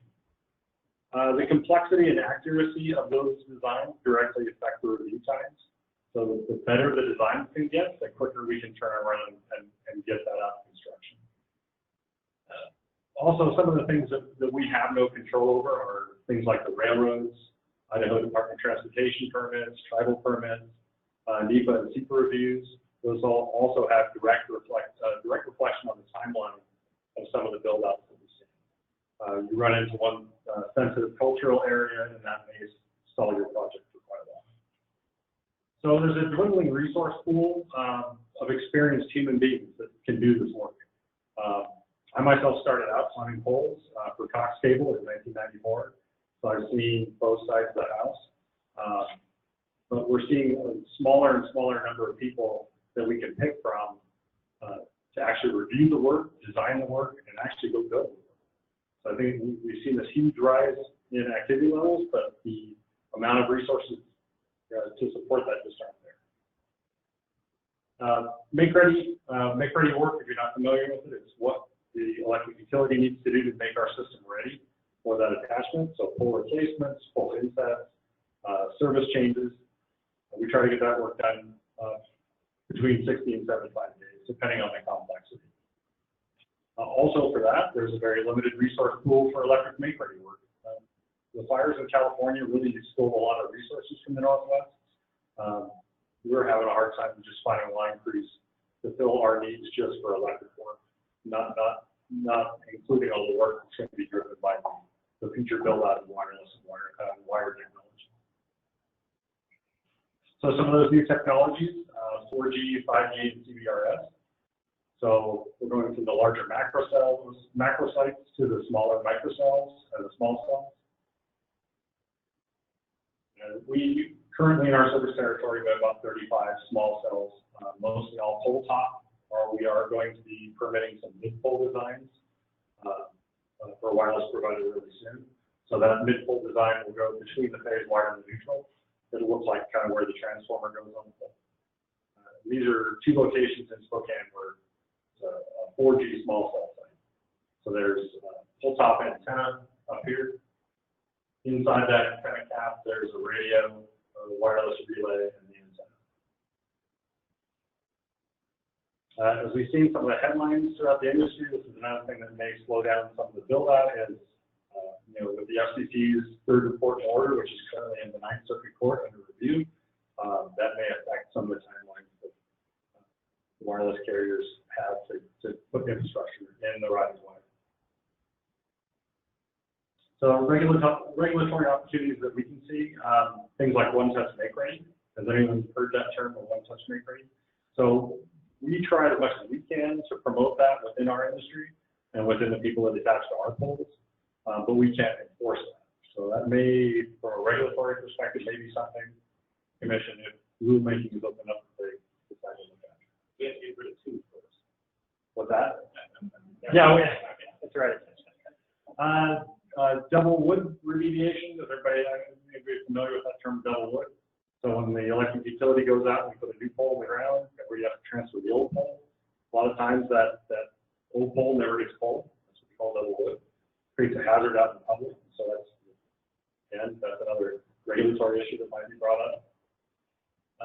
Streamlined permitting, like I mentioned, railroads, transportation departments. There's all sorts of streamlining in the regulatory arena that can be looked at. A statewide template for small cell, like you mentioned earlier. Template agreement that could be used. I've given testimony at several different city council meetings in the Northwest on municipalities creating their small cell ordinances.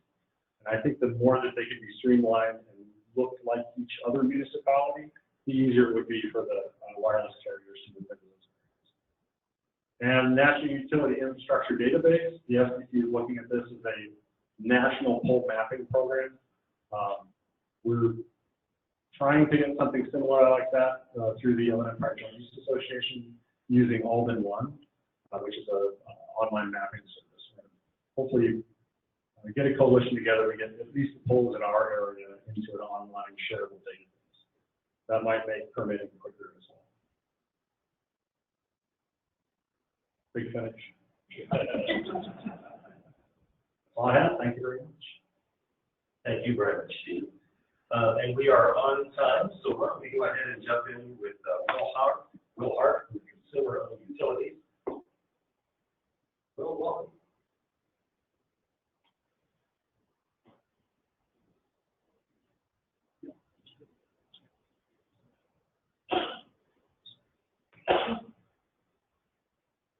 Thank you, Paul. My name is Will Hart. I'm the Executive Director of Idaho Consumer Owned Utilities. And I'm gonna take my spot on the agenda to talk. Some of you don't know who we are or what we are. I want to talk a little bit about that, and then talk about some of the challenges and opportunities we have. Because as you know, for the most part, we're not in this space. We're not providing broadband. So ICUA represents 11 rural electric co-ops and 11 municipal power companies, serving about 137,000 customers across the state of Idaho. And they're passing around our territory map right now, and you can see where our territory covers. And from the teens, 20s, 30s through the 40s, we were the folks that were electrifying rural Idaho. So we have some experience bringing a product out into rural Idaho. It's diverse territory, geographically, demographically. For example, the city of Idaho Falls, who you heard from before, has about, I think, around 65 customers per mile. If you go down to Rat River Electric in Malta, they have almost 3.2 customers per distribution mile. So there are a lot of areas in Idaho that we're bringing electrical power out to that don't have a whole lot of folks on those lines. We very much support the expansion of broadband into rural Idaho. We've been having discussions with the state for several years and really appreciate Tom putting us on this task force to see where and if we can help partner towards the future. I'm going to speak, like I said, briefly about some of our challenges and opportunities. Where we're at right now, you heard from the city of Idaho Falls earlier. They're one of our members of our organization, heard what they're doing in fiber. Clearwater Power out of the Lewiston area provides satellite broadband. I'd argue that it's in a lot of ways, at least for their customers, it's kind of a Band-Aid. It's allowing them to get emails. Sometimes they can download videos and things like that. But it's not that fast, highest speed that you need to create a business or to do business out there. But they have been providing that since 2006 for many of their customers. And so for some of the challenges and opportunities, our cooperatives and municipalities have made significant investments in smart grid technology, including AMI meters, SCADA systems, and fiber optics for communication. Typically, these utilities have installed, as we've talked about before, more fiber than they need due to the low incremental cost of additional fiber and potential need for additional communication capacity. That additional fiber, that capacity we have, could be used to promote high-speed broadband access to rural communities and municipalities served by our public power. We also have the potential to use existing utility easements to allow for the efficient accumulation of essential utilities in one defined easement. Now, one of the challenges we have with easements is if we add broadband, we face, at least from right now, with our easement agreements with private landowners, a potential takings issue. It's not in our easement to do anything except for provide that electrical power. And most electric cooperatives serve in very rural areas that we've acquired these easements dating back decades and decades from the private property owners, and we're not typically located in a public right of way. We have easements with private landowners, and that's how we access those areas. Most of our utilities, if not all, have joint use agreements with third parties to provide telephone services, other services, in some cases broadband to their customers in their service areas. And those third parties are required to secure their own easements from the property owners as I said, ours are exclusive to the electric side there. As for pole attachments, in Idaho, at least from our organization, we believe that if it's not broke, don't fix it. We believe that pole attachment, those determinations should be made area by area, utility by utility, especially with our group, with the unique geographic areas that we cover, as communities small to large. There could be common calculations established based on facility costs, but the cost must be allowed to be recovered when we're attached to our poles.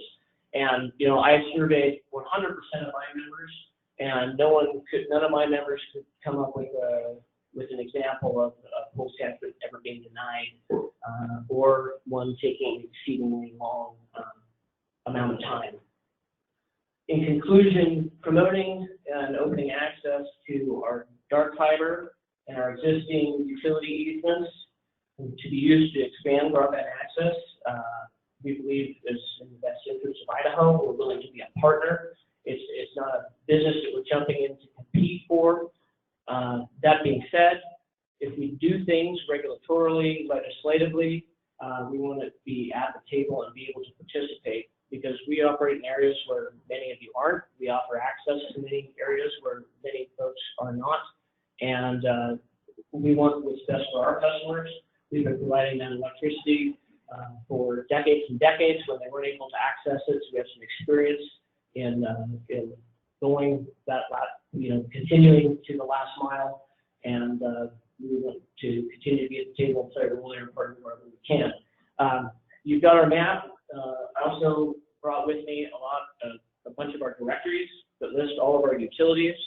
If you have interest in communicating with any of these folks directly, with their general managers, CEOs, their technology team, in some instances, all three of us may be the same person for our very small utilities, but I have those available to you as well. Again, all questions? And Will, I'd like to just ask you one quick question before I move on to the next one. You mentioned about your experience in rural areas and being the person who provides electric service, and you have experience in that, also billing experience.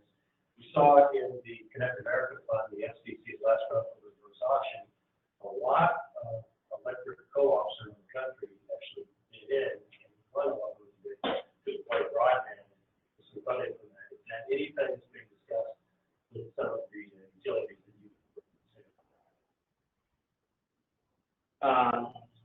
So on the cooperative side of that in Idaho, around our board table, the short answer is no. We believe that those funds are important. We've very briefly discussed how or if we could enter those sort of deal or those sort of funds. As everyone in the room faces, that there's capital investments. We have a different business model than many of you. We're not for profit, so we provide our services at cost. And so our boards of directors who regulate our utilities have to sit down and determine if they're going to take on a $1 million, $2 million, $10 million loan to provide broadband. How are they going to recruit that within their service territory? From what do they just put it on the backs of those members that are choosing to take broadband, or does the electric utility side subsidize that? We haven't come up with those answers yet, and but we're considering, I guess, all options, especially since we're on this task force and we're seeing the challenges that Idaho faces. We want to be part of the solution. If that becomes one of the solutions, we can partner with other incumbents to manipulate those funds to do the best for everyone we would. But right now, the short answer is no. No one in Idaho has applied for access to those. So, Will, quick question. Up in northern Idaho, when I look at this map and I look at some of the companies we worked with in 2015, 2016 with the winds as well as the snow that caused so much destruction up there, we also went forward with some mitigation projects that caused some of the companies to work with 1,500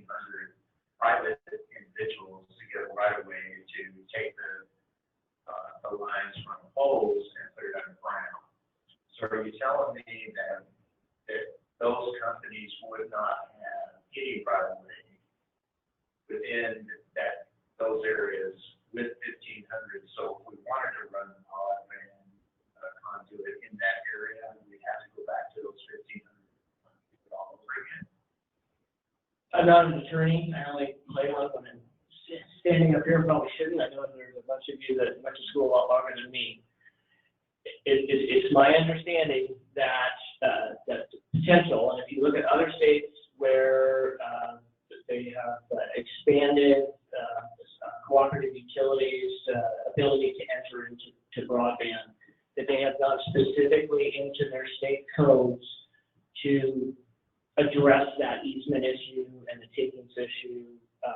And I don't think that my layman's reading of Idaho's code, we would have to go back, even though the state helped there, FEMA helped, we got those right of ways, we got new easements, cleared right of way, we made it safer, better underground, there's capacity. We'd have to go back and say, oh, and we'd like to add X. It only takes one, as many of you know, it only takes one person to say this is a taking, then there's a class action, and then the courts decide this instead of us all fixing it before we get to it. Will, we want to thank you very much for your presentation. And we may have some more questions for you later, so thanks very much for being here today. Let's move now to Chris Victory. It's a repeat performance for Chris, and we're glad to have you come back with the Idaho Transportation Department, giving us more insight into similar right-of-way considerations. Yeah.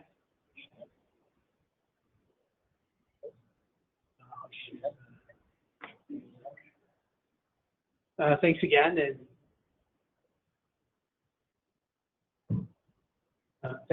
and again, thanks to Director Keeley for inviting me to talk with you today about the right-of-way access for ITD and our permitting process. I wanted to start out with this image to kind of get everybody a visual. In some instances, this is representative of the amount of space that we have to deal with when we talk about right-of-way for all utilities. And sometimes that can be a challenge for us. But the challenge is, I believe, far outweighed by the opportunities available to us by expanding broadband within the state of Idaho. We definitely want to be a part of that. And for all the reasons that I've brought up here, which have probably been mentioned throughout the conversations that we have had today in the presentations. Our current process is we use this as a standard utility permit. That's our process. It costs about $50, and it's outlined within the Idaho code up on the screen there, and that sets the price. So $50 to run conduit and fiber down the right-of-way along the roadway network.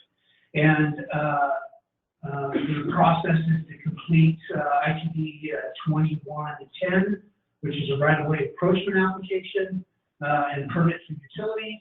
And it takes currently, it takes about 2 to 4 weeks to get through that process. I said, when I first saw that, really 2 to 4 weeks, that's not what I'm hearing. I'm hearing that it takes quite a bit longer about that. And then they said, 2 to 4 weeks is our goal. That's what we're trying to achieve. We've got a lot of work to do to get better at that. And we are working through that. But a lot of it has to do with, do we have complete and accurate information? Somebody mentioned about complete and accurate design information, but also within ITD's information, do we have complete and accurate information about what is already in the ground? And in a lot of locations, we don't exactly know what is in the ground. And so we need to figure that out before we can issue the permit. I touched on this in the earlier conversation about the FCC's order on accelerating wireless broadband deployment order. That order preempts state and local law and regulations and policies for small cell and 5G sites. That just went into effect in January, and ITD is currently working on our processes of where, when, and how on how to implement that order. And Naturally, as I mentioned, there's some challenges around that, especially in the right of way. Successful states collaborate early in the planning stages with the transportation department to ensure that we have the information that we need in order to move those initiatives forward. And ITD stands to further the governor's vision in this task force and their recommendations on expanding broadband. Our recommendations are around identifying what the statewide goals and policies and procedures on handling 5G and fiber should be. We should review those policies, guidelines, forms, etc., for the potential improvements that we need. We need to disseminate and educate on the handling of any issues and have a greater interface with other states regarding their implementation, lessons learned, and best practices. And I'll stand for questions. We could open those up for questions to just about anybody who was up here before. Do you have any? I just have one quick question, Chris. And I know I referenced in teeing this up that ITD has a different definition of utility than perhaps I would be. Yours is far more liberal, I think, would be the approach, and very difficult for you to turn down when it comes into city primary access. Is that fairly correct sort of analysis that I'm asking for a legal opinion? When you said that, that caused me to question it because I didn't know that there was a difference on that. And so I think I need to research that a little bit more and come back to the committee on how does ITD look at that? The only reason I know is sadly, I looked it up. And put me on the spot. No, I don't think it's 40-210, and it's a definition, and I'll get you a copy of that. And the reason I don't know is that some folks in my TV gave it. They weren't trying to set you up. They promised, right? Anyone else have a question? Yes. So when you're looking at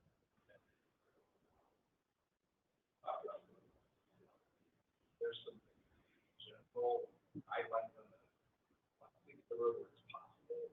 I mean, I'm thinking of like a narrow state highway, St. Mary's, which is I've got one right away. I don't know the yard.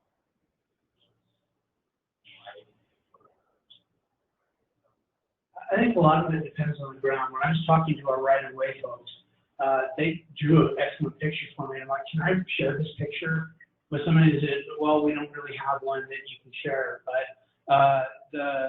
the way it works is everything from the road to where the bottom of the ditch is, ITD tries to preserve that for the ability to of the safety for people and the ability to plow the roads and that kind of stuff without inadvertently digging something up when we're plowing. Everything from the bottom of the ditch out to the edge of the right-of-way, that's the area we try to work in as far as utilities. The more confined that space is and the more stuff that's in there, that's where those kinds of problems come up.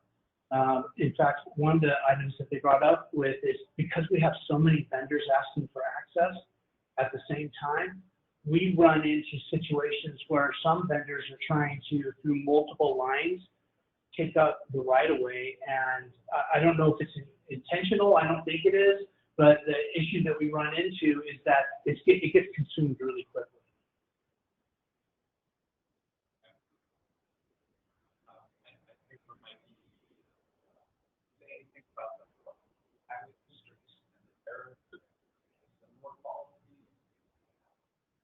No, I don't know anything about the local municipality roads and access. Yes?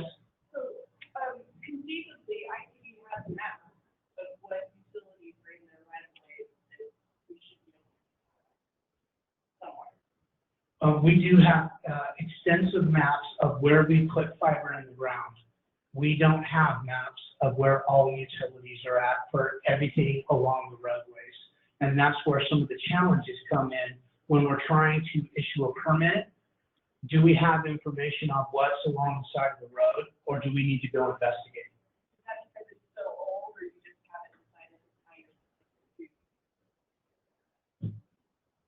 I believe a lot of the information is old and we don't have that information stored in our systems.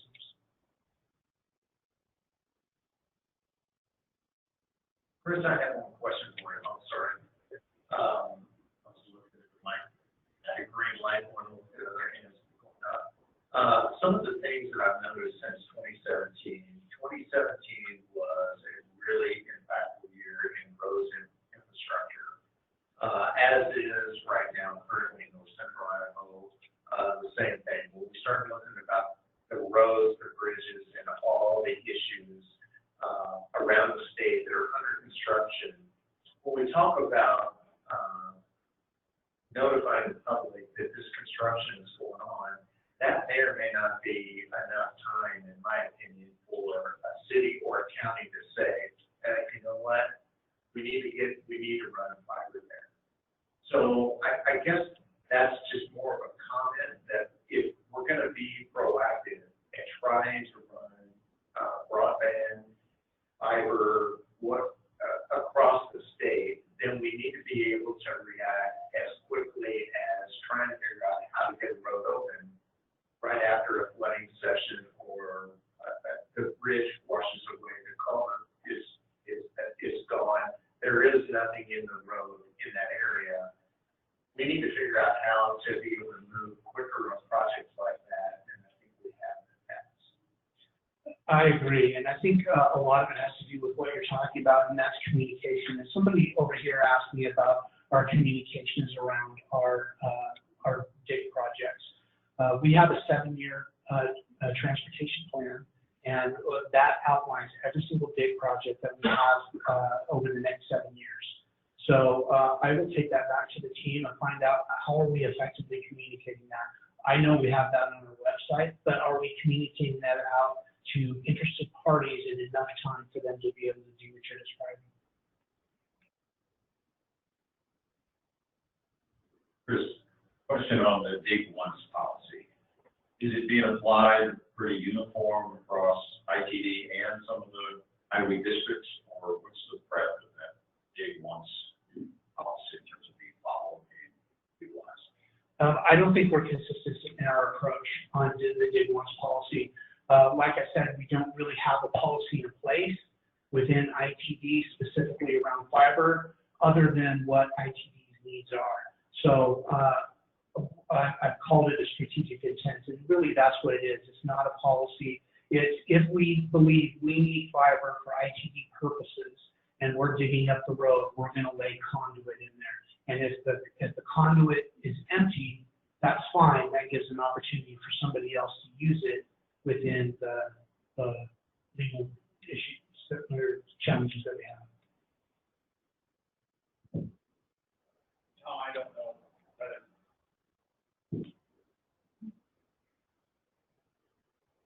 Kid wants to do the question. Okay, so I don't know whether this is something to answer today or put on a list of things to do. I think we need to find the regulatory encumbrances that stop us from broadband infrastructure.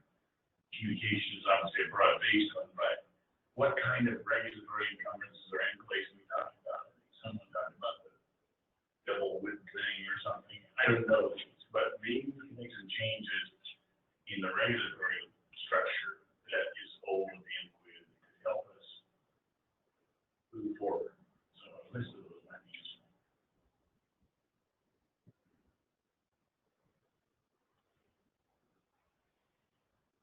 Question? I actually have a question. Bill, you talked about using fiber.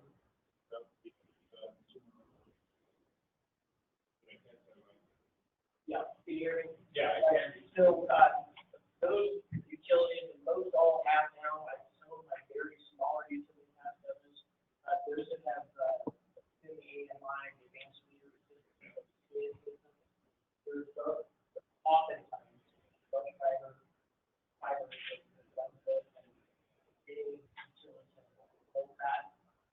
There are future needs, whether that's ponds or video monitoring of some stations. So one area where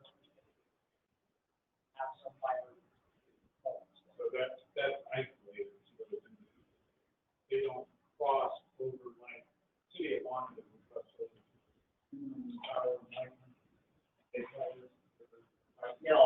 It's separate.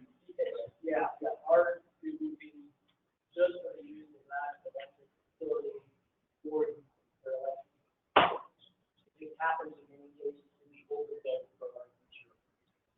And not everyone. Correct. I believe most,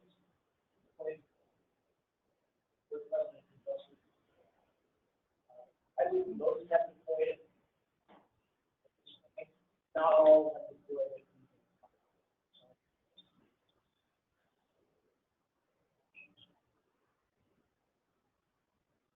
One other question. It's come up often about operating by ISPs or others.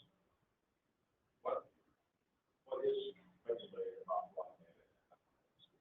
Particular consumer signed up for a program and it says up to 100 megabits. Meaning 5 or 6 steps. For an ISP, they allow this level. I've asked that question. Why don't you share with everybody what the Yeah, the correct answer is they were wrong. The Idaho Public Utilities Commission has very, very limited authority over anything related to broadband. When it comes to the investment tax credit, the commission actually reviews those as those applications come in to determine whether or not the facilities installed actually meet those requirements. We have authority under that arena. But when it gets down to full attachments, to the extent that what wants to be attached could be broadband, whether it's fiber or otherwise, and there's a dispute, we have the ability there to intervene. But with regards to consumer complaints or the speeds that are being offered and whether or not they're fulfilling what are in essence the terms of a contract between the company and the customer, the Public Utilities Commission has no authority. Now, that doesn't mean we don't get calls, and that doesn't mean when our Consumer Complaint Division gets those calls, we don't try to work on their behalf to make contact with the company. I will say that in most instances in which we can get a hold of the company, we can generally help them at least connect the dots and get some things resolved. But as far as us having any direct authority to mandate that anything happens in relationship to a broadband supplier, the answer is we have zero authority. Any other questions? If not, and I know you guys haven't been applauding a lot today, but these folks actually agreed to be on a panel about full attachment.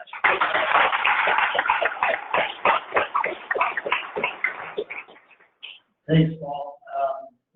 I just counted, and that was our 25th presentation today, so I think we've been pretty good. We've got one more session now on this during this next half hour, and we're back on track.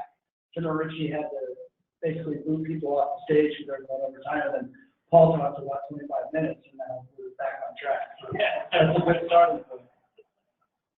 So I'm going to go over a little bit of mapping, and then Cheryl is going to go over some recent data that she had done. So I'm going to be pretty quick with this. As you know, you've heard Director Keeley and I, we both are really digging broadband now right now. And they've given us their data to show, what is the status of Idaho right now. We all, I think, agree and disagree that some of this information is correct, some of it's not. And this was looking at, the director asked me, and I do want to preface, I'm not a data expert. Our data guy actually was on vacation this week, so I got the task of crunching some numbers. You'll see my GIS mapping is done in Paint. So bear with me with that, but basically this is a quick overview of what gaps are in the state of Idaho. And I think we'll all somewhat agree with where these go. So this is right now, I'm going to move over a little bit, broadbandnow.com data for Idaho. It shows that 83%, I know you guys can't read that, are covered by broadband in Idaho. And 20% of the population is underserved. I think a big thing I took from one of the presenters earlier, Jess Harrison, was up here talking, about 98% of our area is rural. Those very small percentage of cities that have over whatever population, what she said was significant. So the 20% underserved, that is really showing that's going to be happening in rural Idaho. Average statewide speed is 27.2, and then we are number 42, which is about what I think US News came out and said, or Ookla came and said where we were at. And on the right side, it says wireless coverage, and this is for our AT&T and Verizon folks. 99.4% of all Idahoans have access to mobile broadband service. And then 93.8% of Idahoans have access to fixed wireless service. I don't know where 42 comes from for that. If you're just reading those numbers, to me it looks pretty good, but that's where they're putting us right now. So what did Director Q and I do? We looked at unique zip codes from the data that they provided, and one of the categories was this number in the specific census tract does not have access. So it does not have access to 25 Mbps wired broadband. I underline wired because I think that's an important distinction here in a minute.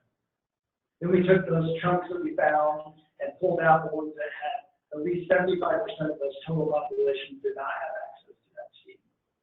We found 11 population centers throughout the state, and we divided those up into 4 regions in Idaho, which were, one of the criteria is also those populations had to have 3,000 people in those areas.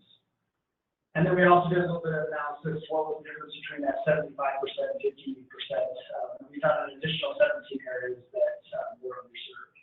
So people who don't have access to 25 or higher wired broadband, 256,000 people total in Idaho. Of those, 75% who do not have access was 101,000. Those 11 population centers equaled 73,000 people. So why I said wired internet service, when I go on the FCC map and I toggle with the numbers and the settings here, I know you can't really see that. It's actually better than some of the other ones. Green is good, and when we plug in just fixed wireless and satellite, the entire state of Idaho is covered, showing that there are at least one or more provider in the whole state that will offer 25, 3 or higher in those areas. So the whole state's covered, in a sense, is what the FCC state's telling us. And that is with the fixed wireless and satellite.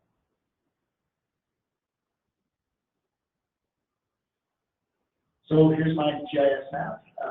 Where are the gaps? And these are the 4 areas. I was talking to Paul a little bit, not surprising where we are here. The first one is up in the northernest part of the state, Spirit Lake, Harrison, Moya Springs, with a total population of 10,000 people. Now, when we took those numbers that said these people do not have access to any of those speeds above 25, the total population that didn't have access is 9,000. So pretty significant where that is. The next big blurb in the map would be Senator Crabtree. I believe that's your area. The others, St. Mary's, Orofino, Plummer, Grangeville, Cottonwood, Cooskie, Potlatch, Tamiai, Kellogg, the list goes on. It's a pretty big list of what that is. 57,000 people in that area do not have access to 25 or higher. That's a total of 57,000 is the total population, 56 do not have access. So out of that whole area, about 1,000 people have access to this broadband speeds. Yep, we'll put these on the website. All of these presentations today will be on our website. And then Melba shows up, kind of out of nowhere, a little down south, southern Idaho rural area. Melba was showing speeds below 25 for almost the entire population. And then we have a little gap over in eastern Idaho with the Ashton Island Park area, 4,000 total population, about 3,700 do not have 25 or higher.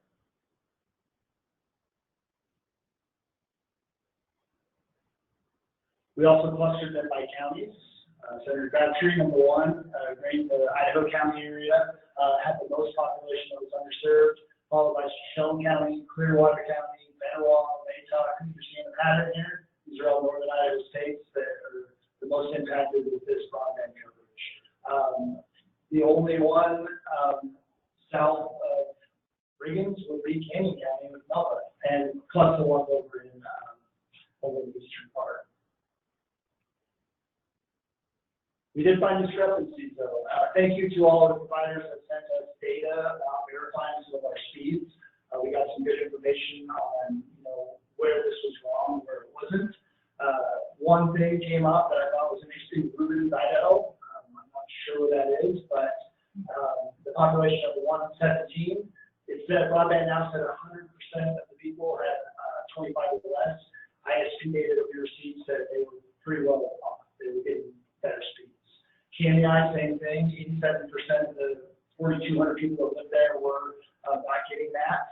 ISP data showed that they were. And same with Lapway. And Danae, your presentation showing all that fiber going into Lapway, got to assume that they have some better speeds than what broadband.com was saying. We're thinking about others as well. Where are some of these other things? I think the maps that we have are pretty accurate, showing where the worst areas are, but we do think that there's some opportunities, so we want to continue to verify some of that information with some of these clusters that we're calling. And then Maggie, who started with us this week, we've had her running some numbers all week with looking at where schools are, where hospitals are, where other government facilities are. And specifically, late yesterday, she finished this with clusters what these are. And we learned a little bit more today about accessing these schools and hospitals, what's possible or not. But just in these areas, that's northern part, 5 public schools, 2 libraries. The north central gap, 33 public schools and 25 libraries, 20 hospitals/clinics. I couldn't really differentiate which one might be eligible for E-grade funds, but the fact that this slide is showing that we're pretty sure that some of these areas have broadband going into these areas, whether it be a public school or public library. How can the task force look to find some ways, or everybody find some ways where we can tap into that? That's it. And next we'll have Cheryl come up. Yep. So are these numbers based on advertised speeds or real speeds? I'll give you an example. My personal example, I live just outside of the wired connection. I can get 5 or 6.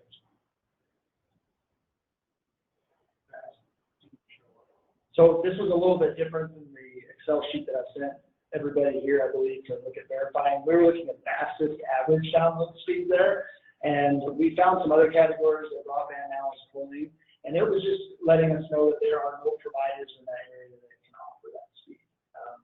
And that is where there's nothing that they can get. They don't have access to 25 or higher. Not it's an average speed, they just don't have access to it. Does that make sense? I guess what I'm getting at is I'm right outside Salem. This is speed traffic. I would think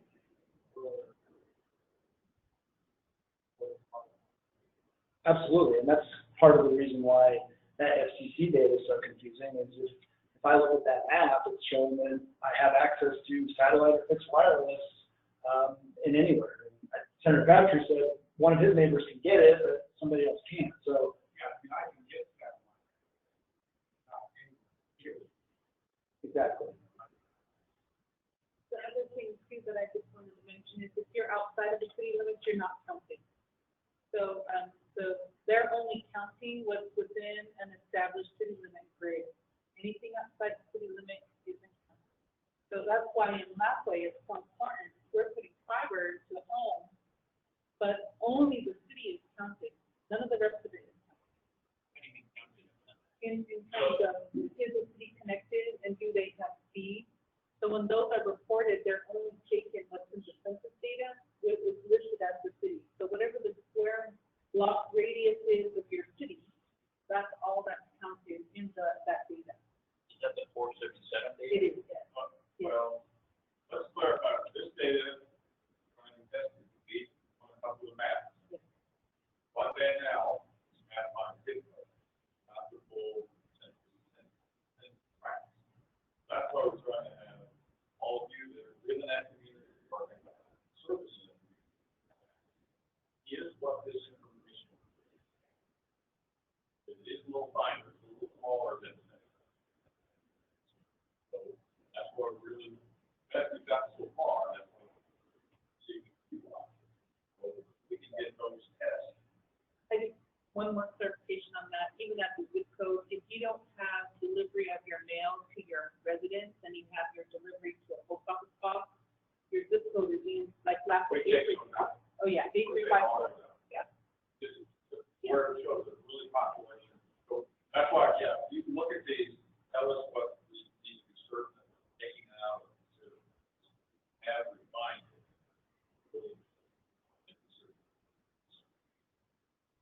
We don't won't get to 100%, but we can certainly go in that 80 range, maybe that 8 range.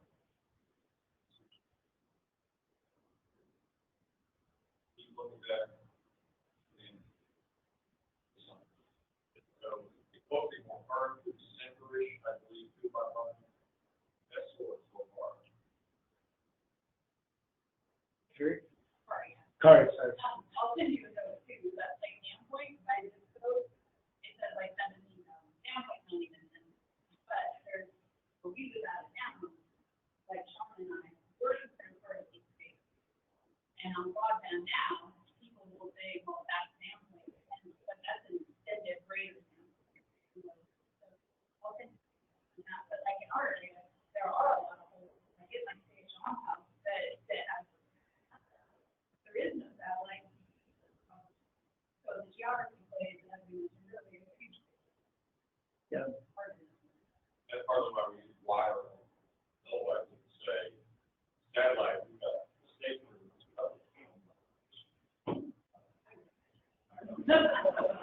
According to the FCC. Sarah? I was just gonna say, I'm looking into the project, and maybe this is like,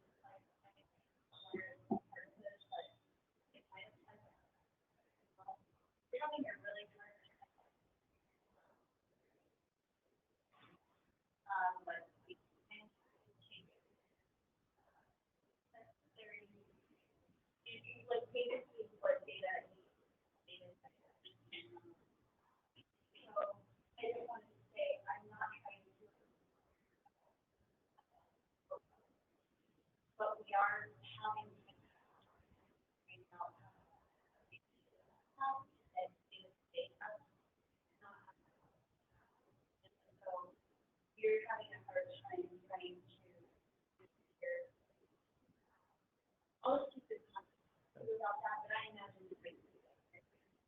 Yeah, and we all know that it's not, it is the best thing we found so far as a kind of a whole data set. They do have a page, again, I'm not a data person, so I don't know, you probably have folks that, okay. Yeah. Yeah. What's that mean?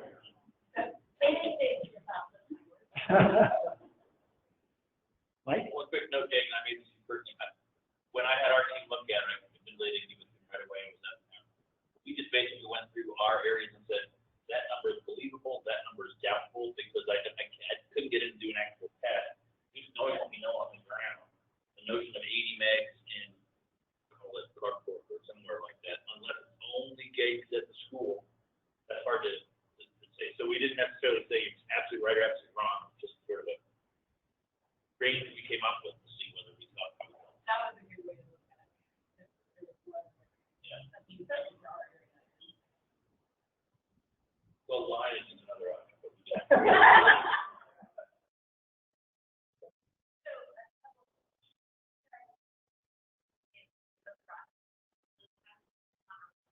That's all the bracket you have to speak, and but I had my engineers do all of our speed profiles across the state, so I can keep customer account, speed profile, and for later, I can tell you, I have teams that the team delivers 93, the team delivers today.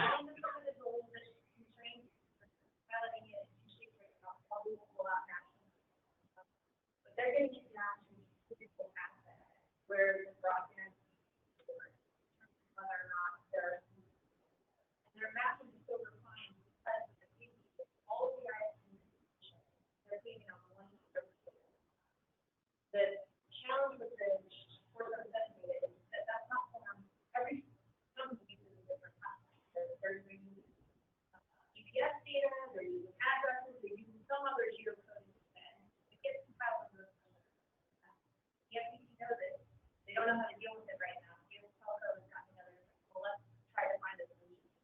And we funded it privately to make it happen. Or immediately. So that we should be culturally with our that's the goal. Thank you. I think one of the things too, Orofino is a good example.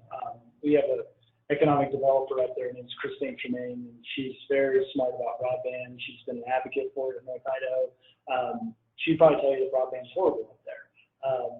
Why is that? Is it perception? Is it knowledge about what's available? There's a lot of different factors that go in from just a data set that we pull off from the website. So it's really about educating and getting all the resources we can to make the most informed decisions. Michael? I think first, Jake, the record did it. Thank you for the leadership. I think all the points are very valid about the conflicts that are coming from the data. That both say, hey, maybe things are a little bit better than reflected in some areas, maybe they're a little bit worse. I think that's a challenge going to any family project. I presume that there's going to be an ask for direction in a second. One thing I would suggest is how analyses like these get used to prioritize investment or determine eligibility. Because when we start to say, you know, there's this litmus test or this standard, that's where I think we're going to perhaps unintentionally use opportunities to drive real impact. And by that I mean, I live in Seattle, behind my alley, so I have gigabit broadband service. The alley behind me is a multi-dwelling unit where they can only get 5 megabits down despite the fact that we share the same pole, the same infrastructure, because MDUs are their own special use case. So I think that's just one of what are many, many examples where we don't want to unintentionally. Any other questions before I let Cheryl come up? Oh, I was just going to add, Jake, because we were talking about previously in the broadband now data, you know, when we looked at it, the speed test data that they're using, we know the speed test only as good as what the person doing the speed test and where they're doing, and that's why they're aggregating the data. So if you look at, say, you bought 40 meg from somebody, but you do a speed test and you got 10 tabs open and your kid's running a movie and you decide to do it on Wi-Fi, you're probably going to do something less than that 40. And that skews the data that way. And on top of that, you may have only purchased 40 because that's what your family needed at a price point that you could have gotten to get, which has been our experience centrally for many years in the Boise area. People will choose something less than what we actually offer. So that doesn't necessarily speak to what is available. So that's another thing with it. One last thing is that the data that we provided that was aggregated with all the other providers' data, it wasn't related to city limits. It wasn't related. It was by zip code. But within that zip code, it was specific to living units that we passed. So there's plenty of living units and zip codes that we serve that we don't pass. So our data that was provided was specific. If we serve that living unit, we provided it. There could be hundreds, if not thousands, of zip codes that we don't serve. And so that's very true up in Lapland, for instance. We're not there in much of the surrounding area that's remote to the city core. Lots of ways to look at it. Cheryl? I will be quick because some of this information I have we've already discussed, and I know that I'm the last presenter of the day. Yay! That's right. Okay, so we had just a quick background on some things. I'm actually representing the Idaho Cable Broadband Association, so that's made up of cable operators across the state. We commissioned an independent report from the Cable Lab to look at broadband penetration and speeds in Idaho. Idaho has widespread availability of fixed broadband service and comparable levels to other Intermountain West states. So we compared that. Again, kind of what we've talked about, these reports come back that nearly 99% of Idaho's population and housing units have broadband or 25 meg service. But the caveat to that is that we are using the 477 data from the FCC. It is December 2017 data. That is the latest publicly released information that we can get. So there is one thing about that. In 2000, the FCC commissioned all of the broadband providers to semi-annually report these numbers on 477 data so that they could start to get their mapping together. So it includes wireline, fixed, mobile, satellite. So it includes all of the different types of providers. Kind of what Danae was talking about, back to the census block. This is reported at the census block. So if any portion of that block has a certain level of access, then it's considered the entire block has it. So that is a downside. Just some quick definitions. All fixed would be satellite, wireless, microwave, wired. Fixed terrestrial, which will be referred to, you'll hear wireless communications that connect to fixed locations.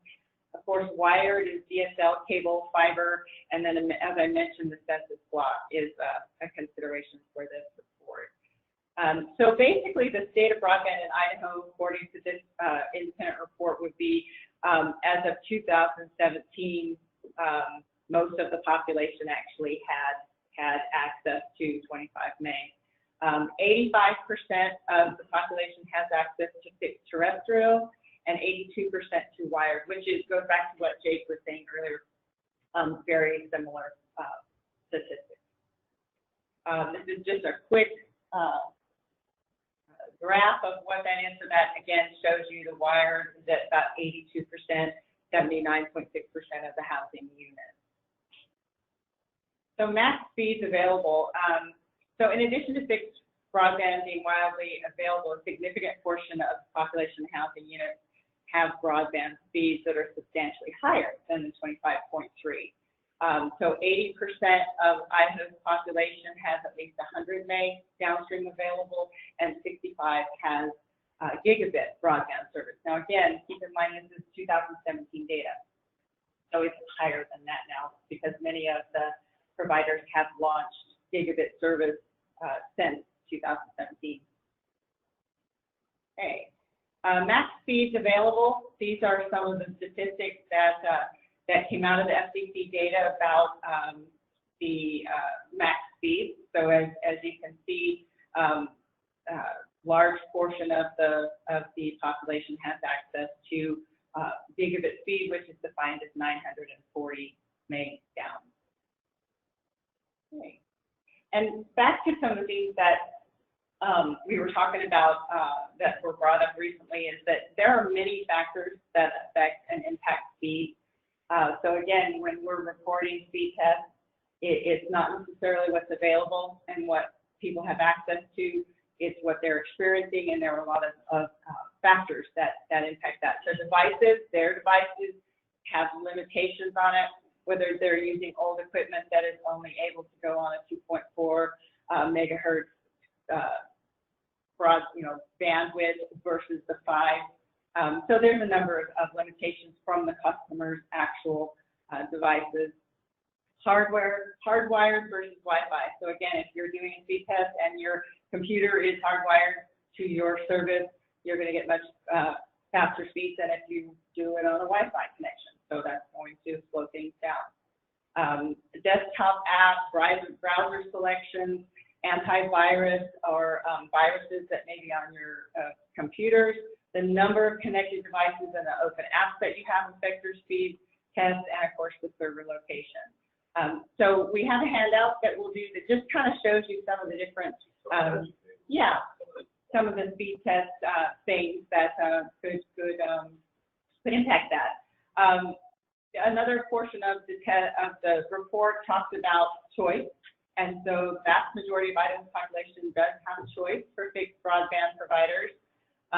Across all transmission technologies, about 85% of the population has access to 2 or more fixed broadband providers. Housing units were similar to that. So this kind of gives you an idea of the comparison of the states of other Intermountain West states.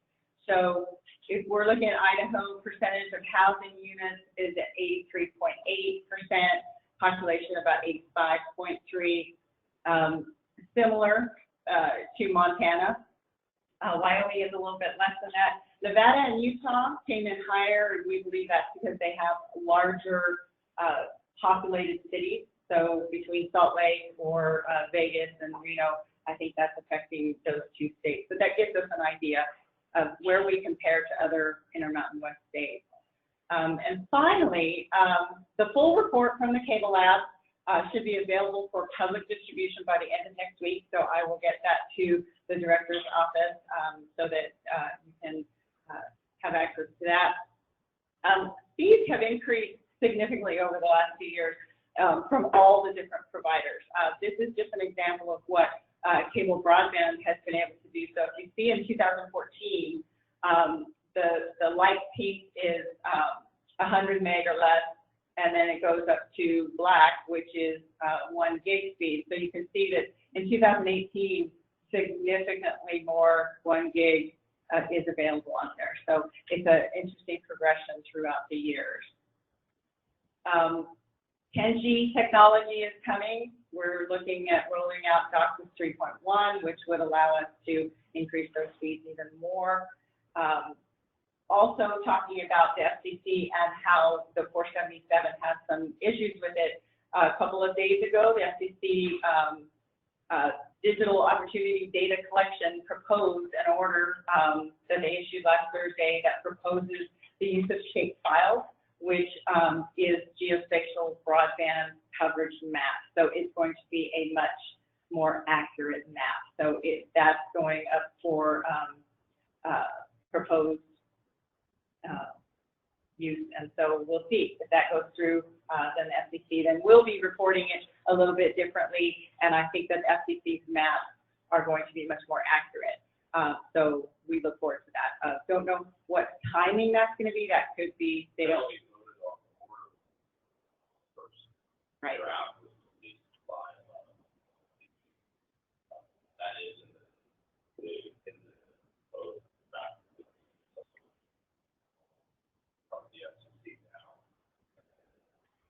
So may not purpose implementation satisfy this body of work.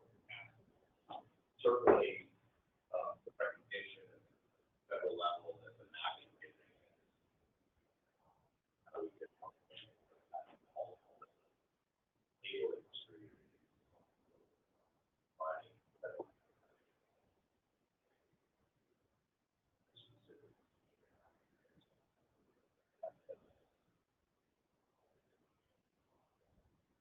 the definition that we described today is the 85%.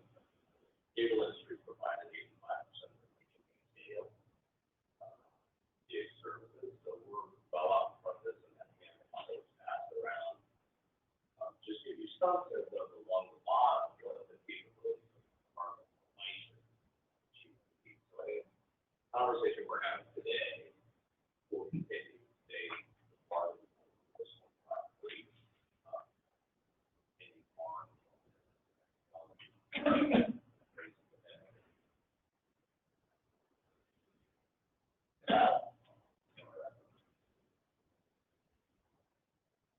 Thank you.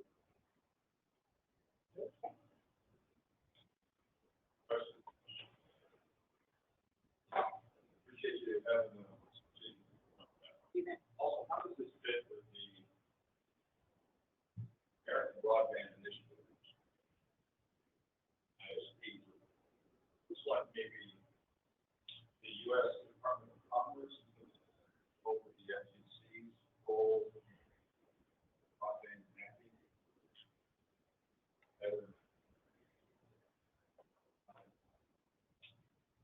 like there's something going on with the FCC and their methodology.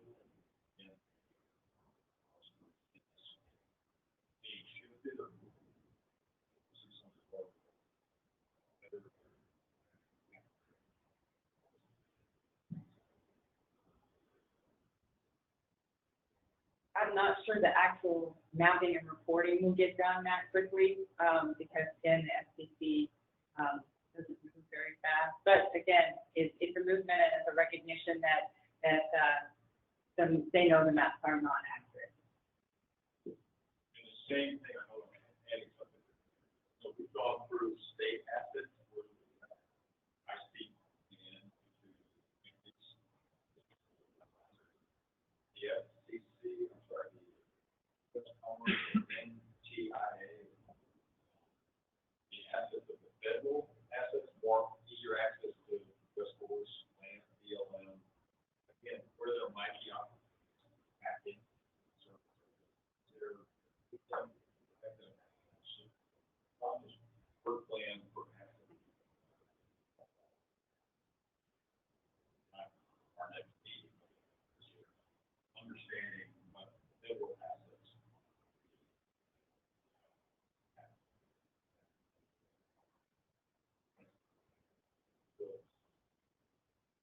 they're working, it's not like they're working in parallel.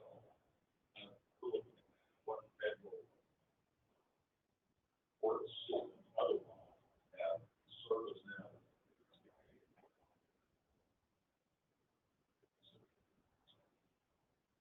Risk of wet blanket says, I think the issue of commerce, the Department of Commerce versus the FTC is the one that is added back. Stimulus grant, top and BIP, USDA and Commerce were fighting a lot, and FTC took back some of the work for our Connect America Fund. I think that what I haven't read that particular document, but heard similar things. I don't anticipate it. Would it be helpful if we posted a couple of these? So there is perhaps a little bit about that USDA.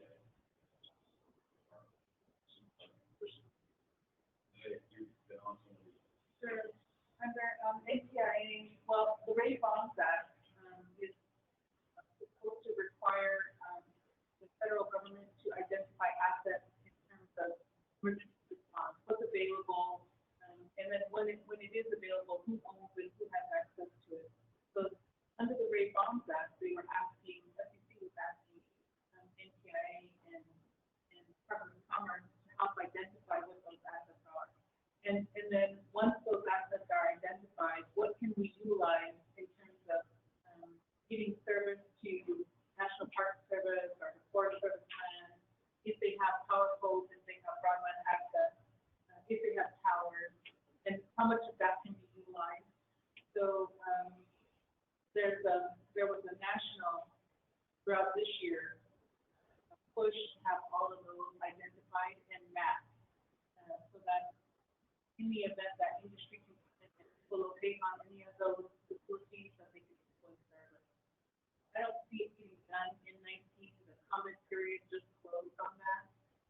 And the Intergovernmental Affairs Committee is still working on their final on what is going to happen. So in mapping, this is sort of that category of mapping.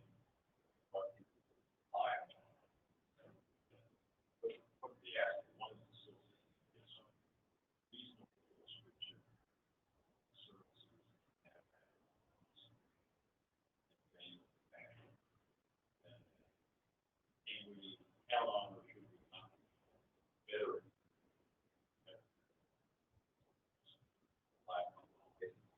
Folks in this room, and now provide this. See how far off it is.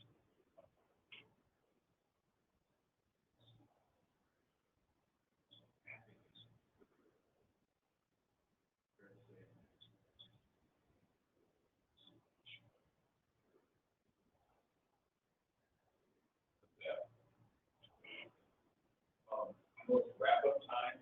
I think, first of all, thank you. How many? 29 presenters today? 27 presenters, all with great comments. Again, helping to build the fabric of understanding. There were a lot of folks on the task force, probably full hat, very familiar information. A lot of the other of us,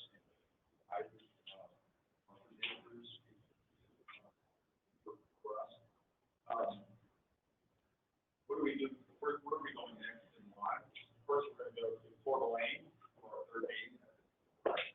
Hopefully, we'll have a greater turnout to be able to do this task force as opportunity for the balance in terms of making not have to go too far from home. Peter Doug is offered free dinner and beverages for all of us.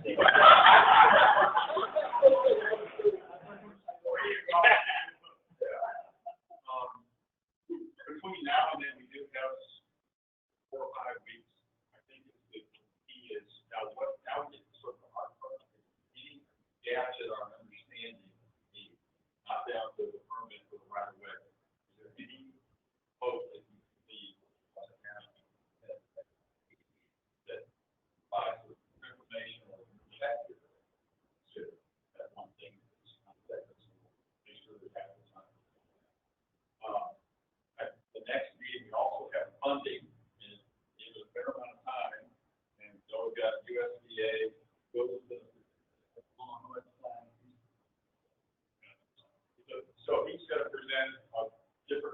options, and we'll keep other funding sources until we can come to them.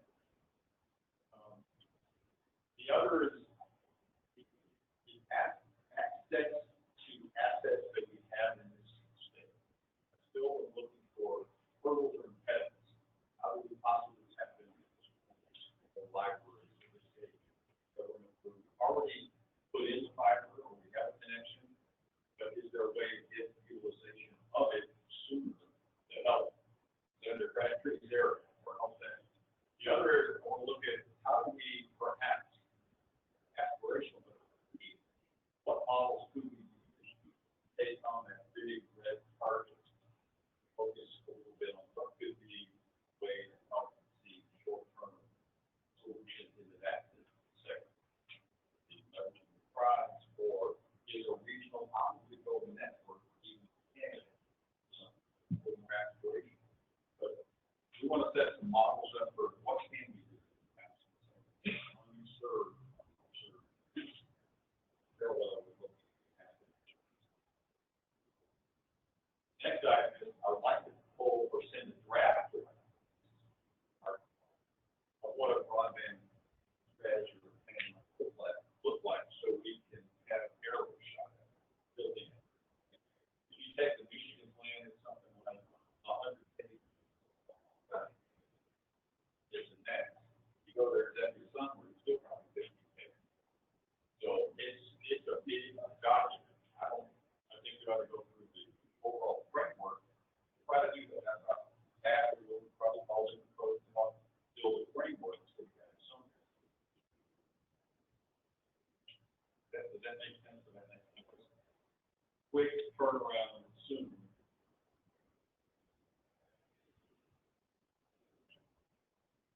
Awesome. Else like to ask the publisher I guess the other is on our site, like keep responding to being association cities, stakeholder association counties, information about broadband, some of the tools, some of the things that citizens can do to see if you've got too many tablets on or otherwise when you're measuring your service. It's urgent if you've got 4 or 5 movies going on. Certain understanding of some basic. They could have service higher or better. So anything we can do is use it to enhance our website, our session of citizens of the city.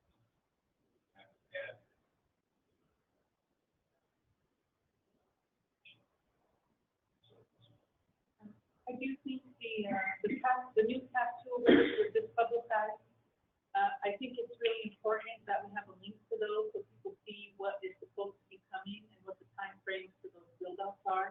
So there's new investment in Idaho coming out.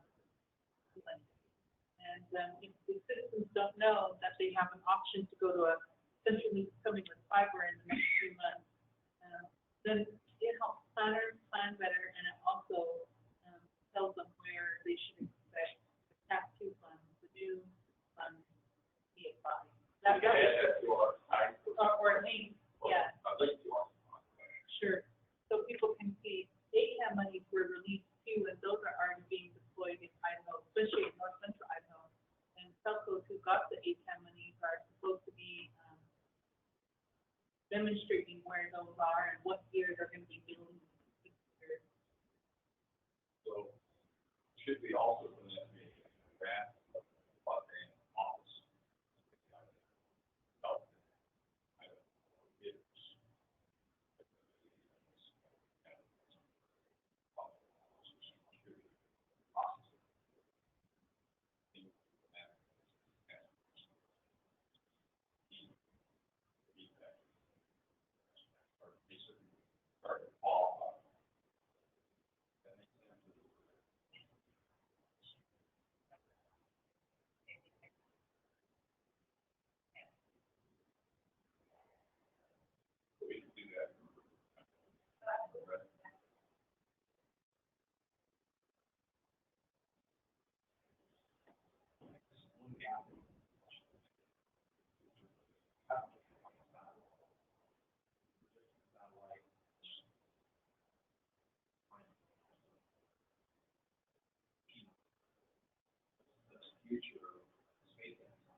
out of the association, I think two, set and one didn't make both. We did have a chance to have the association handed out something that and have that probably. So it's an element of technology that's out there, the speeds with where and probably your term. Association speed even with high orbit.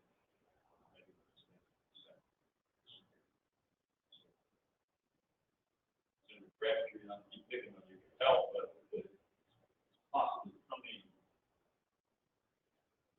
forward the about. So I think it's the technology that's out there. There are some places that it actually now expensive. The satellite is also tapped to awardees now, so they're getting federal dollars to deploy. So it's really important that we know where they're deploying, because they counted so now they're serving, and now that those counties census blocks are no longer eligible because they got the funding. Can actually. Yeah, that's correct. That's correct.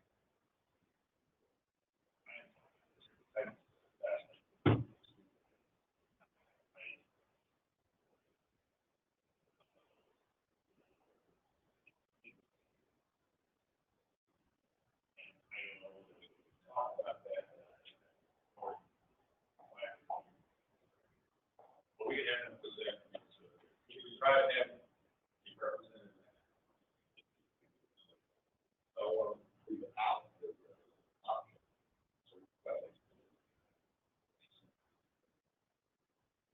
What's your question?